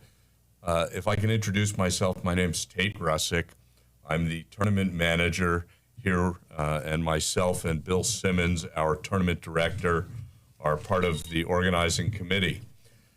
However, none of this would be possible. The live streaming, the event setup, and all of the effort that goes into it without our sponsors. So I'd like just to take a minute and start with our local Palm Beach sponsor, the Palm Beach Sports Commission. Folks, the Palm Beach Sports Commission probably sponsors about 220 events a year. They have graciously sponsored and donated to the croquet events here at the National Croquet Club. It must be 6 or 8 events per year. So we want to really thank them.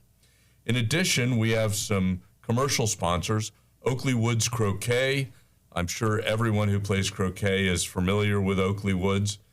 Don Oakley is an avid player and makes mallets. He's also a great source for wickets and all other professional croquet gear that you might need. Here today with us, we also have White Tie Croquet, which is a gracious sponsor of this event. And Victoria is here. She has merchandise that you can purchase. You can visit us here at the club, whether you're a member or not. Victoria is on the veranda with a large selection of mallets, white attire, and other croquet stuff. In addition, finally, our last commercial sponsor, Karen Wheels or Weiss Fine Art, and Chris Weiss Fine Art.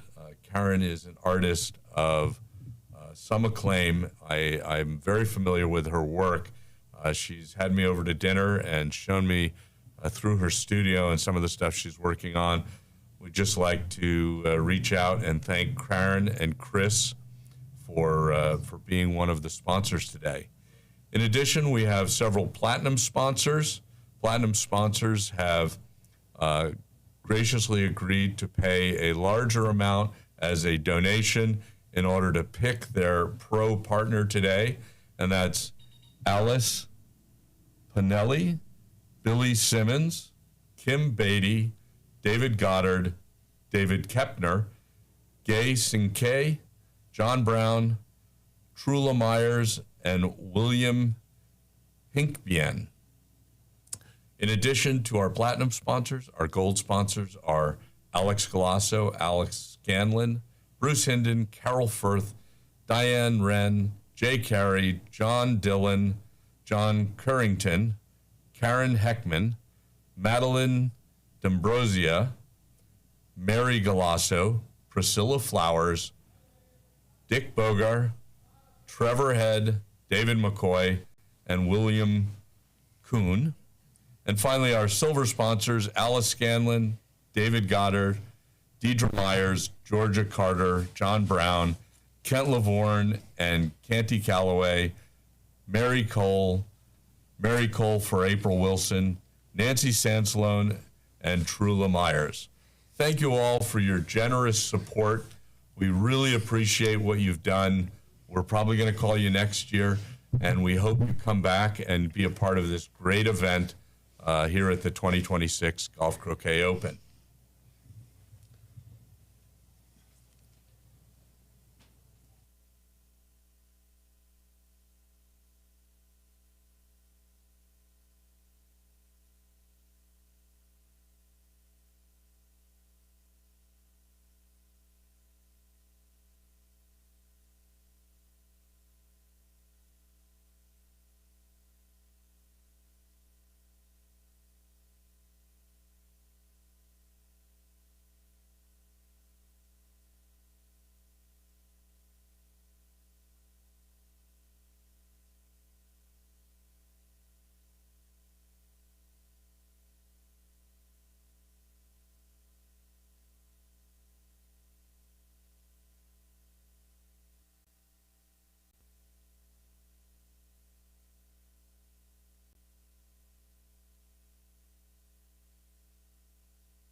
Good afternoon, everybody. I'm Tate Russick.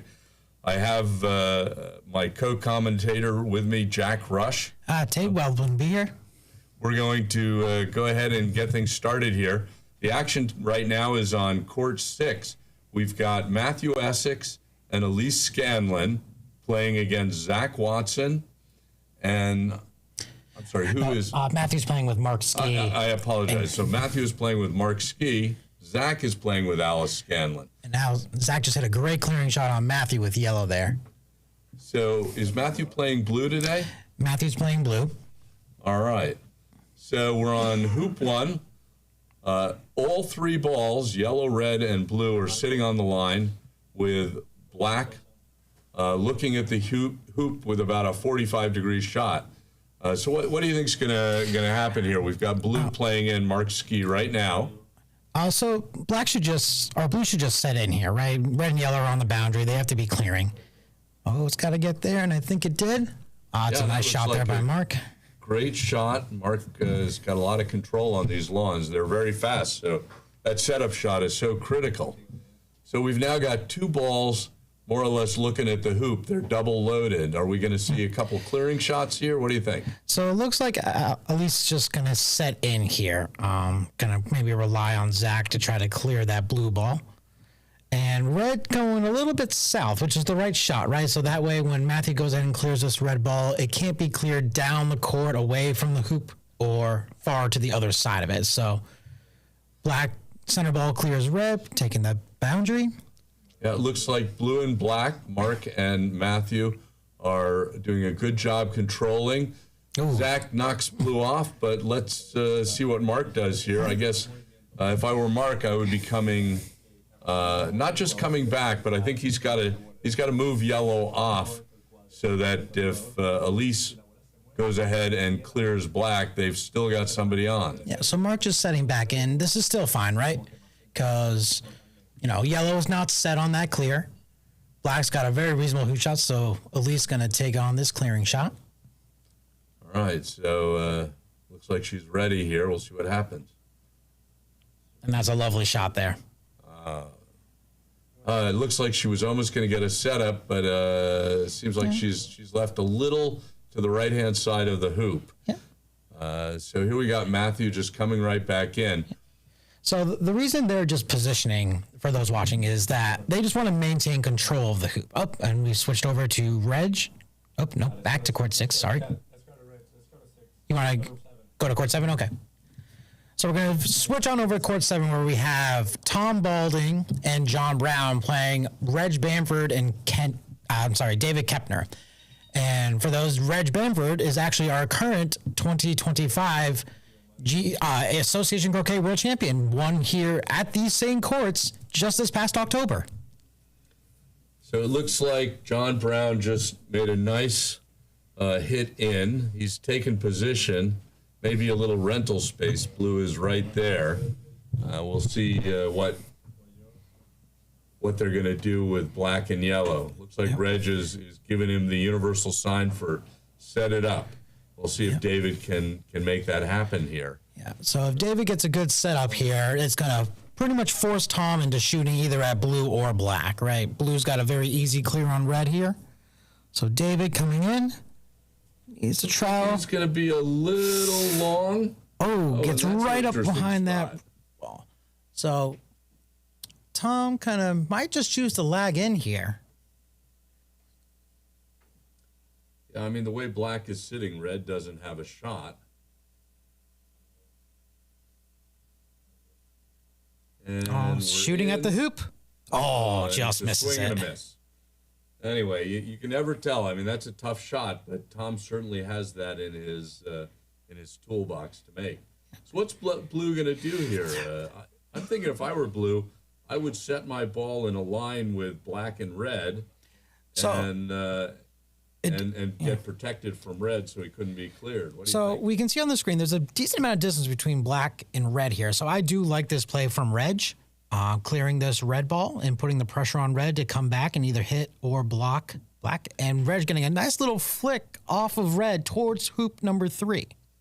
Well, he gives black a nice open hoop shot, and red's got a long way to come to do anything. And I think if we take a look down on the lawn, there may be a problem with that peg. I think even if red can see black, it's a long haul to get there. It's a long haul, and question is, how much do you trust black to run that hoop from that distance and that angle? Well, David Kepner, you know, he passed me in the hall the other day, and I said, "How's it going?" He says, "Well, you keep your head down and swing through." Love it. You know, I think David has got all the skills necessary to make that shot. So red coming in. Oh, and just misses a it. miss.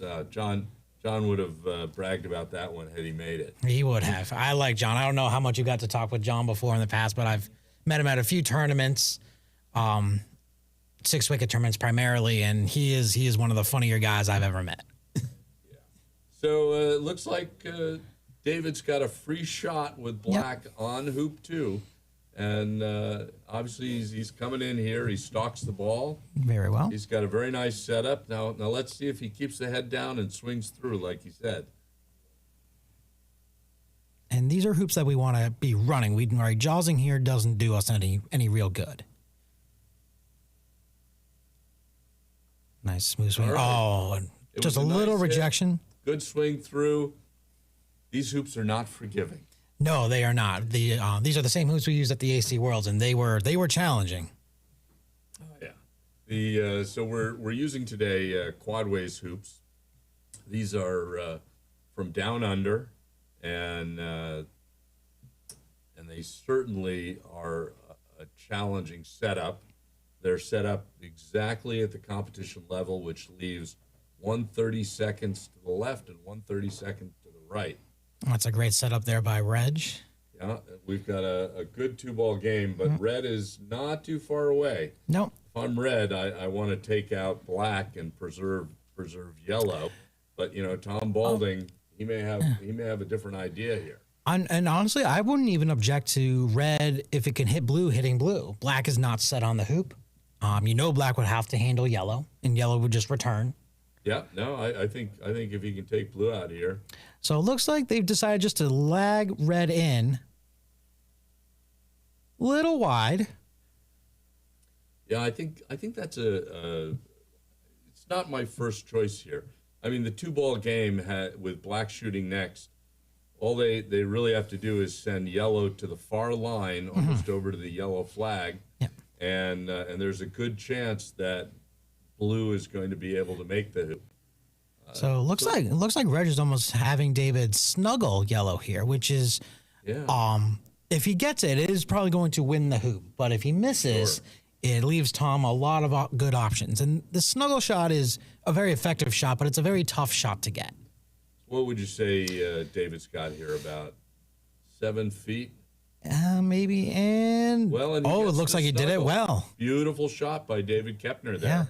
Yeah. I think that really told the story right there. And Tom just says, "Yep, can't do anything about it." So Tom makes a great move here. He utilizes black. He does a simple takeoff as you would in an AC or 6-wicket, and he puts his ball right in front of the next hoop. So he's got an advantage that he's already there to either take care of anyone or just swing and hit that hoop already. Yeah. And that's Reg made a great hit there. Simple 1-2 foot shot and executed brilliantly.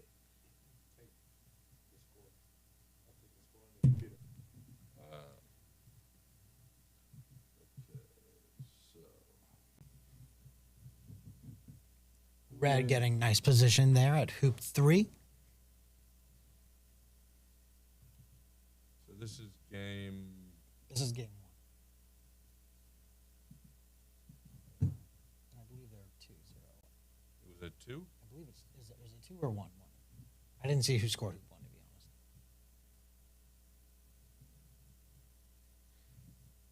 All right. So it looks like David Kepner just lagging that black ball in. Comes up just a touch short. So Tom Balding really has a nice, easy setup. He's put himself in position. And it looks like he might have tried to go for that block from Reg as well on his partner. I'm a big fan of prioritizing the position first, and then if you happen to get the block, great. Yeah, it looks like red is in position to. Oh, there it is. Thank you. So it looked like Reg may have been just trying to lag in, but he left it a bit short. I'm not really sure what happened there. Yeah, I think that was just lawn speed took him over there. So John has pretty much a free shot here, and it's even a little better than Tom's. He can run the hoop here. Yeah, it looks like his feet's kind of pointed at that right themselves wire. on the board. And he does it. A nice, well beautiful ran. shot right through hoop number 3. So the only criticism I would give on that shot is that John would have liked to have ran that red ball down a little bit more, because now he has a very hampered swing going down to hoop 4. Yeah, I see all kinds of attempts at making that situation where red is so close to the hoop, making a good shot and staying down. Of course, we'll see how John deals with it when his turn comes around. But for the time being, David has a very nice opportunity to set up here on the hoop. That looks good. Pace looks right. That looks like a beautiful 4-foot setup. Yeah. They're going to be in very good shape. I think that. So this seems an obligatory shot by Tom here to try to either make that hoop or get that black ball out of there to buy some time, if nothing else. Yeah, here's the swing. There's a swing. Looks good. Catches at that left half. Shot. Great shot on Tom Balding's part. That's what, about 62 feet, 64 feet. Right around that. Yeah, just off center ball. Here comes Reg in. Yeah.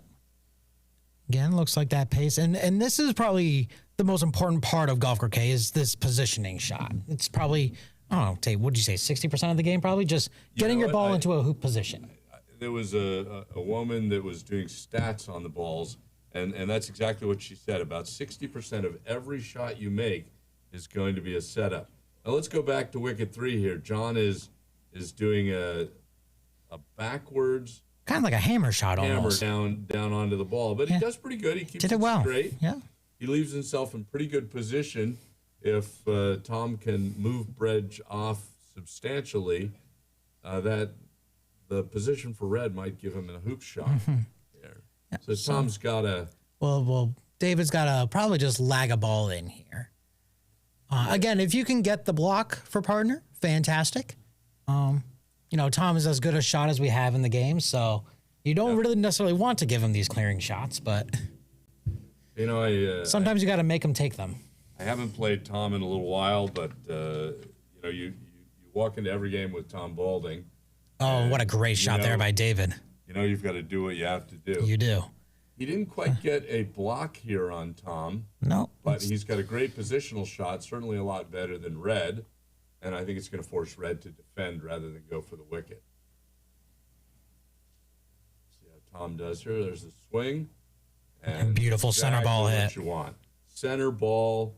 Tom would have stayed there, but he got a little bounce at the end, probably the spin on the ball, which took him to the right. So I wouldn't count Reg out on his shot with Red here.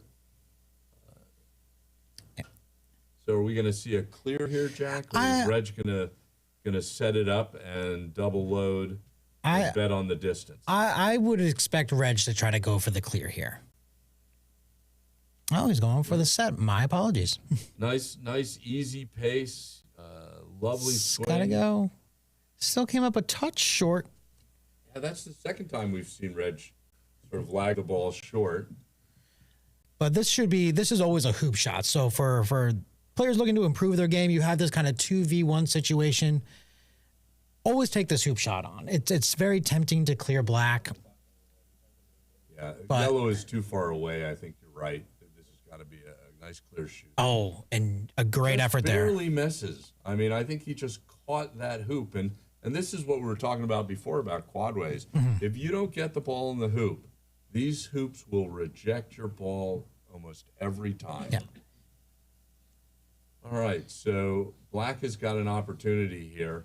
No one is behind the hoop, so really all he needs to do is to get in the jaws here, and if he can get through at this angle, which I think It looks, I mean, if we see the screen here, you can see that looks pretty straight. This should be a very straightforward hoop shot here.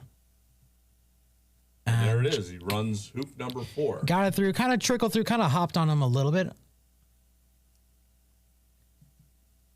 Tom gonna now be the first ball to lag into hoop 5, and looks like he got to a hoop running position. It's a little bit angled, but Yep. Well, and I'm wondering if black can see that. As long as black can see it. well, the problem would be with red potentially snuggling black from behind. It's close enough you could get it. Or red could just send black away. It could as well. The other end if they wanted to preserve that. So, nice smooth swing here from Reg. Great tempo and rhythm on that swing, and center balls it beautifully. You know, and for everyone watching, this is what you're really looking for. A nice, clear, Reg moved the ball off almost 30 feet, and yet he's only about 6 feet from where he needs to be on hoop 5. So Reg leaves himself in a terrific defensive position for his partner. So Reg comes in. It's got to does slow a down. Nice setup, little long. Yeah. But still a good position. The unfortunate part about Red is he leaves himself where Reg can just do a nice stop shot, send Red all the way to the opposite line, and leave himself right there in front of the hoop. So Black takes a nice positional shot here. Yep, Black doesn't have to do too much. It just needs to get great hoop running position. I must say, it's been a while since I've played against David Kepner, but I remember his positional play being some of the best that I've ever seen. Well, you can't improve on where Black is sitting much. And in true Tom Boulding style, we have a great hit, almost center ball. Black goes right, yellow goes left. They're both moved away about 22 feet. So here's that critical shot we were talking about. Reg is going to do a stop shot on Red, put Red all the way to the flag, and stay right in position. And there it is. Look at that. Red's moving off to the line, and Blue is in perfect shape for the. And a good thing on your point there, Tate, to notice is Reg did not take a massive swing at that ball. He just focused on a nice smooth swing, hit it in the middle, let energy and physics do all the work for him. He just had to direct the ball where he wanted it. So now we were looking at these, and we've talked about these center ball shots a little bit. Now you teach croquet on a daily basis, Jack. Yes. When you teach people about their technique in order to aim the ball and really work on this center ball idea. Yes. Do you have any good tips that we can put out there for the viewers? So I really harp on making sure your feet and your hips are pointed towards your target. You see a lot of, at the club level, players will put their mallet down and walk behind it, kind of like you'd line up a putt in golf almost, to a sense. The problem with that is you can set the mallet down, but then if you get your feet and hips pointed the wrong direction, the mallet will naturally want to swing along the path of your feet and your hips. So really important for those club players looking to improve your golf croquet game, really try to focus lining up with those feet and those hips, right? And keeping that lower body nice and quiet. You can see Tom here doing it, keeping his lower body nice and quiet. Hits it half ball, but hits it exactly where we wanted it to. Yeah, the textbook swing for Tom Boulding. I mean, just absolutely perfect contact, and he leaves himself looking at the wicket, which is critical on the next shot. Even if he isn't shooting the wicket, he's got a defensive position, and he can certainly do some damage there. And here comes Reg, right back in. Just a wee bit short, but not bad at all.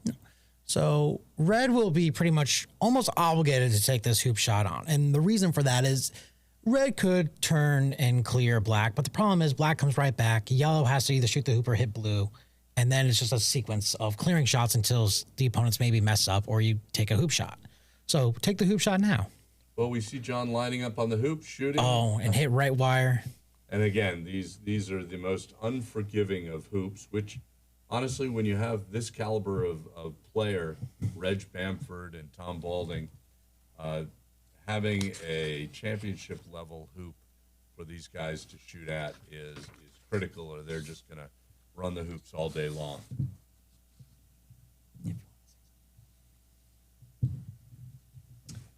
So just a quick note about Reg Bamford. Reg Bamford is currently one of the top players in the world. His D-grade rating is 26-26. He has that's a great hoop shot by David. 84% of all the games he played in 2025. And as Jack mentioned earlier, Reg also recently became the 2025 World Association Croquet champion. I believe he did it right here on this same lawn, on lawn 7. And I don't remember who he was playing. Do you remember who he was in the finals with? Yeah, so he was playing Mark Avery from England. And I believe Reg won in 3 games. I think all with triple peels, if I remember correctly. I was not here for the final, but I did watch the live stream of it. And it was a great match. I think Reg actually set a triple peel record that tournament. I'd have to ask again just to make sure of that, but I'm almost positive he did. Well, and for those of you who don't understand a triple peel, when you're playing association croquet, in the end of the game, when all of your balls, both balls have run at least 9 of the hoops, the challenge is to go from 10 to finish using one ball to put both your partner ball and your ball through each hoop in sequence. It's really art to watch some of these top players do it. They know exactly where to place the ball, and they do so with such precision. It's just a pleasure. So we're going into hoop number 6 here. Now, that'd be 4-1 for David and Reg if we counted our scores correct. That's right. David Kepner scored hoop 5. Is that right, Black? There it goes. Okay, there and so Tom taking the clearing shot on blue here because Red's got a hoop shot. So, again, nice good tempo and rhythm on this swing. Hits it beautifully. Sends Reg down to corner 4. Now, when you're playing against a gentleman like Reg Bamford, Tom knows that he needs to put the maximum distance between Reg and his target. Because like Tom, Reg does not miss a lot. So we'll see Reg set up here at the yellow flag, essentially, and he'll be hitting in. Now he's got to move Red off of hoop 6, or it's pretty much assured that Red can put it through there. So let's just see. Reg is doing a lovely job of stalking the ball. And he set it up. It looks like he's moved right into clearing position on Red. And let's watch this shot. Good strong tempo.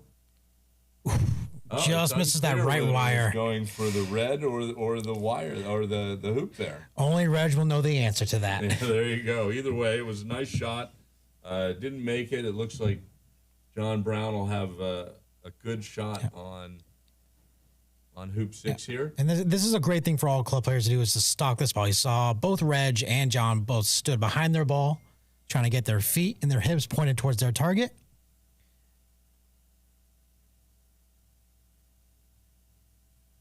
Now, for those of you watching, John is Great shot. using a very wide mallet. Now, the advantage of that extra width in the mallet is that John's sweet spot, so the spot where he can hit the ball and the ball will go straight, is about 3 times as wide as a normal 2-inch mallet. Mm-hmm. You can see it right there. A shot there. That's a 3 1/4 inch wide mallet. Very interesting choice for him. My understanding is he's been doing great with it, and John is not only a golf croquet player, but plays association and 6-wicket. So That's a David great Kepner, shot. like you were saying before, Jack, just a textbook setup here on hoop 7. Yeah, and so it looks like Tom may be taking a clearing shot on. It's hard to see. He might have half to 3/4 of that ball. It's kind of hard to tell. You know, if I were Tom, I would not be shooting at him here. I would be setting up for just that reason. He was right on the edge of being wired. And, you know, your mind plays tricks with you when you've got an object in your... So I don't... The only reason, Tate, I don't hate that clearing shot is because of what blue can do to red. That is the only reason I don't hate that clearing shot. It was a tough clearing shot, admittedly. Yeah, and true to your word, Jack, Reg puts red all the way down almost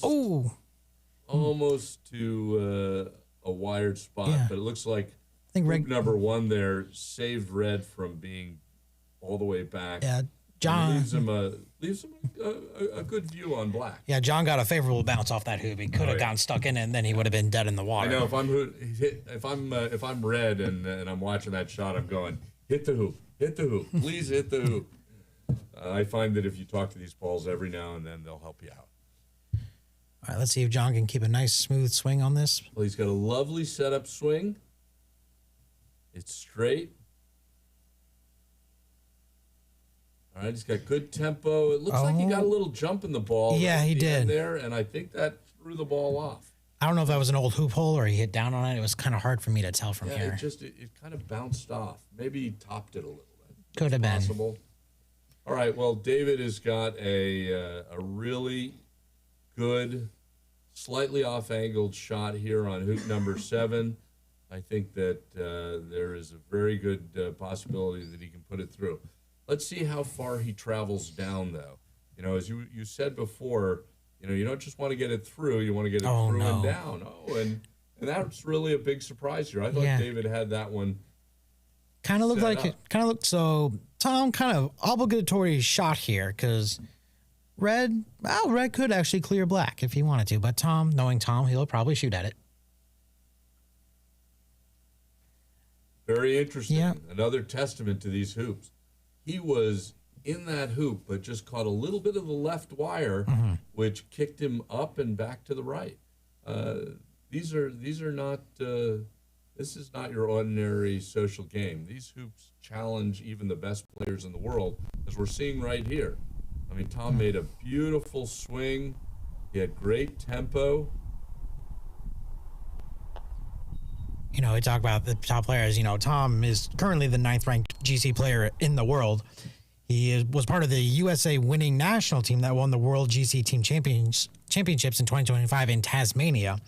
He's won the GC Open doubles in Australia in 2024. He and Stephen Morgan, the only American pair to win that event, is my understanding, and has been the USCA GC doubles national champion back in 2023 up in Chesapeake Bay with the Blake Fields, who is the current GC world champion.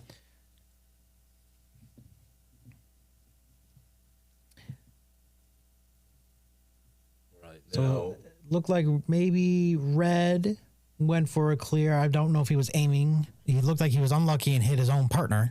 Yeah, it looks like he caught yellow instead of blue. I'm pretty sure he was aiming on blue, which he certainly needed to do. And Tate, it looks like yellow might be wired from blue with that hoop there. It certainly looks it from our angle. Yeah.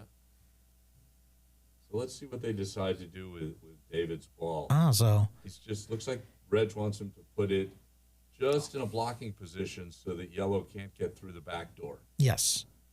And pretty good strategy here. Yeah. And as an instructor, I typically don't like this tactic at all, but who am I to A, argue against Reg, and so B, but here I also don't necessarily hate it a whole lot. Well, as we saw before, David has that great positional shot, so I think Reg can count on David being able to execute here. Yes. You know, just like everyone on the field today, these are what we call high-low games, but David is not exactly the low of the low. No, he is not. He's a superior player in most, and just as we said, it looks like he got that spot. Positional shot there. So the back door is closed on Tom Balding. Yeah. Now, Tom is not one to give up on hoops very easily, but he is shooting like he has something. It's hard to tell. I don't know if he can maybe see the very edge of blue, but it certainly looks like that's where he's pointed.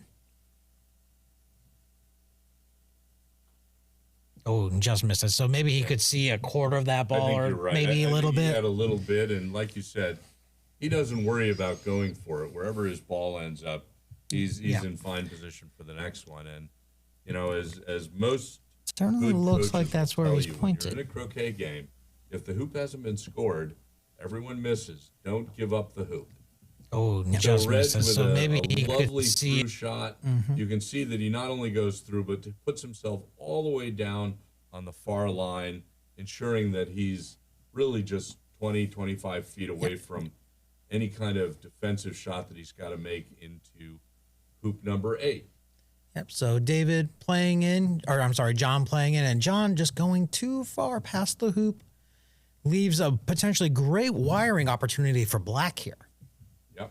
So for those at home looking to improve their golf croquet game, really important if you're that first ball down to the hoop, don't go past that hoop because it just leaves great wiring opportunities. You can see Reg giving David a spot here where Red can no longer hit it, forcing Tom to shoot at something, whether it's the hoop or the ball. That's right. And as long as Tom isn't shooting at the wicket, I think Reg is feeling like they're in better shape. All right, so Tom gets in front of that wicket, it's a good chance that he's going to. Definitely looks like Red is still open on black, so Tom not having to worry about that. So I expect him just to lag a ball in. And here it comes. Oh, don't get too close to black. It's going to fall off. What a lovely, lovely shot there. Oh, just doesn't want a black-red shot, and it's hard to tell from here. You know, it looks like when we looked at that last shot that there was a little bit of room where Red could sneak through and potentially get that. And of course, John Brown is playing Red. He's got a good shot, so I think that if he needs to, he can do this just fine. And Reg is just putting another one in front of the hoop, I think.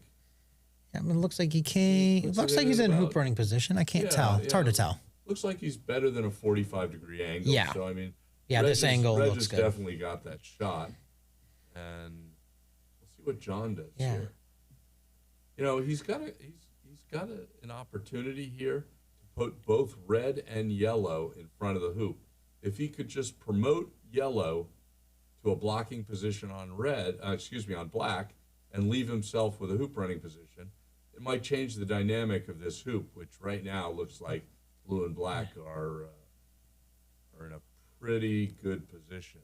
Let's see if John can catch this. Might be able to get half of He it. goes for the clear. I got just a little edge, but sometimes that little edge is all you need. Yep, and now David is playing black. So, what do you think he's going to do in here? Is he going to push yellow off? I mean, I think yellow's got a really good spot. I think he's got to. I think you have to hit yellow here. You are up 5-2. Even if red and yellow scores this, you'll have the first shot to 9. Not all is lost. Well, and he's still got blue on wicket with what looks to be a reasonable wicket shot, not a guarantee. Yeah, so I would probably be hitting this like left half, trying to push it towards the corner a little bit. Maybe if you get a partial wire, beautiful shot. All right, and he does just that. He catches the left, pushes yellow off to potentially a wired position. I think it looks pretty close. Yeah, Tom's looking at it. No, he likes it. Hard to tell if it's fully open, but it's at least half open. Well, we've got a big swing here, so it's going to be a clearing shot. And he Catches that quarter ball. So, and that's okay. You know, yes, yellow is going to deflect. It came off the north boundary. It's far away. Now I want to see what Reg does here. Reg has this shot all day, but it looks like he's going to move in again with a positional shot. Yes, make the opponents keep shooting. They're far away. Yep. You know, if they get a fluke hoop where they bounce off a ball and go through the hoop, fine. But, you know, make them keep shooting, right? You don't have to go for the hoop there. Black's not set. Just like everything we've seen in this game, Reg and David have done an excellent job of controlling the hoop. So when I say that, I mean they are always in an offensive position, forcing red here comes red. Yellow. Oh, just misses it on the right. Work defensively. So you could see there, John was shooting to clear blue off. He missed. It was a good paced shot, but again, it was purely defensive in nature. Yeah, so I don't. Now it looks like Looks like Reg is going to ask David to come in and Maybe just lay a block in. Yeah. I'm not sure what they're talking about. Looks like Tom's giving direction where red went out of bounds. Okay. They seem to be having a discussion of where red went out.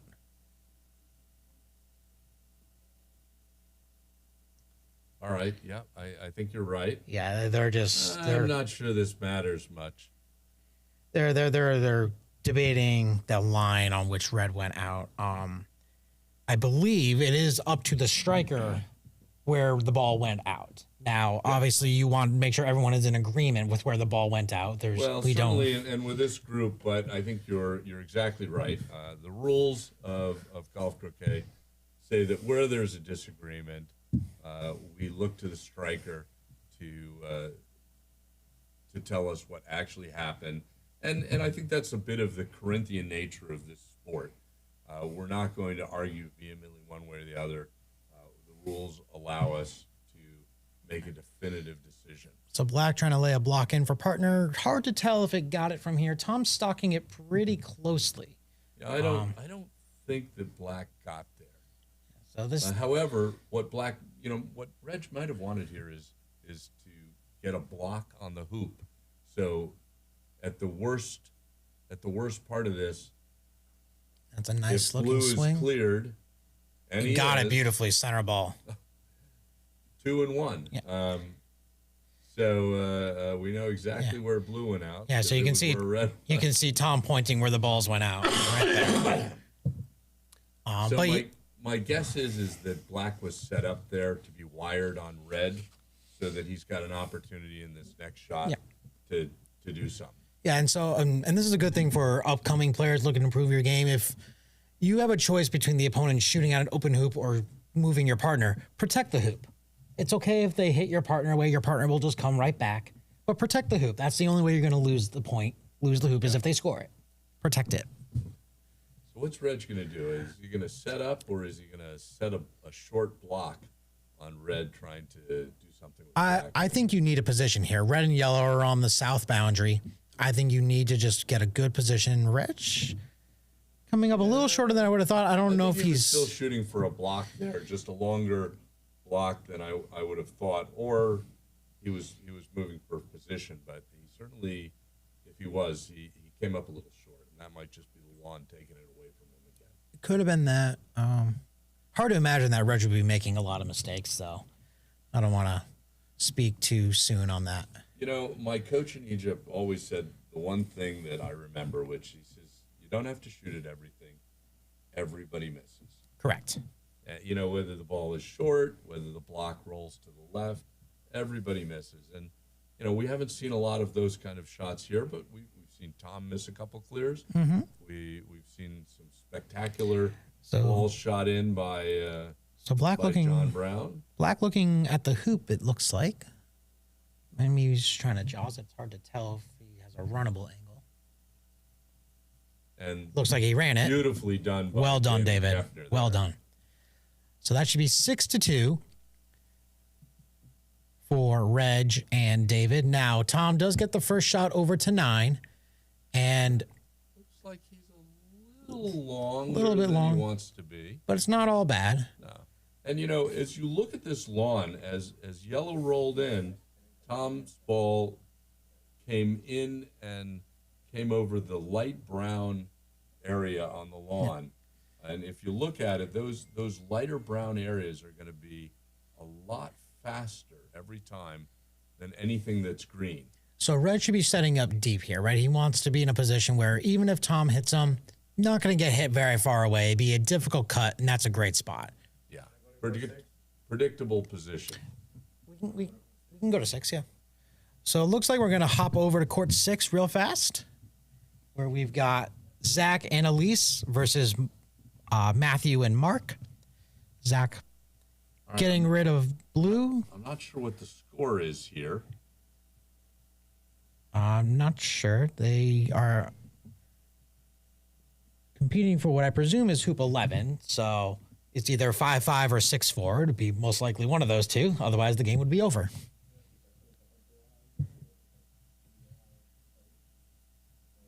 All right. Well, depending on who makes this, we'll have a pretty good idea of where they are. So 6-4. Do we know for which color? Blue. Blue and black just played. So. Okay. So blue and black have 4. Blue and black have 4.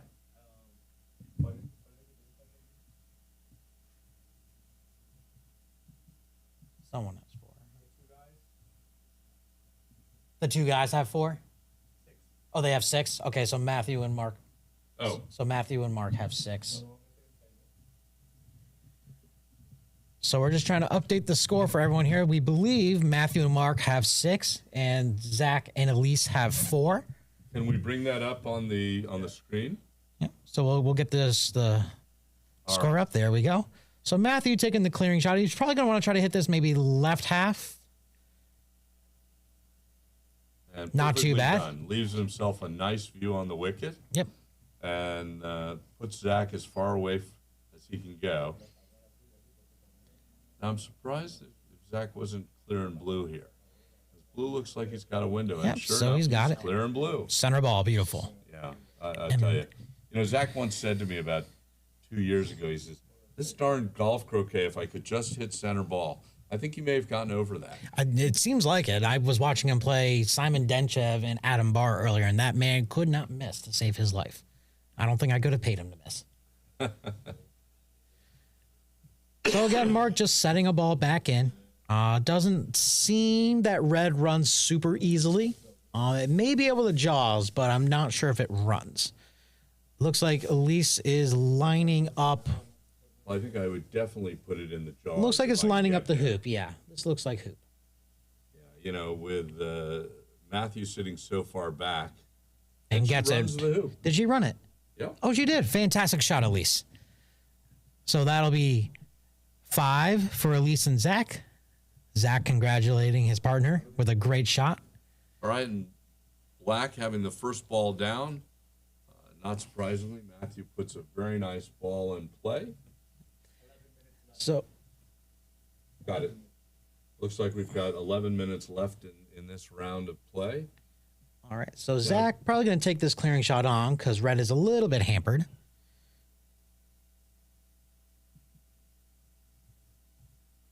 I think he's discussing with his partner whether to clear or go for the hoop. I'm willing to bet Elise says go for the hoop.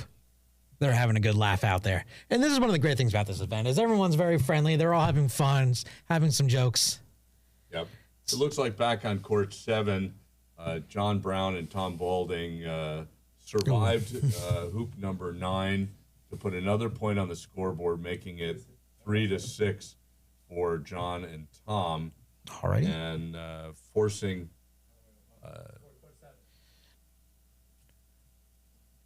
yeah. Okay. All right, so here we are on court 7.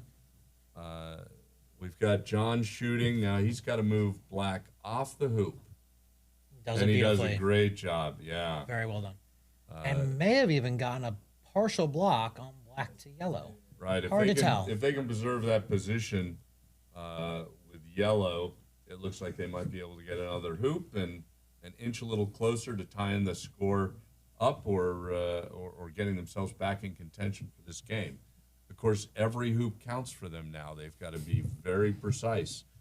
They lose 1 point and it's over. That's it. That's it. All right. And just a quick update back on hoop 6. Matthew seems to have gotten moved off. He just played back in.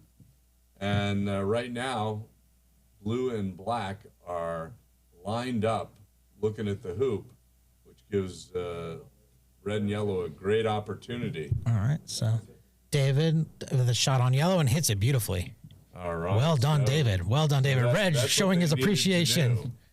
So yellow now, he's got a fairly short, maybe 18-foot clearing shot on blue to stay in this game. I think we can... So this will be kind of a mid-pace clear for Tom. He's not going to go full power. Now, some people may say that wasn't full power. I've played enough games with Tom. I know that was not 100% power. You know, it's interesting. I've only played one game with Tom ever in a tournament, and it was a very odd game. While I was able to win the game, Yeah, it was GC Nationals. it I was remember. the GC Nationals, but I think it was desperation on my part. I shot at every hoop I could, and somebody smiled down from the heavens on me and Love it. And made it work. But I don't think I'd want to be out there going one-on-one with Tom on a daily basis. No. He's just an amazing player. So Reg was trying to set in and get the wire from Red. It looks like he overshot it a bit. So it didn't quite get the wire. So now question is, do you lag in with Red or do you have Red clear blue immediately?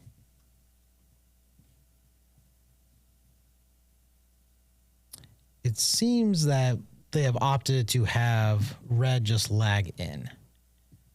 Get nice, good hoop running position. So they're Looks like Red was setting up a block on Black. They don't want a long clear, I think. The only reason I can think of putting it there. And I assume Yellow has got a view on Blue from the far corner. So they're playing from the Black flag about 3 feet into the... So they're Reg and David having a good look at this. Seems that he wants David just to get a little bit inside of Red. Very important that you don't hamper Blue's ability to hit Red away. Very, very important. But again, David's positional play has just been exceptional. Yeah, and David does a nice stalk on the ball like we talked about early. It's coming up, nice, easy pace. It's got to slow down. Red and little bit off to the right-hand side of the hoop. David, Reg liked it though. Reg gave him a thumbs up, so. Still runnable. All right, so Tom taking the clear, I'm assuming on Blue. Hard to tell, he's in the corner. We can't quite see him. There he is. Again, and looks like this is a slightly harder pace. Yep, that's more of his full power swing. Great And contact there. Direct hit. Yep. Direct hit. Back on court 6, just a quick update. Looks like 12 is still in contention. Yes. Red is shooting in from the sidelines to try and clear off probably Blue. Oh, might have been going for Black there. It's kind of hard to tell. For Black there, it was tough because Black is gonna push Yellow off here. Yep. And give Blue an opportunity to score the hoop. And what you notice there is Matthew hit it just slightly off the center to get Black to bounce out of Blue's way a little bit, just to make sure that it didn't hamper Blue's ability to shoot the hoop. Well, here's Zach up again on Yellow, so we're going to see how his clearing shot is. This is a solid 45, 48 feet, but this is a core shot. And as we've seen before, Zach has been really on top of it today. So all he's got to do is move Blue off, and the shot is in. Just misses. Just misses. So with Blue up, I think that that game should be just about over. Mark Ski's shooting. Mark and Matthew are sitting at 6-5, and with this they will close it out. So let's see if Mark can bring it home. Just to update on court 7 real fast. And Mark does a beautiful shot. Great shot. 7-5. Clears up 7-5, and that game is in the history books. And so on court 7, we had John take his hoop shot at hoop 10. Just hit the kind of inside wire and kind of bounce straight back a little bit. So now Black's got an interesting kind of shot here. It looks like Blue might be able to get it. So I think you could just set up with Black here. Well, if Black's got to clear Red from the wire and try and stay in front, I think his concern is that he splits off and ends up behind, and then what are they left with? If he hits this just right, real gentle pace. Nope. That's a nice shot. It's a nice shot, but he splits and he's behind. So now the hoop is anybody's. This is starting over. Now you see Yellow play in. It's going to stop just early enough that it doesn't get into that short brown area where the ball would keep rolling. And so just a lovely setup. And when you have a player like Reg shooting up next, you don't want to give him something very easy where he can center ball and hold position super easily. So Tom stayed a little bit further back, probably somewhere right around 3 yards. I think Reg has got to shoot yellow here. You have to. And hits it beautifully. And he does. Center ball hit. And, you know, the thing I love about Reg's swing is something that we should all emulate is a nice, good, smooth swing on that. He doesn't overdo the swing, doesn't try to swing too aggressively at it. Well, and you look at Reg's swing there for yellow versus what we were seeing from Tom. Tom is taking a much bigger front swing, follow through, and back swing. And, you know, even his mid-pace stuff has big follow through and big backswing on it. So John putting a nice ball in there. So any way you twist this, Tom is going to have to move either blue, but the best he can do is get it 21 feet away from red unless he can get a lot of cut on it. And the direction of the ball is not exactly favorable for that cut. No, but I would still want to move Reg there. At least make him take the longest possible shot. No question. And, you know, if odds are, yes, he'll probably hit it. But, you know, at least make him shoot. Right. Well, let's see what happens with black here. If black doesn't get in and there's an opportunity to do something other than clear blue, yeah, you know, I can't see leaving blue there in any situation. No. So David's setting in. So David's going to end up in a I don't know if that runs, Tate. I'm not sure. You know, he's not quite in. You look at the shadow of the hoop on the ground, and I look at that and I go, I'd want to be at least in that shadow. So Tom sets up, as we discussed before, rather than making the hoop shot, he knows Reg has to clear black. That's interesting. Has to clear red here. Mm-hmm. I think without black in a runnable spot, this leaves black and red in a fully defensive position. As you see, blue followed through. Neither blue nor black have a hoop shot this time, but Tom Balding does. So they're going to play red in, and black is going to have to decide whether to let them have all of the offensive shots or whether black is going to move himself into a tight center hoop position and then let Reg defend it. I don't know. What would you do here, Jack? I think I would do exactly what Reg is suggesting. Get very tight position, block the hoop from yellow, make yellow take the clear. You know, yellow shooting at blue. Yellow's not going to be on the hoop or anything. Oh, might have left it a touch short. You know, the real unfortunate part about this is if you look at this, black has left what we call an in and off. If Tom does this right, he's going to hit black and go right through the hoop. Oh, didn't quite, but a good effort there. Yeah.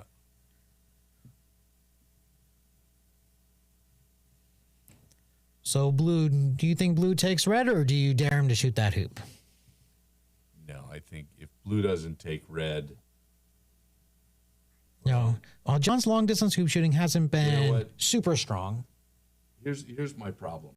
If blue doesn't take red, black either cuddles yellow and prevents any kind of clearing shot. Oh, that was. And you saw kind of Reg do a little kind of motion swing with his hand. And you can tell he just didn't like the tempo and rhythm of that swing. Yeah, he just was not thrilled with it. Blue deflected very far away. Still nothing that Reg couldn't hit coming back, but you can just tell he just didn't like that swing. So, again, blue is far off in the distance. Black is fully defensive at this point. I think black has to take red. Yeah, I think we're going to see a clearing shot here, which we haven't seen a lot of clearing shots for David. So I'm a little interested to see how David does here. He doesn't have to hit red hard. No, just move it. He just moves red, 10, 15 feet away. Red's out of hoop contention, and yellow can move in, forcing Reg to have to hit a big clear shot. All right, so let's see what David can do here. Certainly looks like he's lining up the shot. So if we watch David here, he's kind of tight on the wicket, so on the ball. That's a great shot there by David. Well done. And as we said, he moved it probably 15 feet off, which is all he needed to do, and he left himself in a good spot. So Tom immediately taking good hoop running position, right? No reason to do anything else other than to set up. That's right. And so now where is Reg? So Reg is just around hoop number 5, a little bit north of hoop 5, a little bit west of it. So all of a sudden, we're seeing some really good both offense and defense from red and yellow. We didn't see as much of this in the past, and blue and black are on defense right now. And I think it's important that while they're on defense, you got to look at every slight move they make. That's interesting. I think Reg wanted to get in there. I didn't think he wanted to clip red the way he did. I'm not sure on that. I would imagine not. The problem with just as great as a shot as Reg are, and really all these players, to be honest, are at some point you do just need to lag a ball in. You can't just be clearing all the time. Right. Eventually, you just need to put the ball in. Now, John Brown just hit a sweet clearing shot. Wasn't too far, probably 10 feet, but he did a great job putting black all the way on the back of the line. I don't think he got a wire.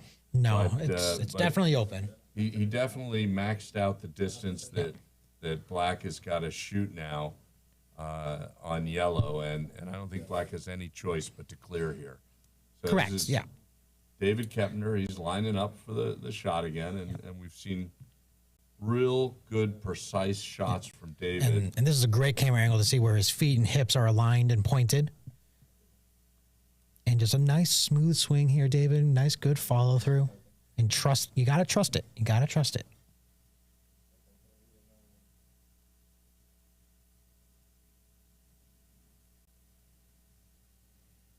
Kind of looked like he might have pushed at it a little bit. I kind of saw that bottom hand come through a little fast. All right. But well, not the world's easiest shot. No, and this is not horrible. All right, so they're still in good position score-wise. They're sitting now at 4-6. Yep. With Reg the first ball to hoop 11. So I know Tom is trying to get this score labeled the balding variant. And for those balding variant? Not sure of what that is. So during the Openshaw Shield, Tom had more. It was 6-3 or 6-4 comeback wins. I think he had 7 of them, where he was down 6-3 or 6-4 and won 7-6. Well, and this has certainly been that story. I mean, they've come from 2 to 4, and David and Reg have not given any measure. So we'll see if the balding variant comes to fruition or not. But the balding variant, I like that. I'm gonna use that. But it kind of feels like red might have blocked yellow's shot. It's hard to tell from this angle exactly. Reg looks like he's lining up a block. Yeah, can't tell if it's at blue or the hoop. It looks kind of hoop. Well, or maybe quarter part of blue actually. You know, when balding is shooting, you can't just protect the ball. You've got to protect the hoop. Yeah, so protecting the hoop is definitely the priority here, right? You never want players like a Tom or really anybody. David's gonna come up slightly short on this. Alrighty, so let's see if Tom can make this shot. This is basically the match right here. Yeah, he leaves big swing. Oh, and you can just see that he can't. Is probably it. I've seen Reg miss some things here and there, but I haven't seen him miss it. And again, watch this stalk from him. Very, very. And he's not taking it for granted. He's putting all of the precision and preparedness into this shot, just as if it was a much longer shot. And runs it beautifully. Hits it with conviction. And that'll be 7-4 for Reg Bamford and David Kepner. Congratulations, guys, on a well-fought match. I know Tom's going to want to have that last clearing shot back, but... Yeah, look at that big smile on Reg's face. Oh, he's loving it. He's loving it. You know, The other thing my coaches used to tell me, and this is a good point here, is not just does everybody miss, but, smile, shake hands. There's about 1,000 more croquet games in your life. Oh, yeah. And these gentlemen, they're as good as it gets. So they are. It was a well-fought game. We saw a little bit of that balding variant here. It was almost came towards it. He's I know he's gonna want to come out here and probably practice that clearing shot again. I would never expect Tom to miss too many of those. All right. All right, so it's going to be a few minutes now until we have another game up, which I think is going to be... Is there one more round? The 4th round. Alrighty, perfect. Well, we'll definitely be looking for him. We'll bring you some more commentary for that next round.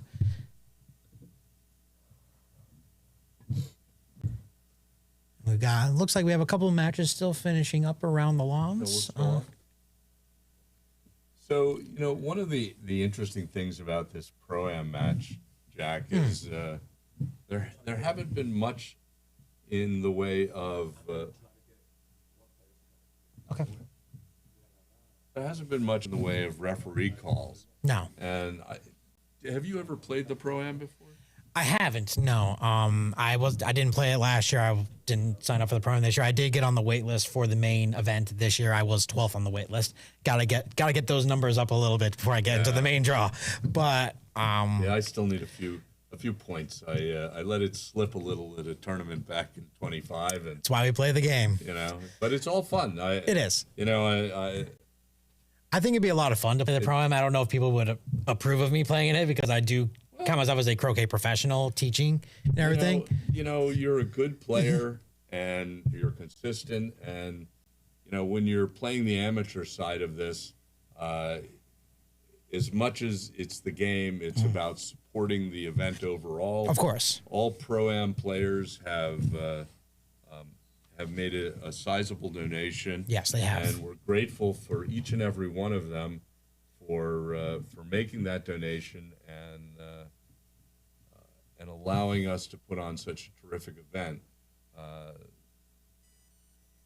Last year, I was able to play in the Pro-Am. Yes.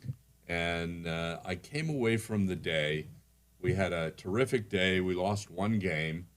I had an outstanding partner. His name's Harry Dodge. I know Harry, from England. Yeah, yes. Harry is a little bit of an underdog. I had played against him, unfortunately, and gotten my my backside whooped in, I think it was the Stuber the year prior to that. And so having had that, I picked Harry for my Pro-Am partner. Love it. And Harry and I were 1 wicket away from first place last year. But I came away from the whole day, and I thought, this was some of the most fun I'd ever had playing croquet. No. Oh, don't need that. All right, well, ladies and gentlemen, we are joined by one of our winners, Mr. Reg Bamford. So I'm actually going to give my seat up to Reg here because I am not deserving to sit in the same room as him. But I will leave you in the capable hands of our tournament manager, Tate, and Mr. Bamford.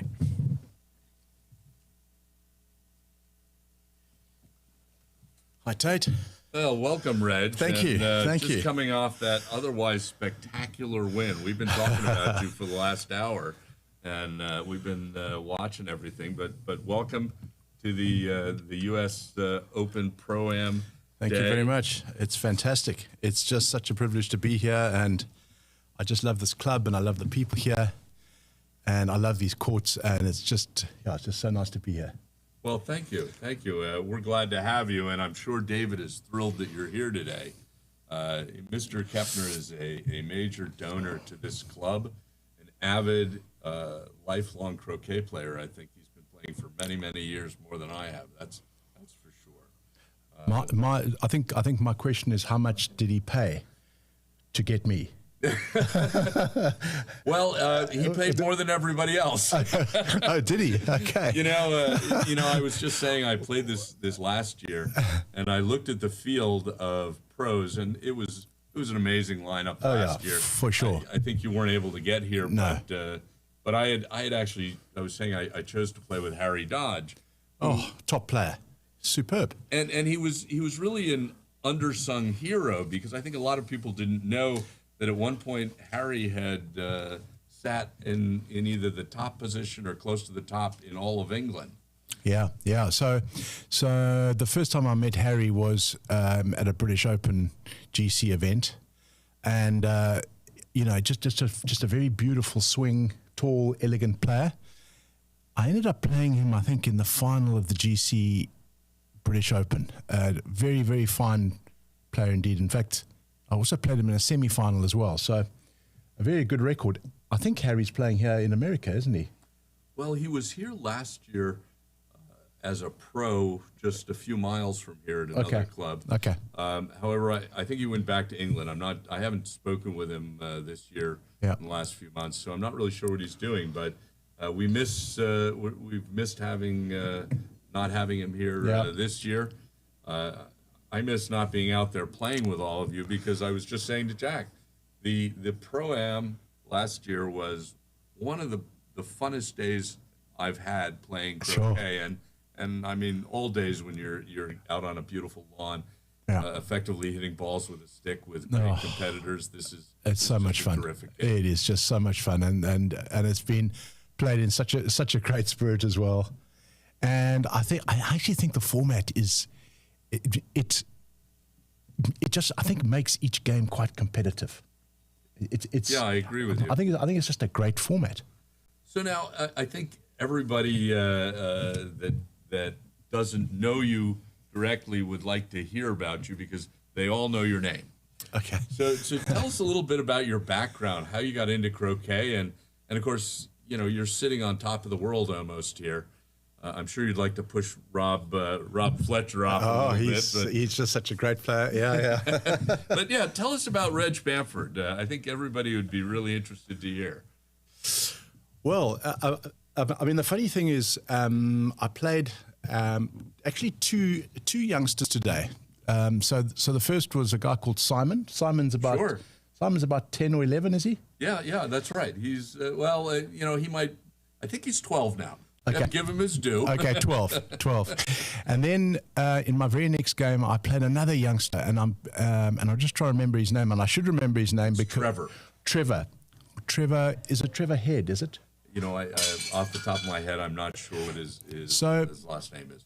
Right, so he was even younger, and I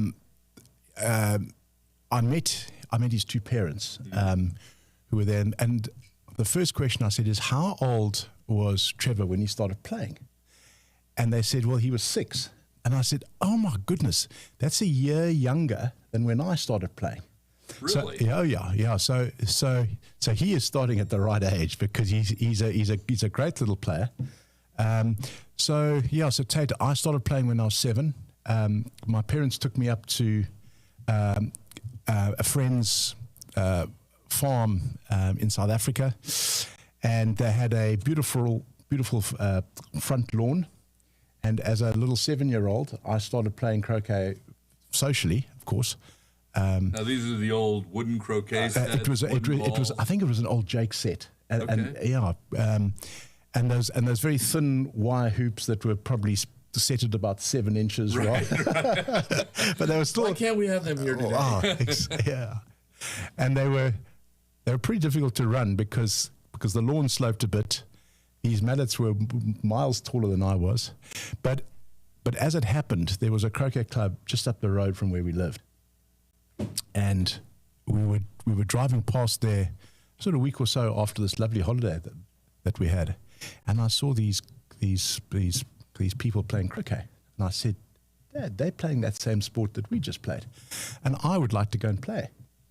And I remember walking through the wrought iron gate at the Rondebosch Croquet Club, and there's a little pathway into the clubhouse there, and I mean I must have been the youngest member by about 30, 40 years, and and there was this beautiful wooden honors board in the clubhouse, and it listed all the club champions. There were about 30, 40 of them listed in year order, obviously. And I looked up at that, and I just basically said to myself, I said, I want to be on that honors board. It was interesting. It was it was that moment. And yeah, I mean, I started playing there. I think I was about 12 when I got my name on that honors board. Is that right? Yeah, that's quite an accomplishment. And yeah, it all started from there. The club hosted something called the Western Province Croquet Championship, and quite a lot of international players played in that. But what I do remember was this gorgeous cup, massive, big silver trophy. Probably about the size of you when you were 7. Yeah. But what I do recall is seeing all these famous names engraved in it, and I was like, I have to get my name on that trophy. I think I might Another point of inspiration. I think I might have been 14 or 15 when I won that for the first time, and that's really what got me into the game, I suppose. So sort of key moments, I suppose, that you know, just kind of introduced me to croquet, and then kind of tapped into something in my psyche that said I would like to play croquet properly. Now, flash forward, you've been playing croquet now for 50 years? Yeah, so 51 years. All right, so that makes us about the same age. Okay. I've only been here about 9 years, but I'm as addicted as anybody. So here you are, arguably sitting on top of the world. Tell us, how many golf croquet, have you won the Golf Croquet World Championships? Yeah, so I have won that twice. The first time was against the great Egyptian champion, Ahmed Nasra. It was his home court in front of his home fans, and it was just one of those magical Egyptian nights, I suppose. You know, that there was the call to prayer, it was floodlit, and it was just one hell of a match against one hell of a champion, and yeah. So that one was my first one. This was at the Federation Lawns? In Zamalek. Exactly, yeah. I've been there for finals, at least at the Open. It's amazing place. Yeah, so this, I think, is probably the best croquet club that I know of. But I think that particular court, so Lawn 1 at the Federation Lawns, I would say is the most famous golf croquet court in the world, just because of the context. To go there and to beat those Egyptians is just the toughest thing to go and do. Sure. And it's this beautiful court. I mean, it's obviously not dead flat, but that's not what makes a court, special. It's just the sort of context and the fact that it's played at night under the lights, and there's the call to prayer, and there are the mosquitoes buzzing around, and boy, they don't want you to win. Right. And I'm sure it was televised. Yeah. And I can only imagine what a big crowd you had there. So that was the first one.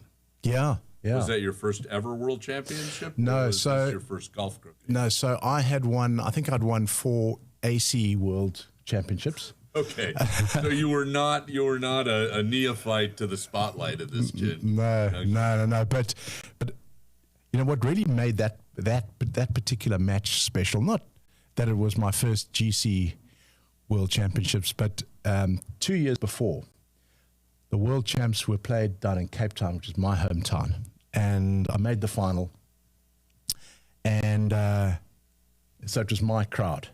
Yeah. My mom was there, my family was there, and I played Ahmed Nasra in that final, and he really? and he kicked my ass.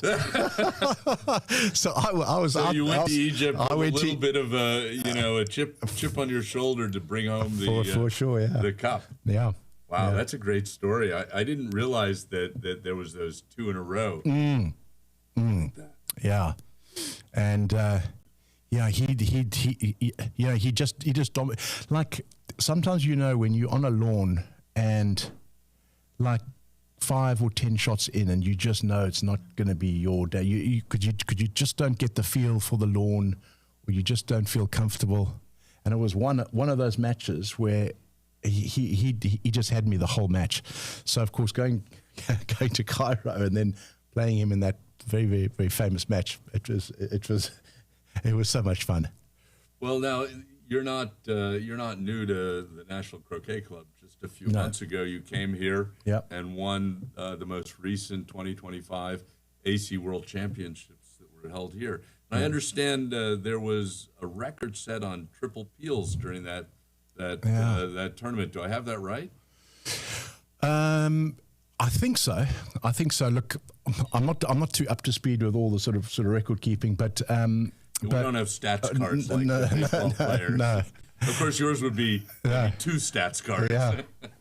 But I didn't drop a game in the knockout, and it's not the first time that's happened, because I know Robert Fletcher. He had that superb Worlds win when we were playing in Surbiton, and he didn't drop a game in the knockouts, nor did he actually drop a block game, and like he was just playing at an absolute another level. But yeah, so 5 rounds. I think the first round was a best of 3, and every round after that, I think, was a best of 5, and I won all of them with triples. I mean, actually, the courts were actually playing quite tough. So like those were really tough breaks to play. I mean, I don't quite know how I managed to hold it all together, but yeah, there weren't actually a lot of triple peels, not a single sextuple peel, which. Right. In a Worlds tournament is actually quite rare. Well, now I understand from some of the other top players that playing on quadways set well makes it very, very difficult to try and do sextuple peels. Yeah. So that certainly was one factor. The other factor was we were playing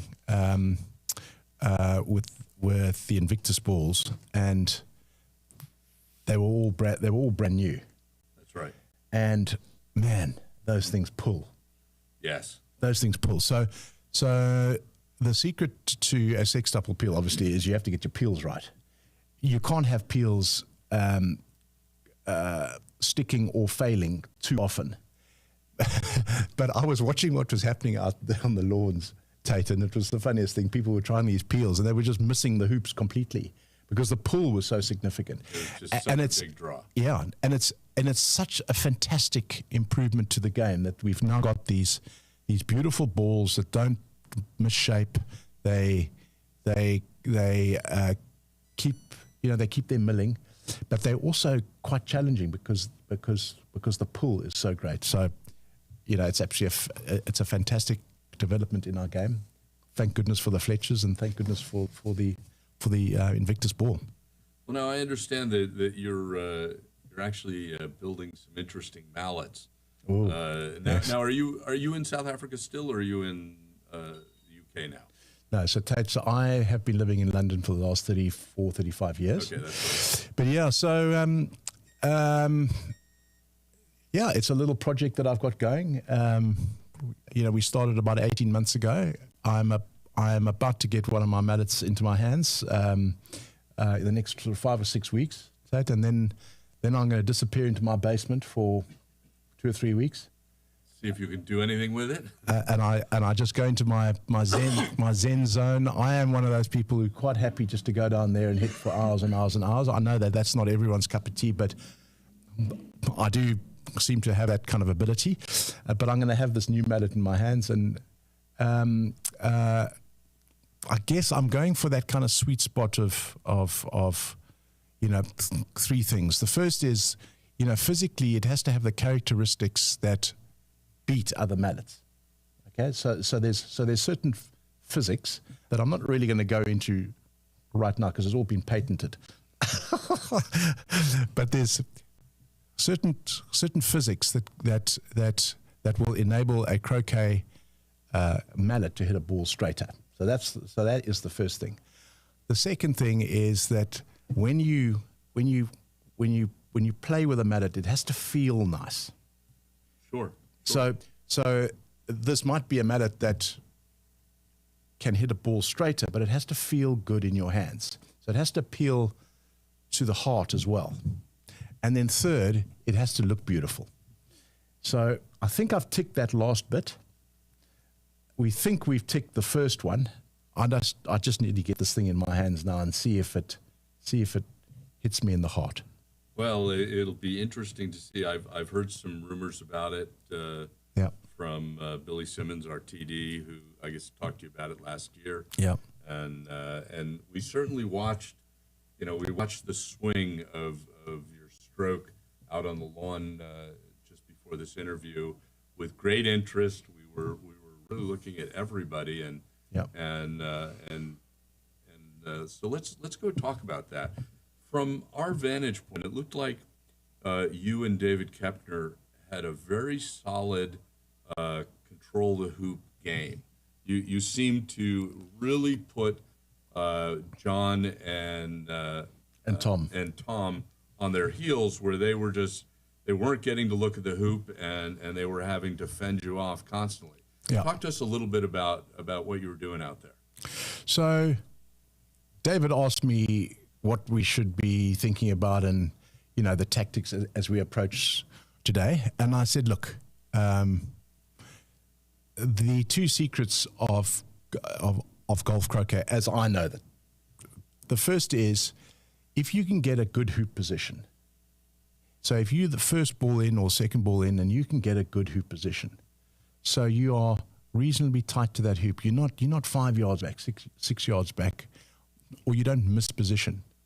If you do that, you instantly put the oppo under pressure, because they are not taking shots at the hoop. They are now having to clear you. And that then brings the second principle of golf croquet into play, is that when you are the person clearing another ball, what often happens, particularly as you go down the rankings a bit and you see club players, is they will do a clearance and their own striker's ball goes further than the ball they've cleared. I may have to, stand up and say that's happened to me. Yeah.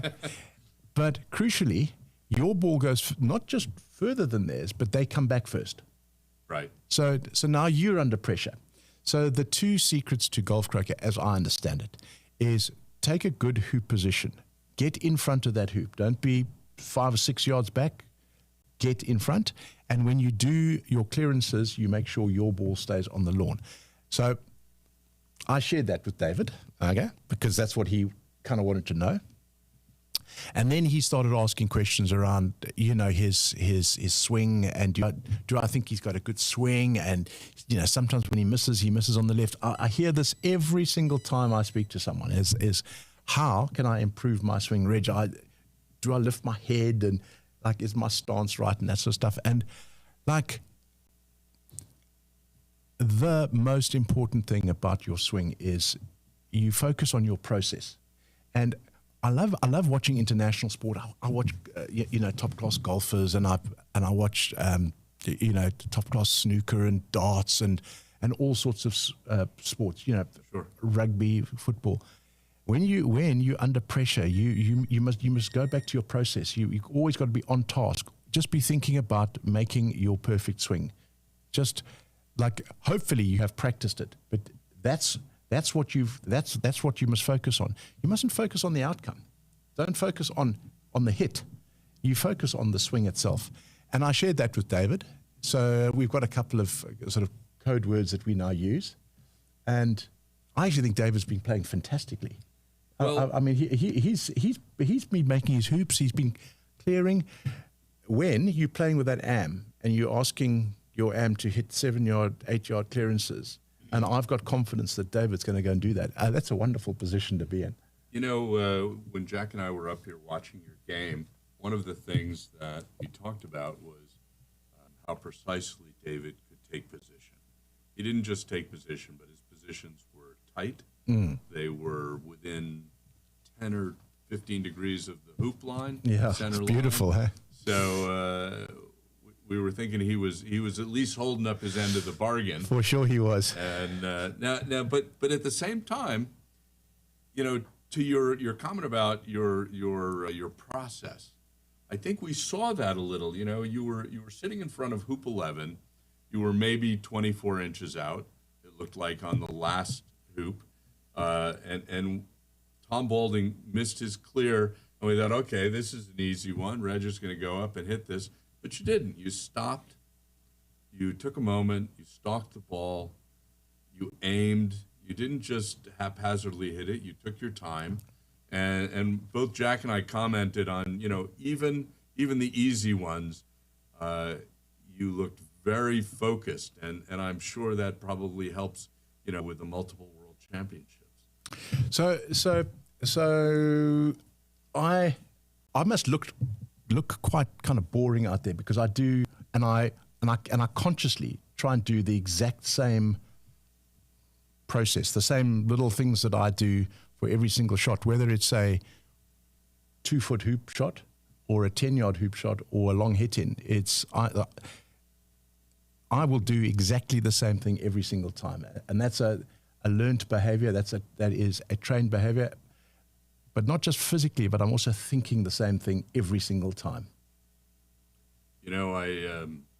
As I'm listening to you, I'm thinking back to the under 21 Worlds this past year in 2025, and the gentleman, his name was Levi. I don't remember his last name. Levi Franks, yes. Yeah, Levi Franks. So Great player. Watching Great the player. finals, and we were all just.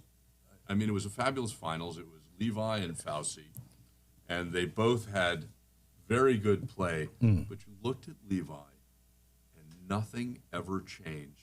Brilliant. Shot to shot, whether it was a clearing Awesome. shot, Yeah. whether it was a hoop shot, or it was position. He was very, very programmatic in the way he approached each Yeah. shot.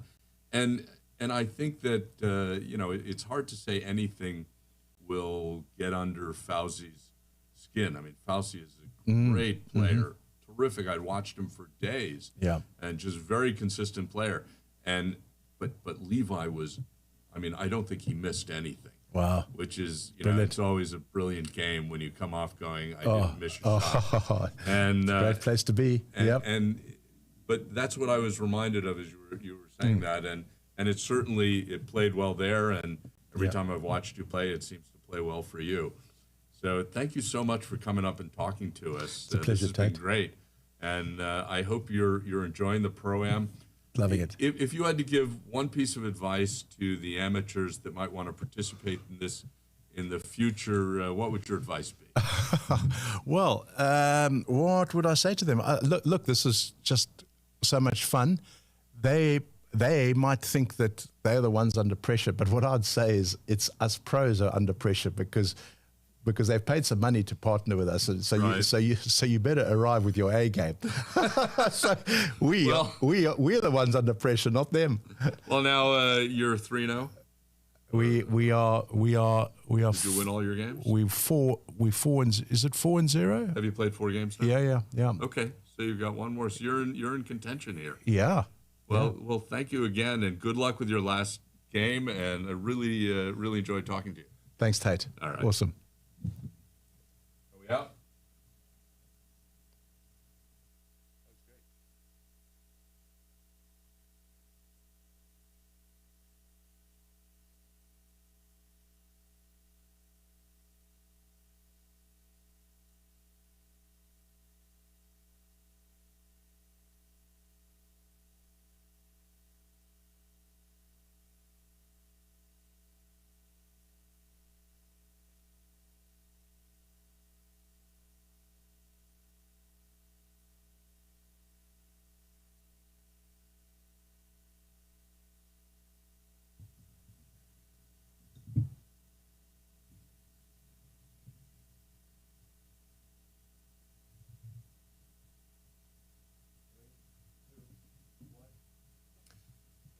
Hi, everyone.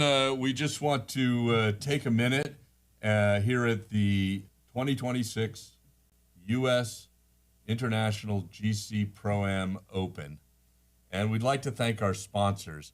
And first and foremost, I just finished an interview with Reg Bamford, a multiple world champion player who was gracious enough to come up here and give us 20 minutes of his time and tell us about his accomplishments and his thoughts over the years. And he wanted to send a special thanks out to each and every sponsor of the 2026 U.S. Pro-Am and Pro Open. So I'd like just to take a minute and acknowledge each of our sponsors. Today, we are lucky to once again have the Palm Beach Sports Commission.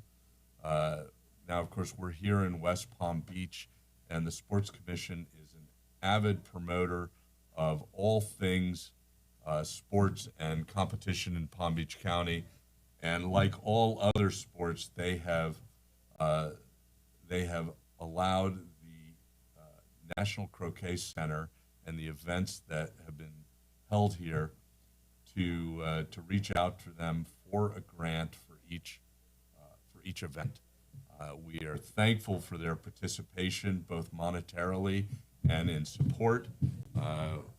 William Quattramini came out and said a few words in our opening ceremony. But we truly appreciate the community resource that we get from the Palm Beach Sports Commission. Now, we also have several commercial sponsors, and I'd like to acknowledge each one of them. First, we have Oakley Woods Croquet. Now, we're talking about a company out of Canada run by a gentleman named Don Oakley. Don is an avid croquet fan, player, and promoter. Don has been making mallets for many years now. He also runs a shop that can provide wickets, championship balls, hoops, pegs, you name it. If it's croquet, Don Oakley and Oakley Woods Croquet can provide it for you. And he's a very generous sponsor of this year's 26 U.S. Open. We also have as a commercial sponsor White Tie Croquet. Now, White Tie Croquet is the production of one lady whose name is Vicky.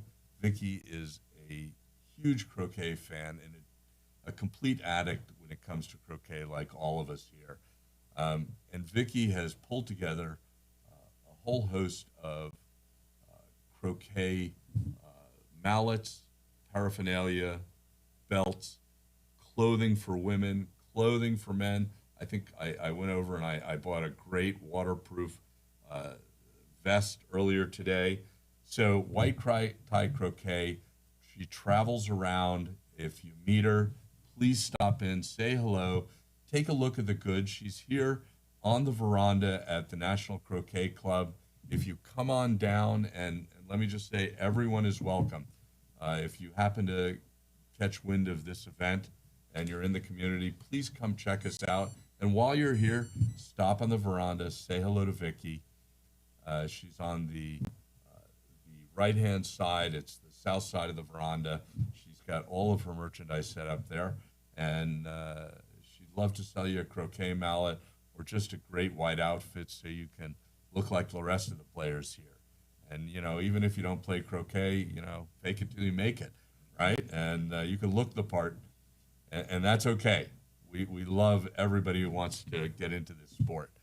Finally, our last commercial sponsor is Karen Weiss and Chris Weiss. And Karen is an artist of some acclaim. I have seen her work personally, and she is an exceptional artist. Karen and Chris have run restaurants and art shops for many years, and they have generously donated money to make this event that much better. We'd like to thank you, Chris and Karen, and hope that you'll come back next year. Now, obviously, an event like this is expensive to run. Getting all the players in, there is a purse involved in this competition. So we have several levels of donors that have given a little bit, a lot, and an awful lot. I'd like to start with our platinum donors: Elise Panilli, Billy Simmons, Kim Beatty, Dave Goddard, David Kepner, Gay Sinkay, John Brown, and Trula Myers, and finally William Hinkenbein. Thank you for your generous donations. We hope you all enjoy the ProAm. These platinum donors will all be playing with one of our pros today, and you've helped us put on a terrific event here. We hope you come back next year, and thank you for all your support. Now, the next level of ProAm donors, we have the gold donors with Alex and Mary Galasso, Alice Scanlon, Bruce Hinden, Carol Firth, Diane Wren, Jay Carey, John Dillon, John Currington, Karen Heckman, Madeline D'Ambrosio, Priscilla Flowers, Dick Boger, Trevor Head, David McCoy, and William Kuhn. Thank you, everyone, for making your donations. This tournament would not be what it is without you. And finally, we have our silver donors. They're Elise Scanlon, David Goddard, Deidre Myers, Georgia Carter, John Brown, Kent Lavorne for Canty Calloway, Mary Cole for April Wilson, Nancy Sansalone, and Trula Myers. So whether you're a platinum, a gold, a silver, a commercial, or the Palm Beach County Sports Commission, we truly thank you for helping us raise the money to put on what is going to be, if not the, one of the absolute top events in the entire world when it comes to the sport of golf croquet. Thank you once more, and we hope you come back and enjoy it with us next year.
A place with cleaner sands, warmer waters, and fewer crowds.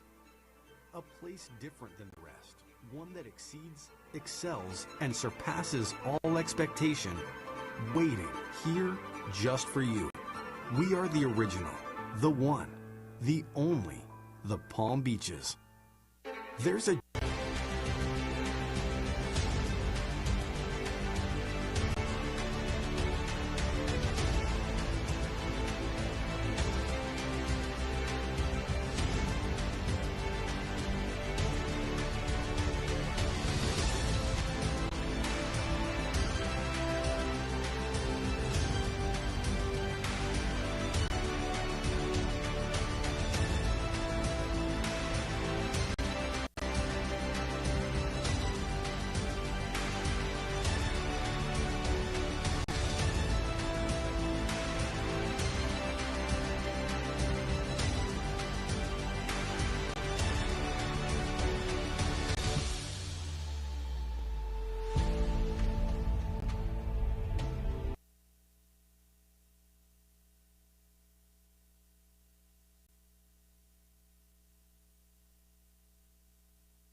All right, we're back, getting ready for the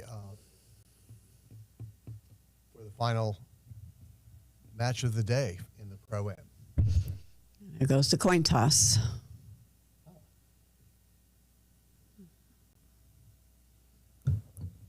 So we have Matthew Essig and Mark Ski with Reggie Bamford and David Kepner. Correct. On court 7. Yes. We've got 2 local players. Reg is obviously a South African that everyone knows, and Matthew is currently in Orlando. So. Yeah, Reggie Bamford comes from South Africa, one of the best players in the world. Yes. Although he might have come over from London, where he's spending most of the time now. Oh. Okay, and on court 6, we have, who do we have on court 6? Brian Lozano.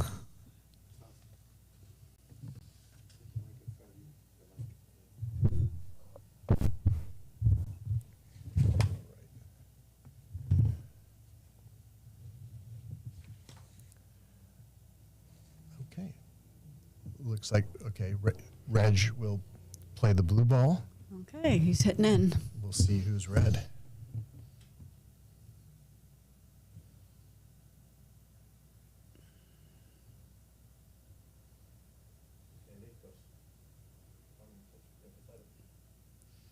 A little long, but certainly doable. A bit tough to see these quadway wickets. Mm-hmm.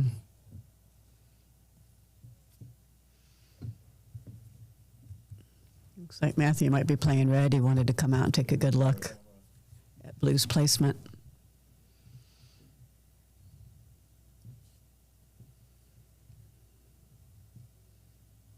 Playing it deep.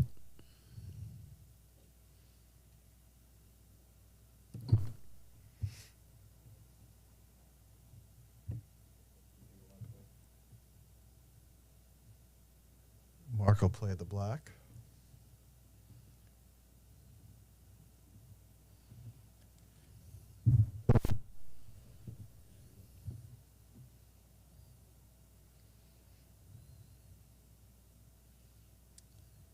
Okay, Reggie trying to give his partner a good target.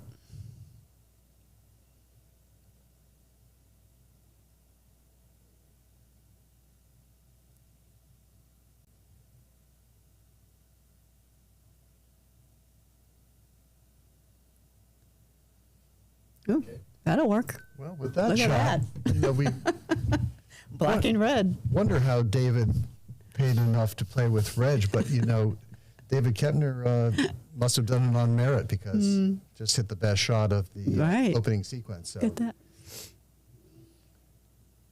Oh, I can't see where you. Oh, wow. Not wow. Bad. Not bad from Mark Ski. I apologize. Mark is playing yellow, not the black ball. All right.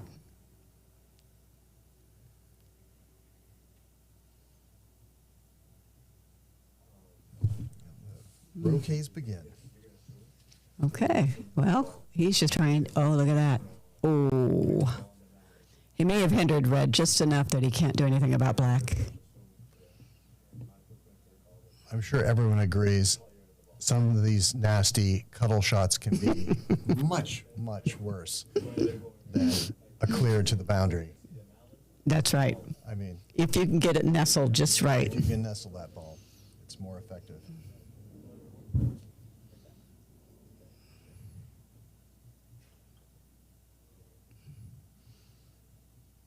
Well, apparently not. We need a replay on that one because I have no idea what happened. I think black must have been in. Look at this. Oh, didn't move the ball. Okay. I think he was hoping to tag the hoop there. Okay. Black to play. And Dave has to walk all the way at the other opposite end of the court, the north boundary here. We can't see comments, right? I'm on them? Yes, we can. I mean,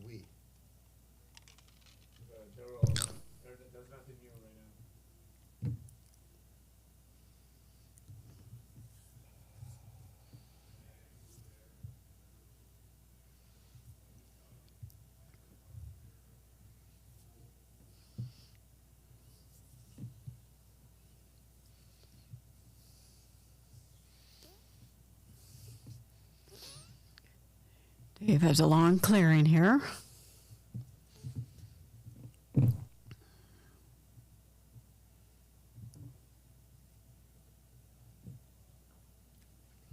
Oh, where'd that hoop two come from? Just jumped out in front of his jumped out in front of his ball.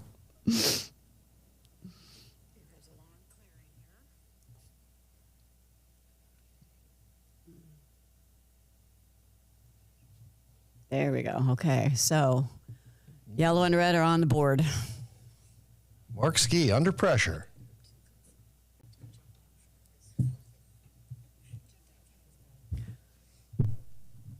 Right.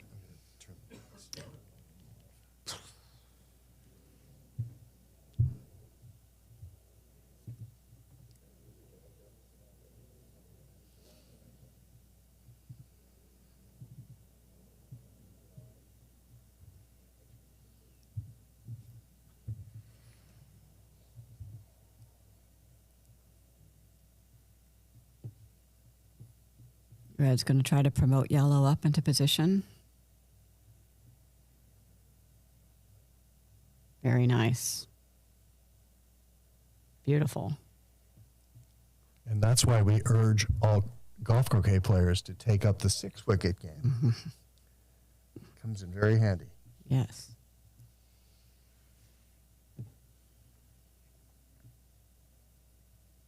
All right, he's telling Dave, I think, to go after that yellow ball. Dave again has a long clearing all the way across the court.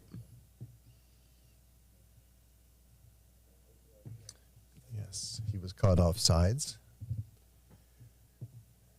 by that number 2 hoop.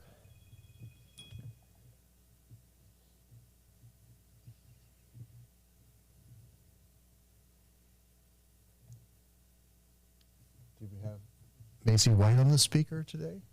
Macy White is playing over in court 1, I think. Busy playing. He's doing well. I think they lost 1 game.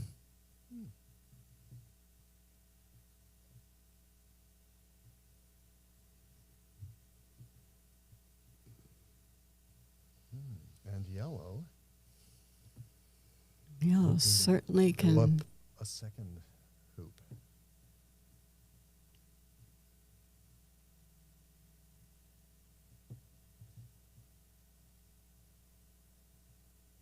Oh. Would you have tried to jaws that at an angle like that? I don't think. Because neither one of those balls, I don't think, could probably have gotten them out. It's hard to say. The quadway will send the ball back to you if you're off by that degree, but they're makeable on that angle.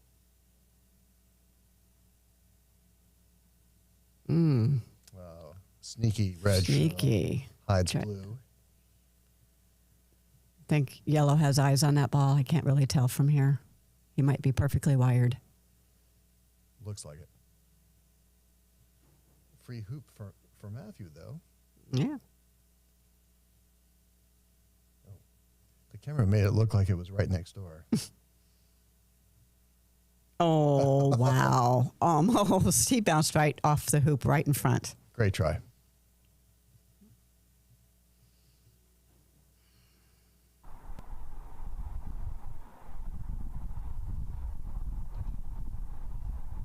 Okay, black to play. And again, he has a shot from the line.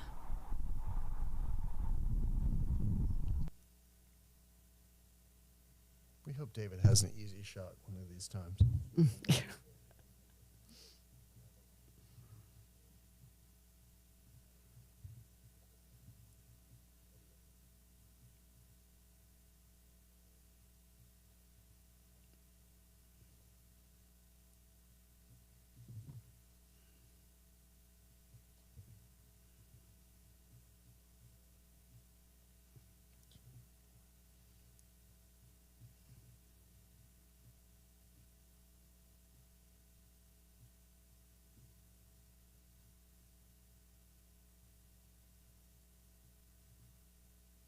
What's happening here? Okay. Okay, well. Has a hoop shot, but an easy clear for yellow. Yes, but the problem is, blue Blue's is gonna- sitting there in a Blue's going to power clear. position. Right. Blue's going to clear that red ball. Everybody just go back to the south boundary. Nice clear by Mark. His ball still stays in position to score. Sends the black ball all the way, sorry, David, all the way back to the south boundary.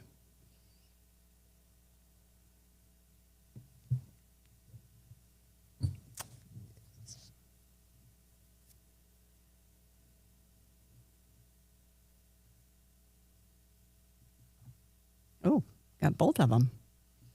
I had a feeling he was going for the double hit there. So blue just knocked both red and yellow out. Red or yellow still has a shot on the hoop, but what, 15 feet out maybe?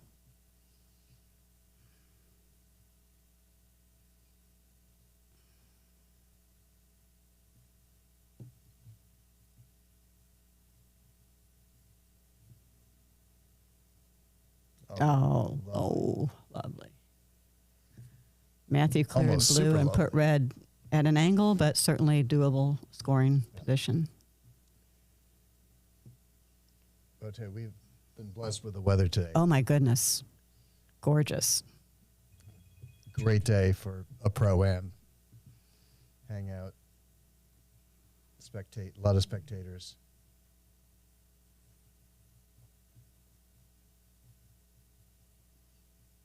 Because it has been chilly in Florida.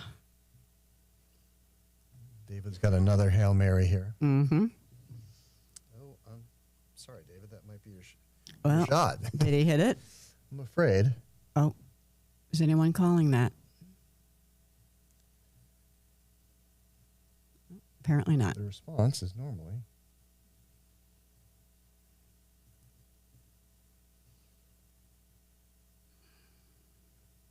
And that's why we call it a pro-am, or what, Nancy? Whenever I do that, A pro-am. Whenever I do that shot, the other person says, "You know the rule." You know the rule. Does anybody like that rule? No, I had to call it this weekend on a tournament player. No, they got it. Matthew's got it stacked up now in front of the second hoop. Looks like we've got Jack Rush from Vero Beach in the background. And Ron Eccles. Ron Eccles, Cammie Rusak, and other distinguished guests. Looks like Stephen Morgan's father. Nice clear, I think. Yellow is certainly wired from black, from what I can tell.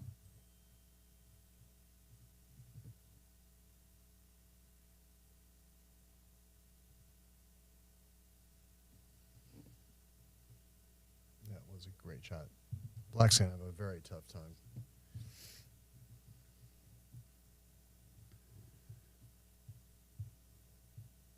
He's going to ask him to come through the back, looks like.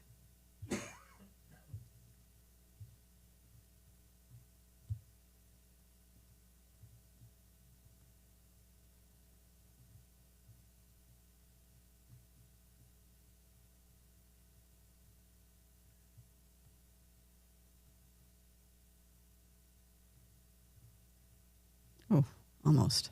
I have to say that started out beautifully, but the court has a will of its own.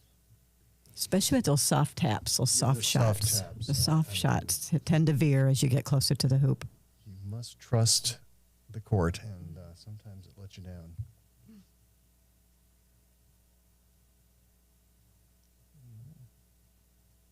All right. Oh, Mark. There you go. That was a tester. Mark Ski and Matthew Essick are up 2-0 against David Kepner and Reggie Bamford. There's a steal on Mr. Ski.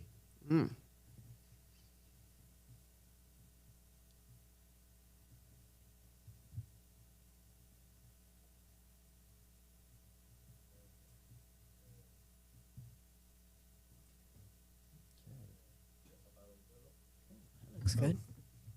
Be good if I kept score. We assume this is a 13-point game? Yes. Or time, or 60 minutes, whatever comes first. I see. Nice clear, Matthew. I mean, I'm assuming there's a time on this game too, like all the others, or is this because of final, maybe not? I have not heard.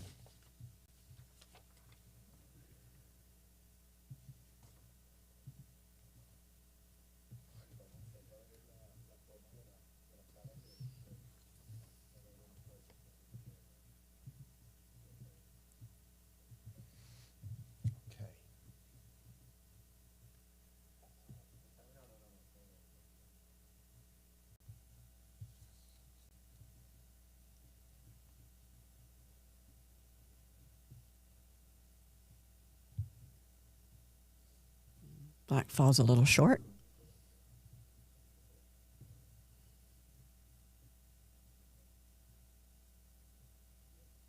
I don't know if people can tell, but they've really been lightning fast, which is probably why people are coming up short. They just get tired of hitting it long.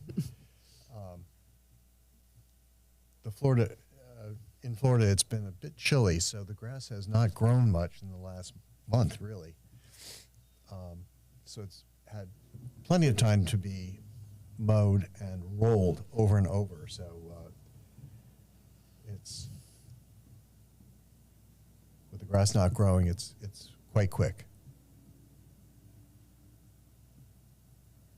Beautiful shot by Reg. Nice clear. Matthew cleared blue, which is sitting right in front of the hoop from the north boundary. Nancy, when are we coming back to the live stream? Are we doing it block play, or are we coming back on Thursday? I think we're coming back on Thursday, from what I understand. Yes.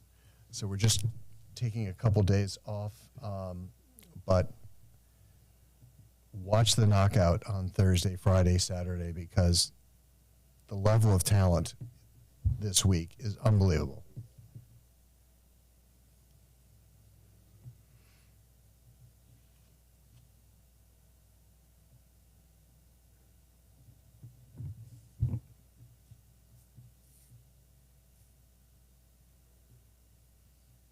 Blue comes right back.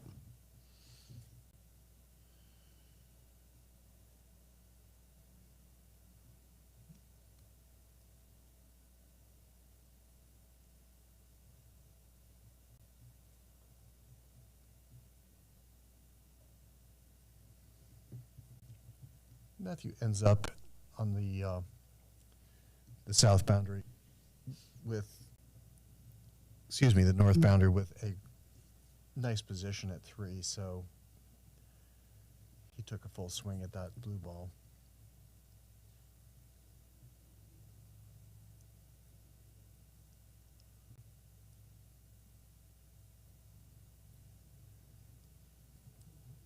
David's getting instructions from the coach. Yeah, I would think the clear instruction would be to get rid of that yellow ball.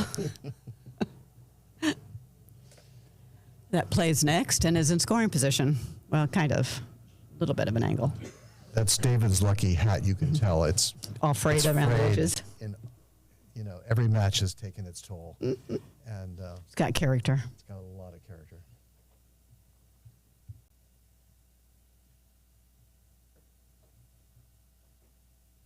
Okay. Good idea. Maybe a little over cut.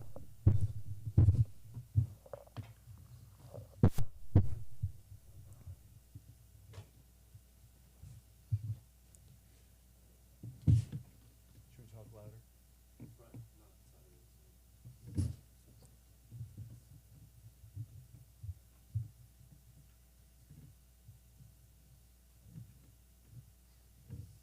Give us some feedback if we need to talk more or less.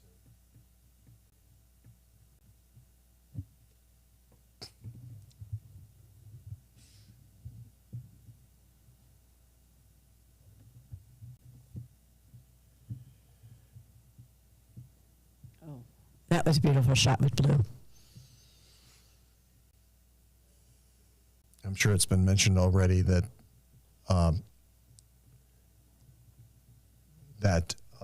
Reg won the AC Worlds here just 3 or 4 months ago. Played the final round that was just so perfect. It was. Matthew missed a hoop shot from the line.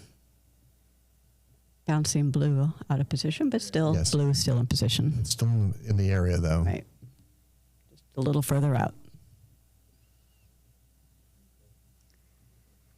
I really wish we'd get beyond this hoop 3 because I can't see it. I have to keep moving around this monitor. There is a bit of a delay, so it's.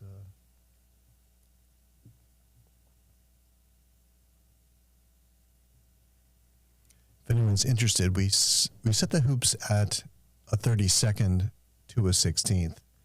So Mighty tight. At the 16th, we really wanted to give the amateurs a break.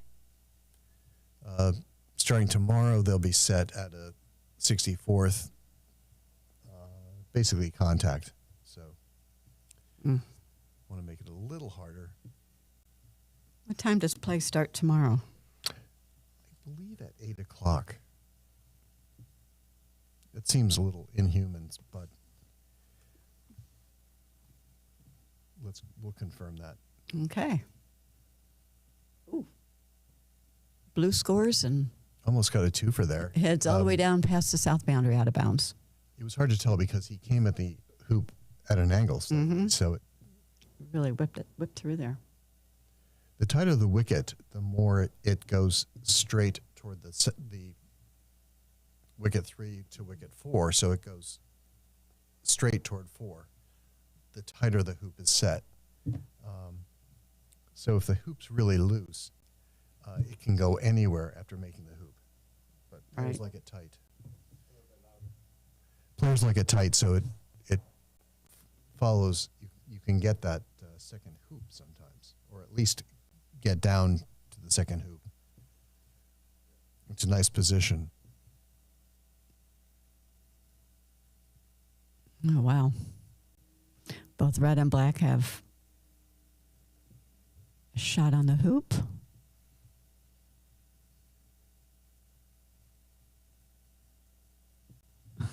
As does yellow.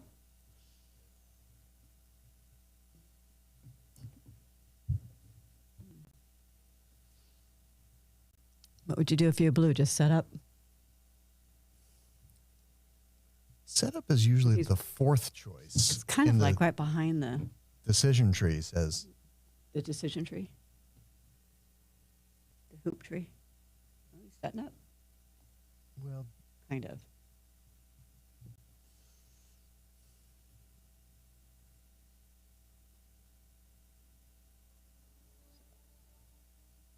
So Matthew wanted to promote his partner ball a little bit.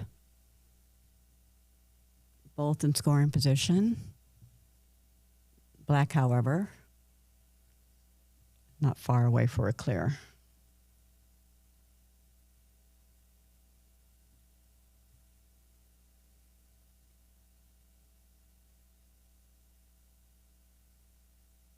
David is getting the full breadth of Reg's experience here.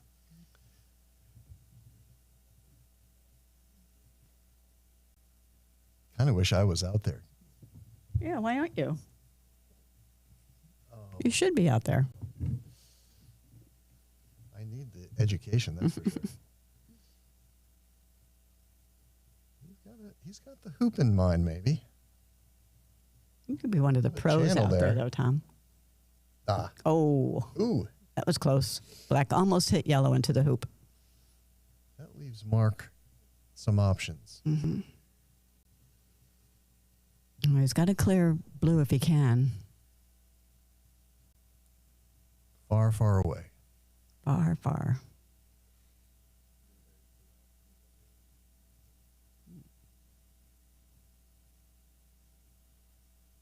And he's done his job. Mm-hmm.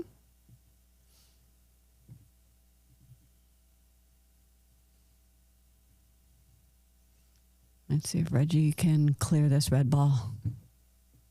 Matthew is playing red. He's up next.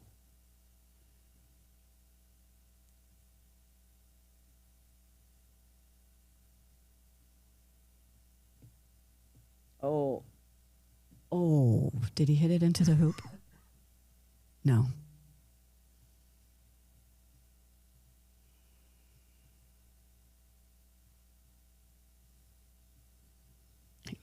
Certainly hindered her shot. With the angles here, it looks as though I know. yellow has a makeable hoop shot. And so red clears Matthew, black. As the excellent pro that Matthew is, he's letting his amateur partner make all the hoops, and that's really nice.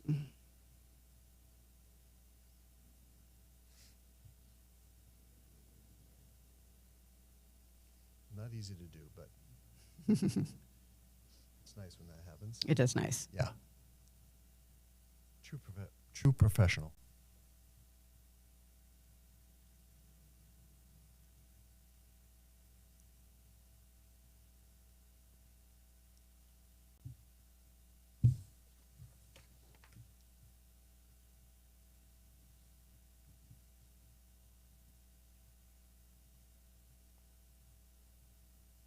Oh, unfortunate, unfortunate. David actually says that he likes golf croquet because it helps to improve his long shots. So he's getting a lot of practice.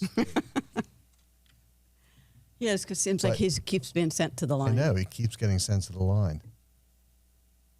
Oh, yellow bounced off the hoop.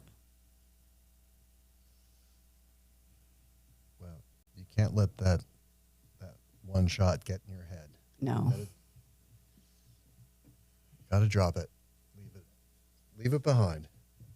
It's so easy to let a bad shot get in your. It is. In your mind.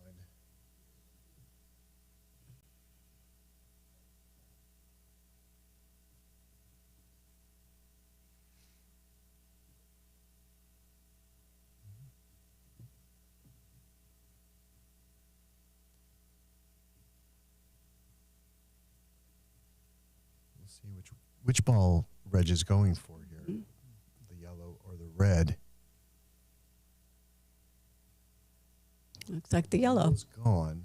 Yellow's gone. But that leaves red to get a wired position from blue. That's exactly what he's going to do. Sit in a good spot. That looks good.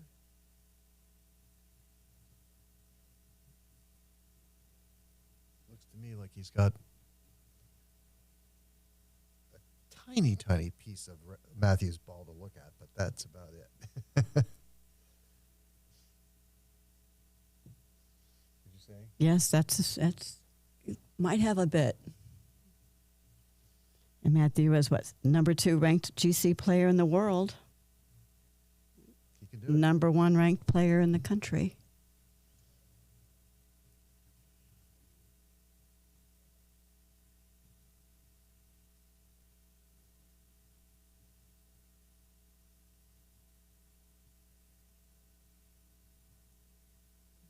Okay. Here comes David again from full court.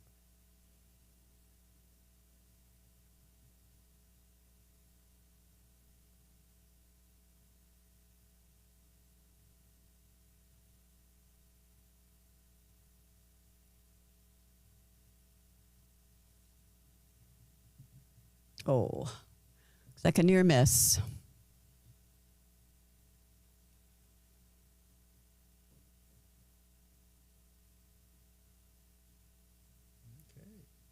All right, let's see what Mark can do here. Play a nice position set in front of that #4 wicket. I got the score wrong, don't I?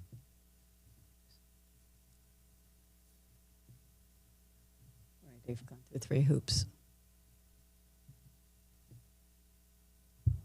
Mm-hmm.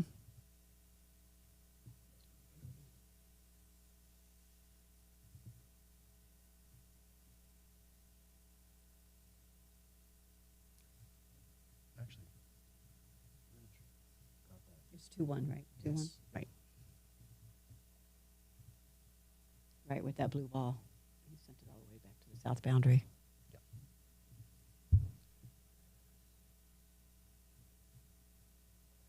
Yep. He's trying to go through the back door there and get red, I think. Tough shot. Yeah. Now he's off bound, out of offsides. Beautiful camera work here. You really Mm-hmm. see any worms on the ground. Oh. He had the top spin, but Yeah. Well, here's an opportunity to set up for an advancement. Blue and black are a distance away.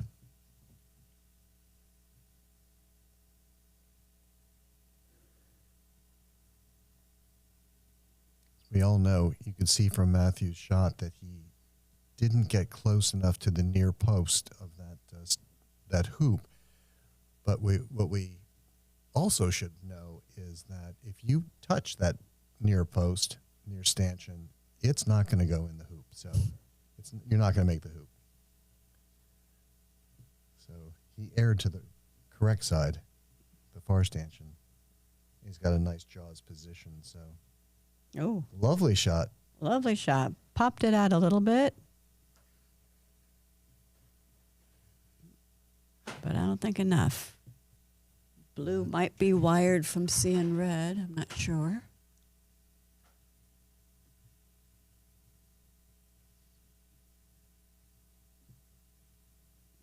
Trying to line that yellow ball up perfectly so blue doesn't have a shot on that red ball. Nice touch, Mark. Nice touch. Would he move that about 6 inches? Yeah. Hey, whatever works. Whatever works. Reg can probably make the hoop from there, so I'd want to get that block just right.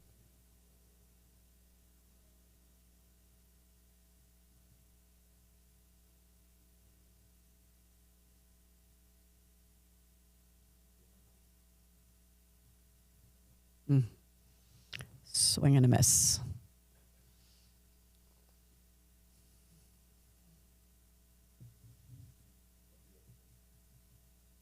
Okay. 3-1. 3-1. Matthew scored that.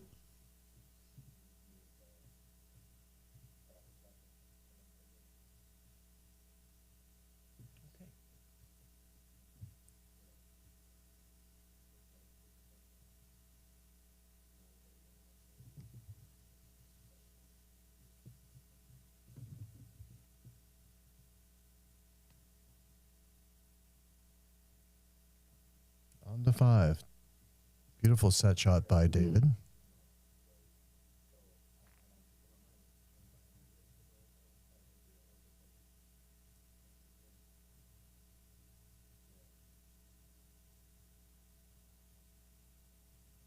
Matthew must feel confident in clearing that black ball.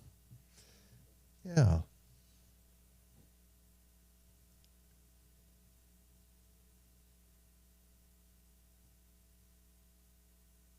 Blue's going to try to get in his way. Oh.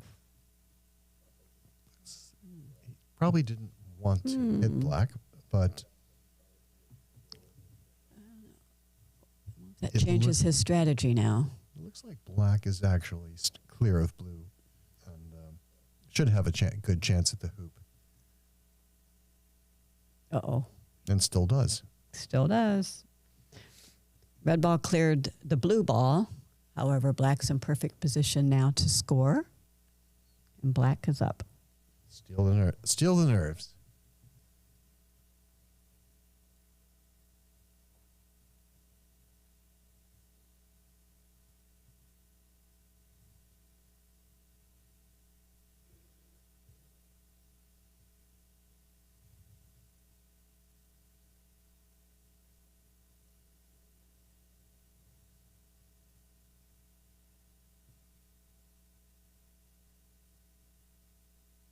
Nice hoop, David. Nothing to it. All net. All right. Let's see now. 3-2.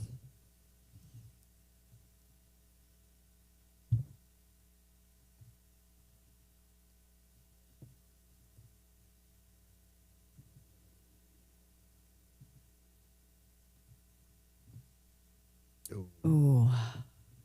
Oops. Gosh. Yellow had a really nice path to the hoop, number 6 hoop, just slightly far.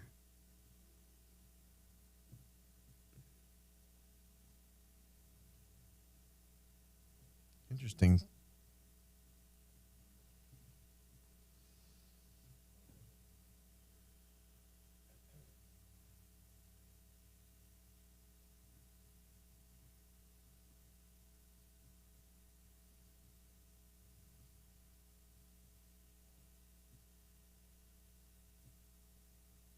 Do you think blue wanted to set up there or wanted to wire itself from yellow?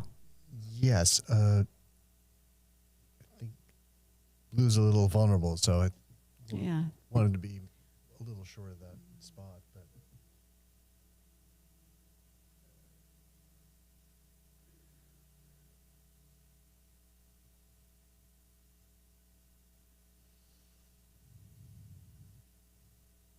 We're just giving more coaching advice to his partner.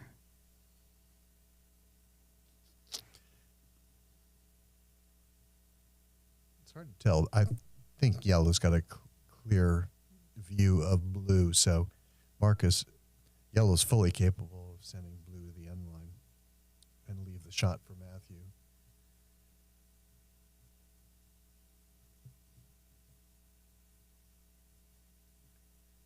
We need to mic this conversation because I can't lip read, but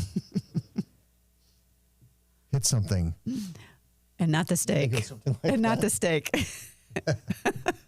He's behind the stake, and it's probably the only thing he's seeing right now is that stake. Yeah. Probably looks like a telephone pole out there. If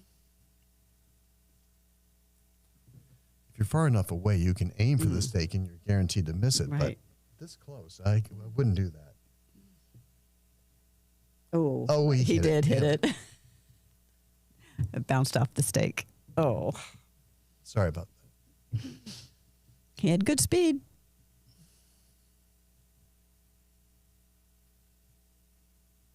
Now Mark's going to attempt to clear that blue ball. Both teams have obviously been playing very well today, since their records are excellent. Oh. Nice. Perfect. Sent blue all the way to the south boundary. Red set up on hoop 6. Let's see if he can clear it. Blue to play.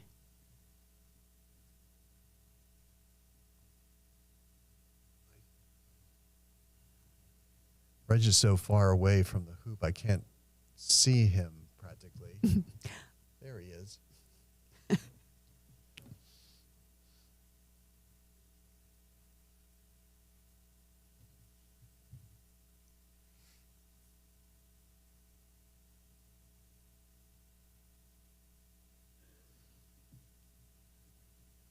Drum beat.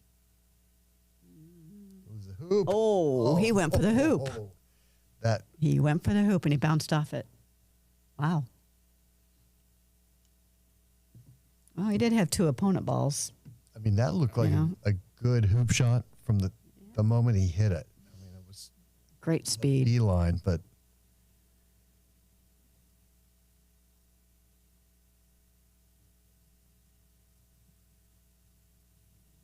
see if Matthew can do better. Oh, yep. Oh, yeah. Smooth sailing. Okay. 4-2. 4-2. Matthew and Mark.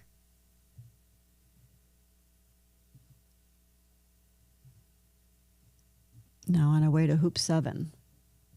Armando, do you know if this is a 13-point game or a longer game?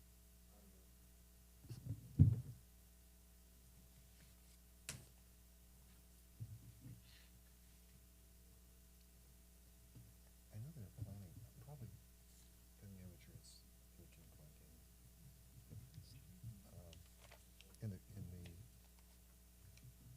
In the playoffs, it would be 19.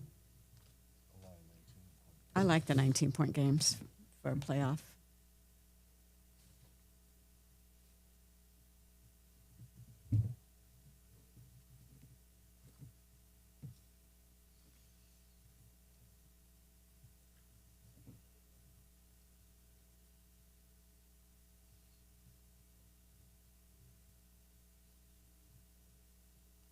Promote his partner, or is he just going to set up? Promote. Nice.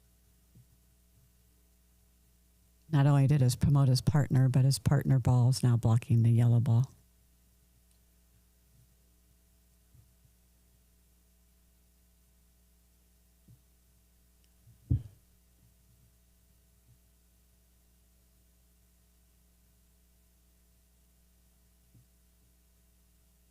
Ooh. Okay. Not sure if he was going for the hoop or that blue ball, but now black has a hoop shot.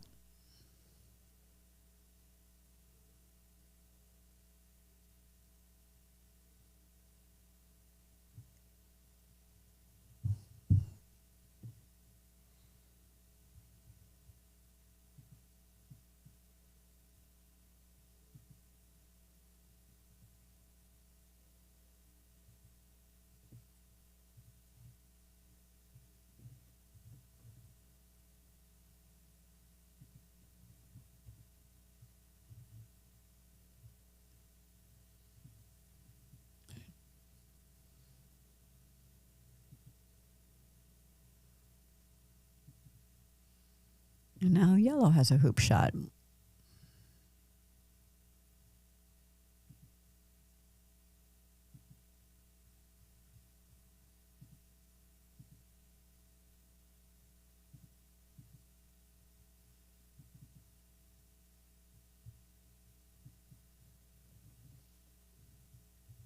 Oh, nice.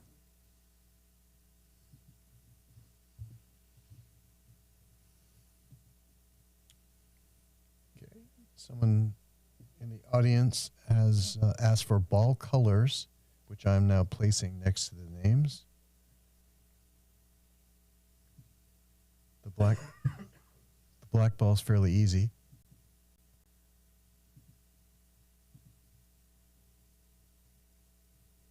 Uh-oh. Now I lost the flags. How did I lose the flags?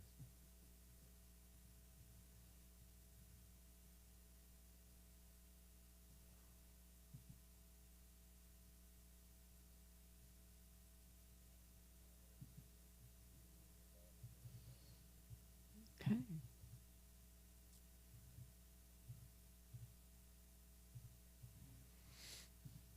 All right, never mind. Okay, Matthew's asking his partner to try to clear that black ball in front of the hoop. Putting the ball colors in messed with the country colors, and I certainly don't want to affect any flags. Oh, there they're back. Yeah. Okay. We'll work on the ball colors for Thursday.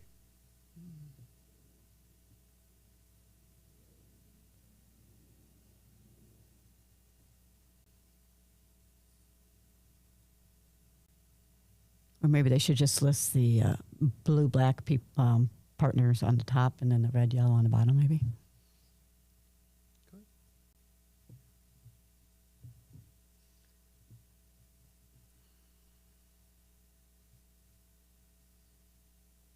Okay.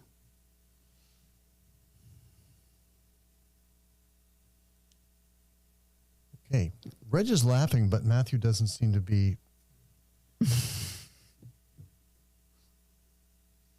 laughing back. So I'm not sure what they are discussing. It's blue to play. Matthew's on the boundary, on the line behind the hoop. Matthew, the serious game starts tomorrow, so don't worry. Looks a little animated there. I know Matthew was perhaps concerned about marking his ball, which he does not have to do. Right, until it's his turn. His ball must be marked with a marker, but he doesn't have to put his ball into the lawn in the correct position until it's his turn. And I looking for suspect a that long Reg jump was shot. trying to block his ball and asked for it to be marked. And he said no, because this came up in the Worlds. Oh, that was a very close jumper. very close jump. Actually, I think it was last year's. It was a year ago that exact question came up. So I hope it's helpful. Everyone knows that they don't need to bring their ball in until it's their turn, but it should be marked so the opponent knows where their ball is placed. By the way, that double hop jump is, or the one hopper, you might call it, I don't know, is becoming much more common. And many of the players told me that they are practicing it regularly. From the boundary? Yes, from that distance. From that distance. From the boundary, roughly that distance. And Fozzie, one of the Egyptian players who you'll see on Thursday, I'm sure, won the under-21s and is a top player in the world, was practicing it today, had perfect height from 21 feet away. Wow. Yeah. Oh, well, black came out. David was not very pleased at how far black went coming through the hoop, but it actually blocked yellow a little bit.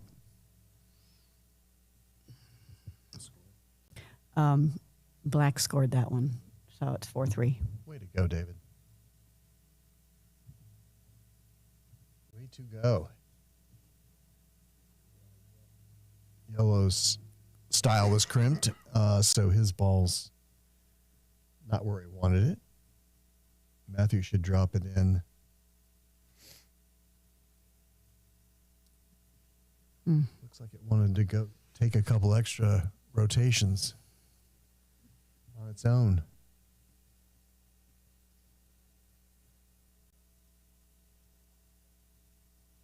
Wow. He's not happy with that shot.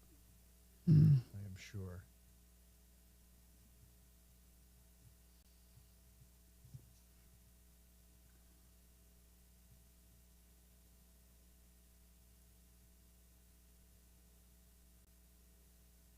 Interesting that Reg wants David to set up right there, normally with right yellow. there and in front of yellow. So it's very nice. And a lovely setup it is.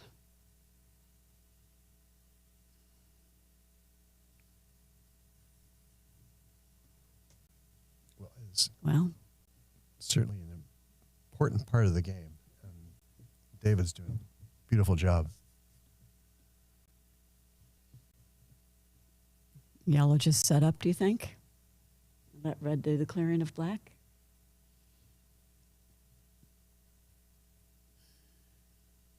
I honestly don't think red's going to be there.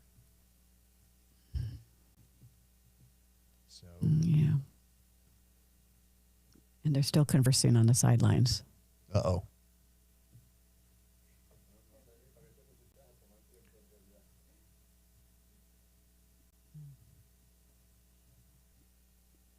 Okay. All right, yellow to play. They're smiling. Okay.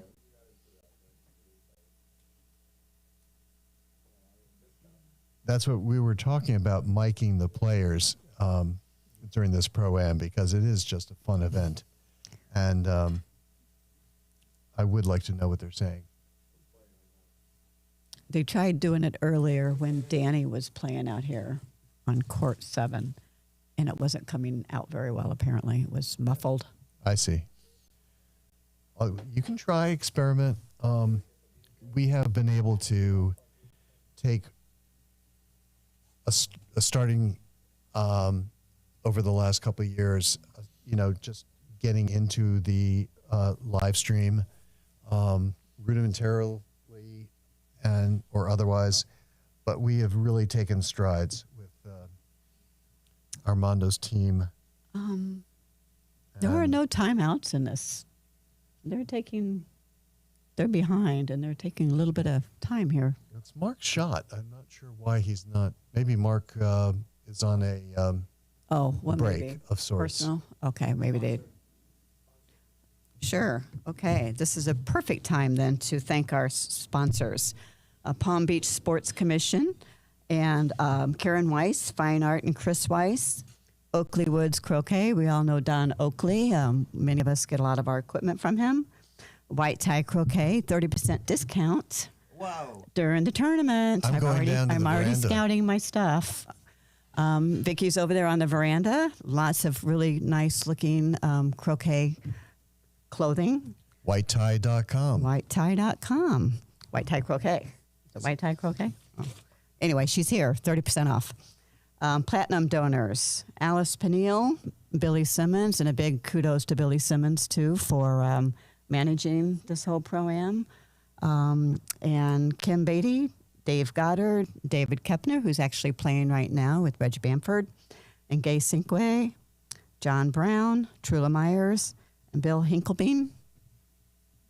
Excellent. You want to do some platinum donors? But we thank all the donors. We've got gold donors who contributed, and we really appreciate it. Alex Glasso, Alice Scanlon, they're all playing in the Pro-Am. Bruce Hinden, Carol Firth, Diane Wren, Jay Carey, our own Jay Carey. Who else? John Dillon, John Currington, Karen Heckman, Madeline D'Ambrosio from way over in Bonita Bay. Mary Glasso, Priscilla Flowers, Trevor Head. Nice. The David McCoy and Bill Kuhn. Okay. We appreciate everyone's contribution. Absolutely. It does take an army to certainly does to get pull it off done. these events. Yeah. So Mark came back and set up right in front of black, in front of the hoop. And just what you said. That's fascinating, though, that Mark would try a block shot, which looks successful, and not just clear black. Well, I mean, black's got no shot. Oh, this is why. Matthew.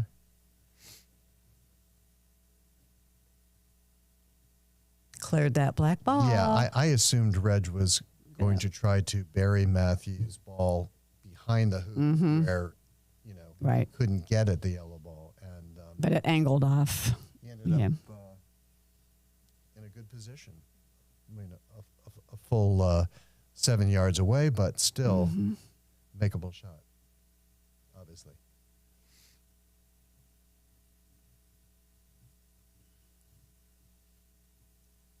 Black again is away on the other side of the court. A long clear for David. When we get closer to the weekend, you'll see some magnificent clearing battles. Just from everywhere, from every corner, whole court, just side to side.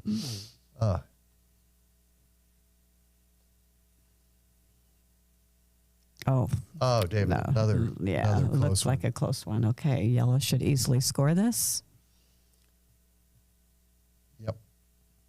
Blake Fields and Matthew have had some amazing battles back and forth. Say hello to Blake and family. Yes. Miss you.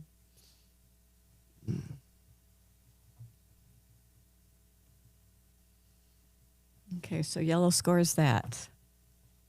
Matthew and Mark.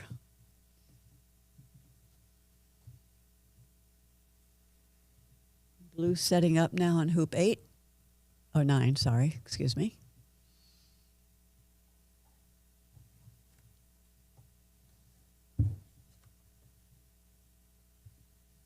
Ooh, he narrowly missed that stake.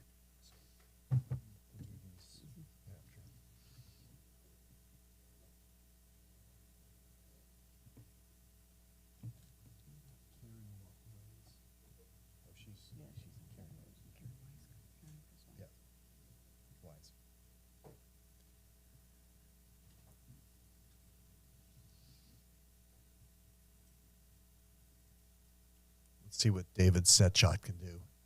Come on. Oh, he's All right. so on target.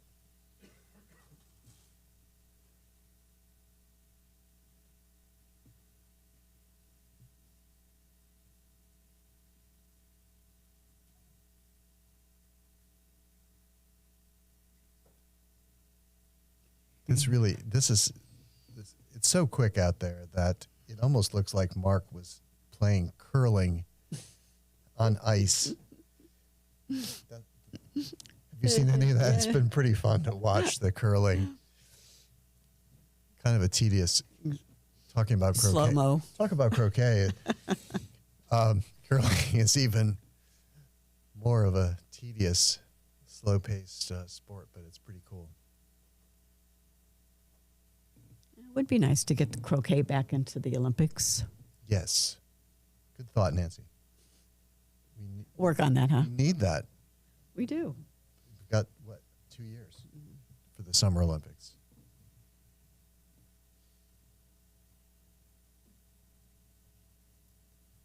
Is Matthew going for the hoop? It looks like it. I bet he is. Oh. That went through without touching, That Matthew. went through. And Oh. there are certain percentages. Oh, he almost got the twofer. Yeah.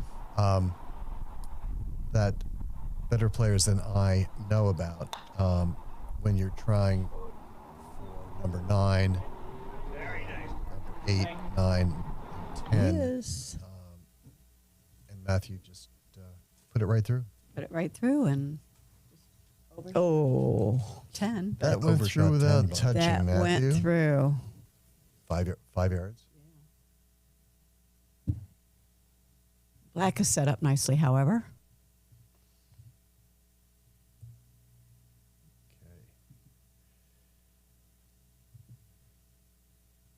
Red yellow are on match point. 6-3.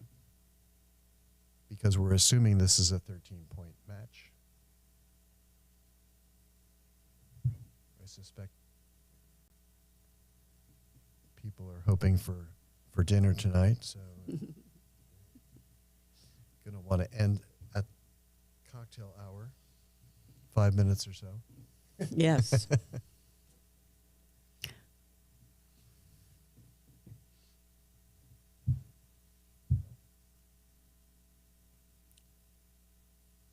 These are great shots of Matthew's swing. You just can see standing fairly erect, and it's just so centered on his target. He's so smooth. His pace is very smooth and controlled.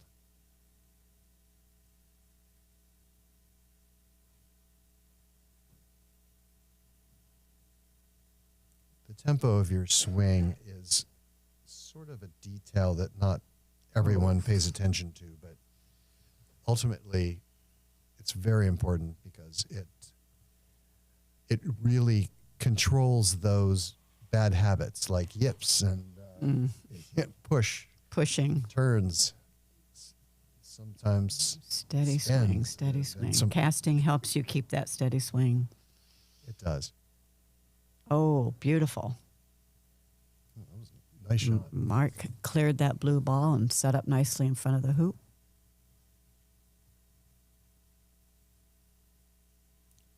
I see Fawzi from Egypt. And Yasser, apparently in the red hat. You can apparently call him Yaz, like Carl Yastrzemski, maybe.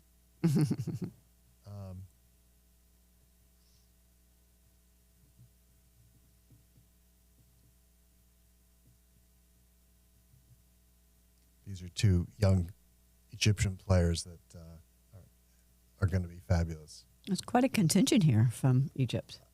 Women Absolutely. too. Women too. Abir is here. Is she playing? Abir? I'm not sure. Just because the pronunciation is a bit difficult. But we have a couple more international players compared to American players. So it's good to see. It is.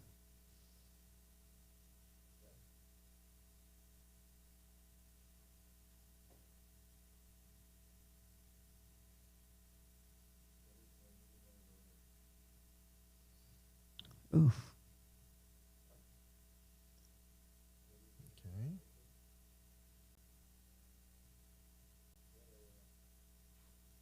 It's One more hoop is all they need. Wait a minute. It's amazing. Mark has this hoop shot. Mm-hmm. Kidding.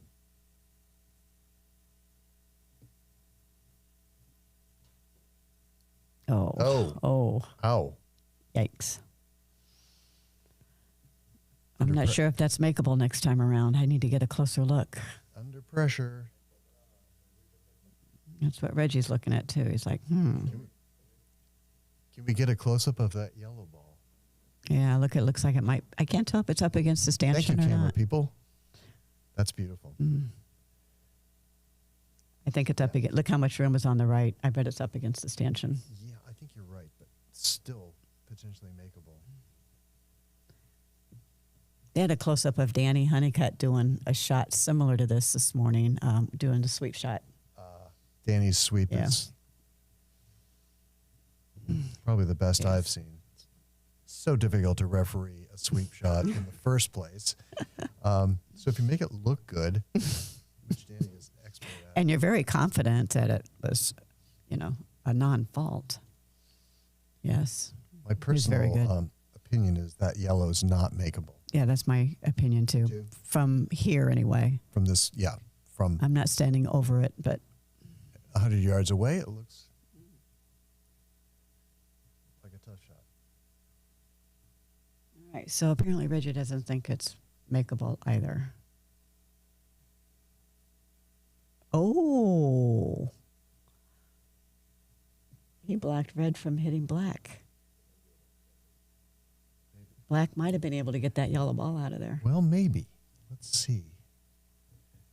This looks like Wow, that was quite a block combo from that shot. distance. Yes. Oh, he got all three balls. Just knock them all around. He probably didn't want to do that, but he knocked his partner out of the hoop. That's good because it saves a referee from walking out Right. there and marking the balls and judging a very difficult. I'm speaking for all referees when I say that. Okay, so black has a hoop shot.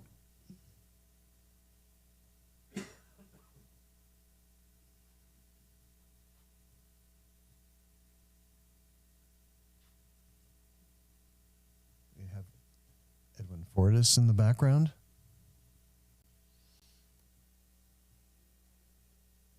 I would say we have a lot of celebrities here today. It's like the world all over again. That's amazing. So much fun. Mm-hmm.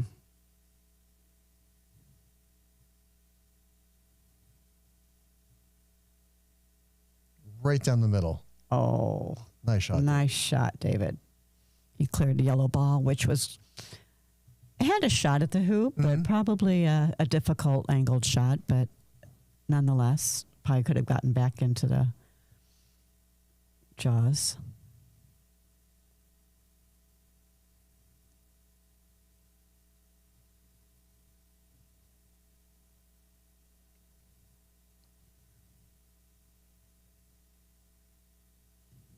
Oh, okay. Mark takes a wide. Yeah, a deep set. A deep set. A deep set.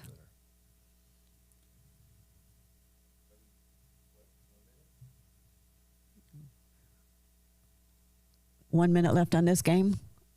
Is that what you said? Ooh. Nice. Blocking yellow. Soon to be vaporized. Okay, 1 minute. 1 minute in the game. Oof, okay. It helps. It's sad, but it helps to time these games so that they can be accomplished, in certain periods, and finished right on schedule.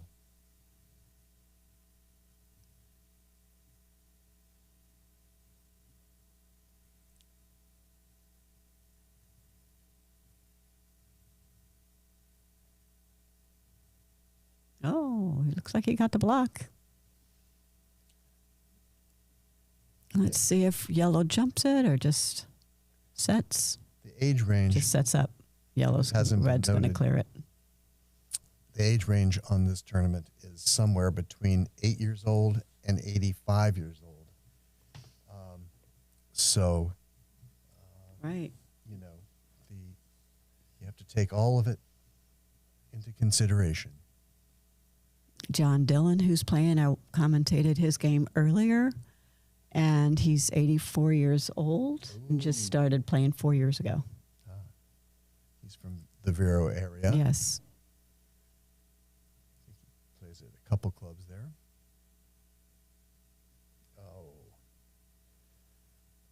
Okay. Oh, it's over. Looks like it's over. They're shaking hands. Oh, the minute? Yes. The So time we ran have out. Okay, the time winners, ran Matthew out, Essick and and- Mark Ski, 6, David Kepner, Reg Bamford, 3. Tom Cooper, it's been fun commentating with you. It has. Let me read the silver donors Yes. because they're very important. They have assigned seating in the VIP area, and we really appreciate them. That's Alice Scanlon, Dave Goddard, Deidre Myers, Georgia Carter. We miss you. Georgia couldn't make it up to the tournament. John Brown, Kent Lavorne for Canty Calloway, Mary Cole for April Wilson, Nancy Sansalone, and Trula Myers. Well represented. Great. Congratulations to Matthew and Mark, who overcame, I'd say, a difficult match, but they kind of cruised. They kind of cruised. I mean, it started out a little, difficult, but they were demanding the whole time. They were certainly commanding the court. Yeah, in my opinion. Matthew Staub. Poor David. I mean, he had about 3 shots that were somewhere in the vicinity of the hoop, and everything else was from a sideline. Right. So that's what happens, I guess, when you play after Matthew. Yeah. When you play. Right. I would not want to play after Matthew. Yeah. When Matthew's red and David's black. Or if you play in front of Matthew, then he's going to clear you. But whatever, he's just, there's just no safe place on the court. You have to hide. Here he comes. Finish up the day. I don't know if we have any additional interviews left to do, but Karen Wise, Fine Art, and her husband, Chris, we thank you very much for sponsoring. They are YouTube sponsors, as is Don Oakley. We appreciate you. Absolutely. Yeah. Chris Barley and company is a YouTube sponsor. Not specifically for this event, but he's helped us get off the ground. And others. And others. Been so helpful to get And this don't forget, YouTube White Tie Croquet, 30% discount this week. That's right. And if you're not a player, say you are, you get that discount. It looks like they're out there tampering the hoops. Yep. Thank you, Palm Beach County Sports Commission. They have been so helpful in so many ways. They've supported the sport with money in terms of funding for supporting visitors, but also they've given us so many contacts. Are they part of the tourist development? They are. They are. Excellent. Absolutely. Excellent. It's something you wouldn't think about, perhaps, but their objectives and I think croquet objectives are the same. They're trying to bring Right. Well, they bring people here. People come here from all over. They spend money. They spend money at hotels. They spend money at restaurants. Yeah, absolutely. Yeah, and they've given us some great contacts. Great. Like Armando. Our tech people. And I do beachtennis.com. Oh. Check them out. It's so fantastic. Great. You know, a great support vendor like I do beach tennis.com. Is that right? Look good? And live I do live streaming, .com. I mean, they've really brought the sport from okay live streaming to unbelievable. It's important getting it out in front of the public. Next, we're hoping for a contract with broadcast television, and Armando will be directing NBC Sports. There we go. Croquet That's on all. ESPN. That's what we need. Yeah, ESPN. Sure, they're okay.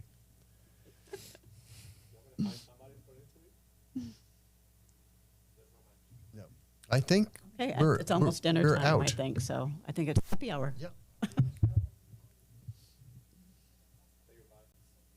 It's been a pleasure, Tom. It's been a pleasure. Thank you, Nancy. You're welcome. Signing off for today. Great day. Great day. See you Thursday.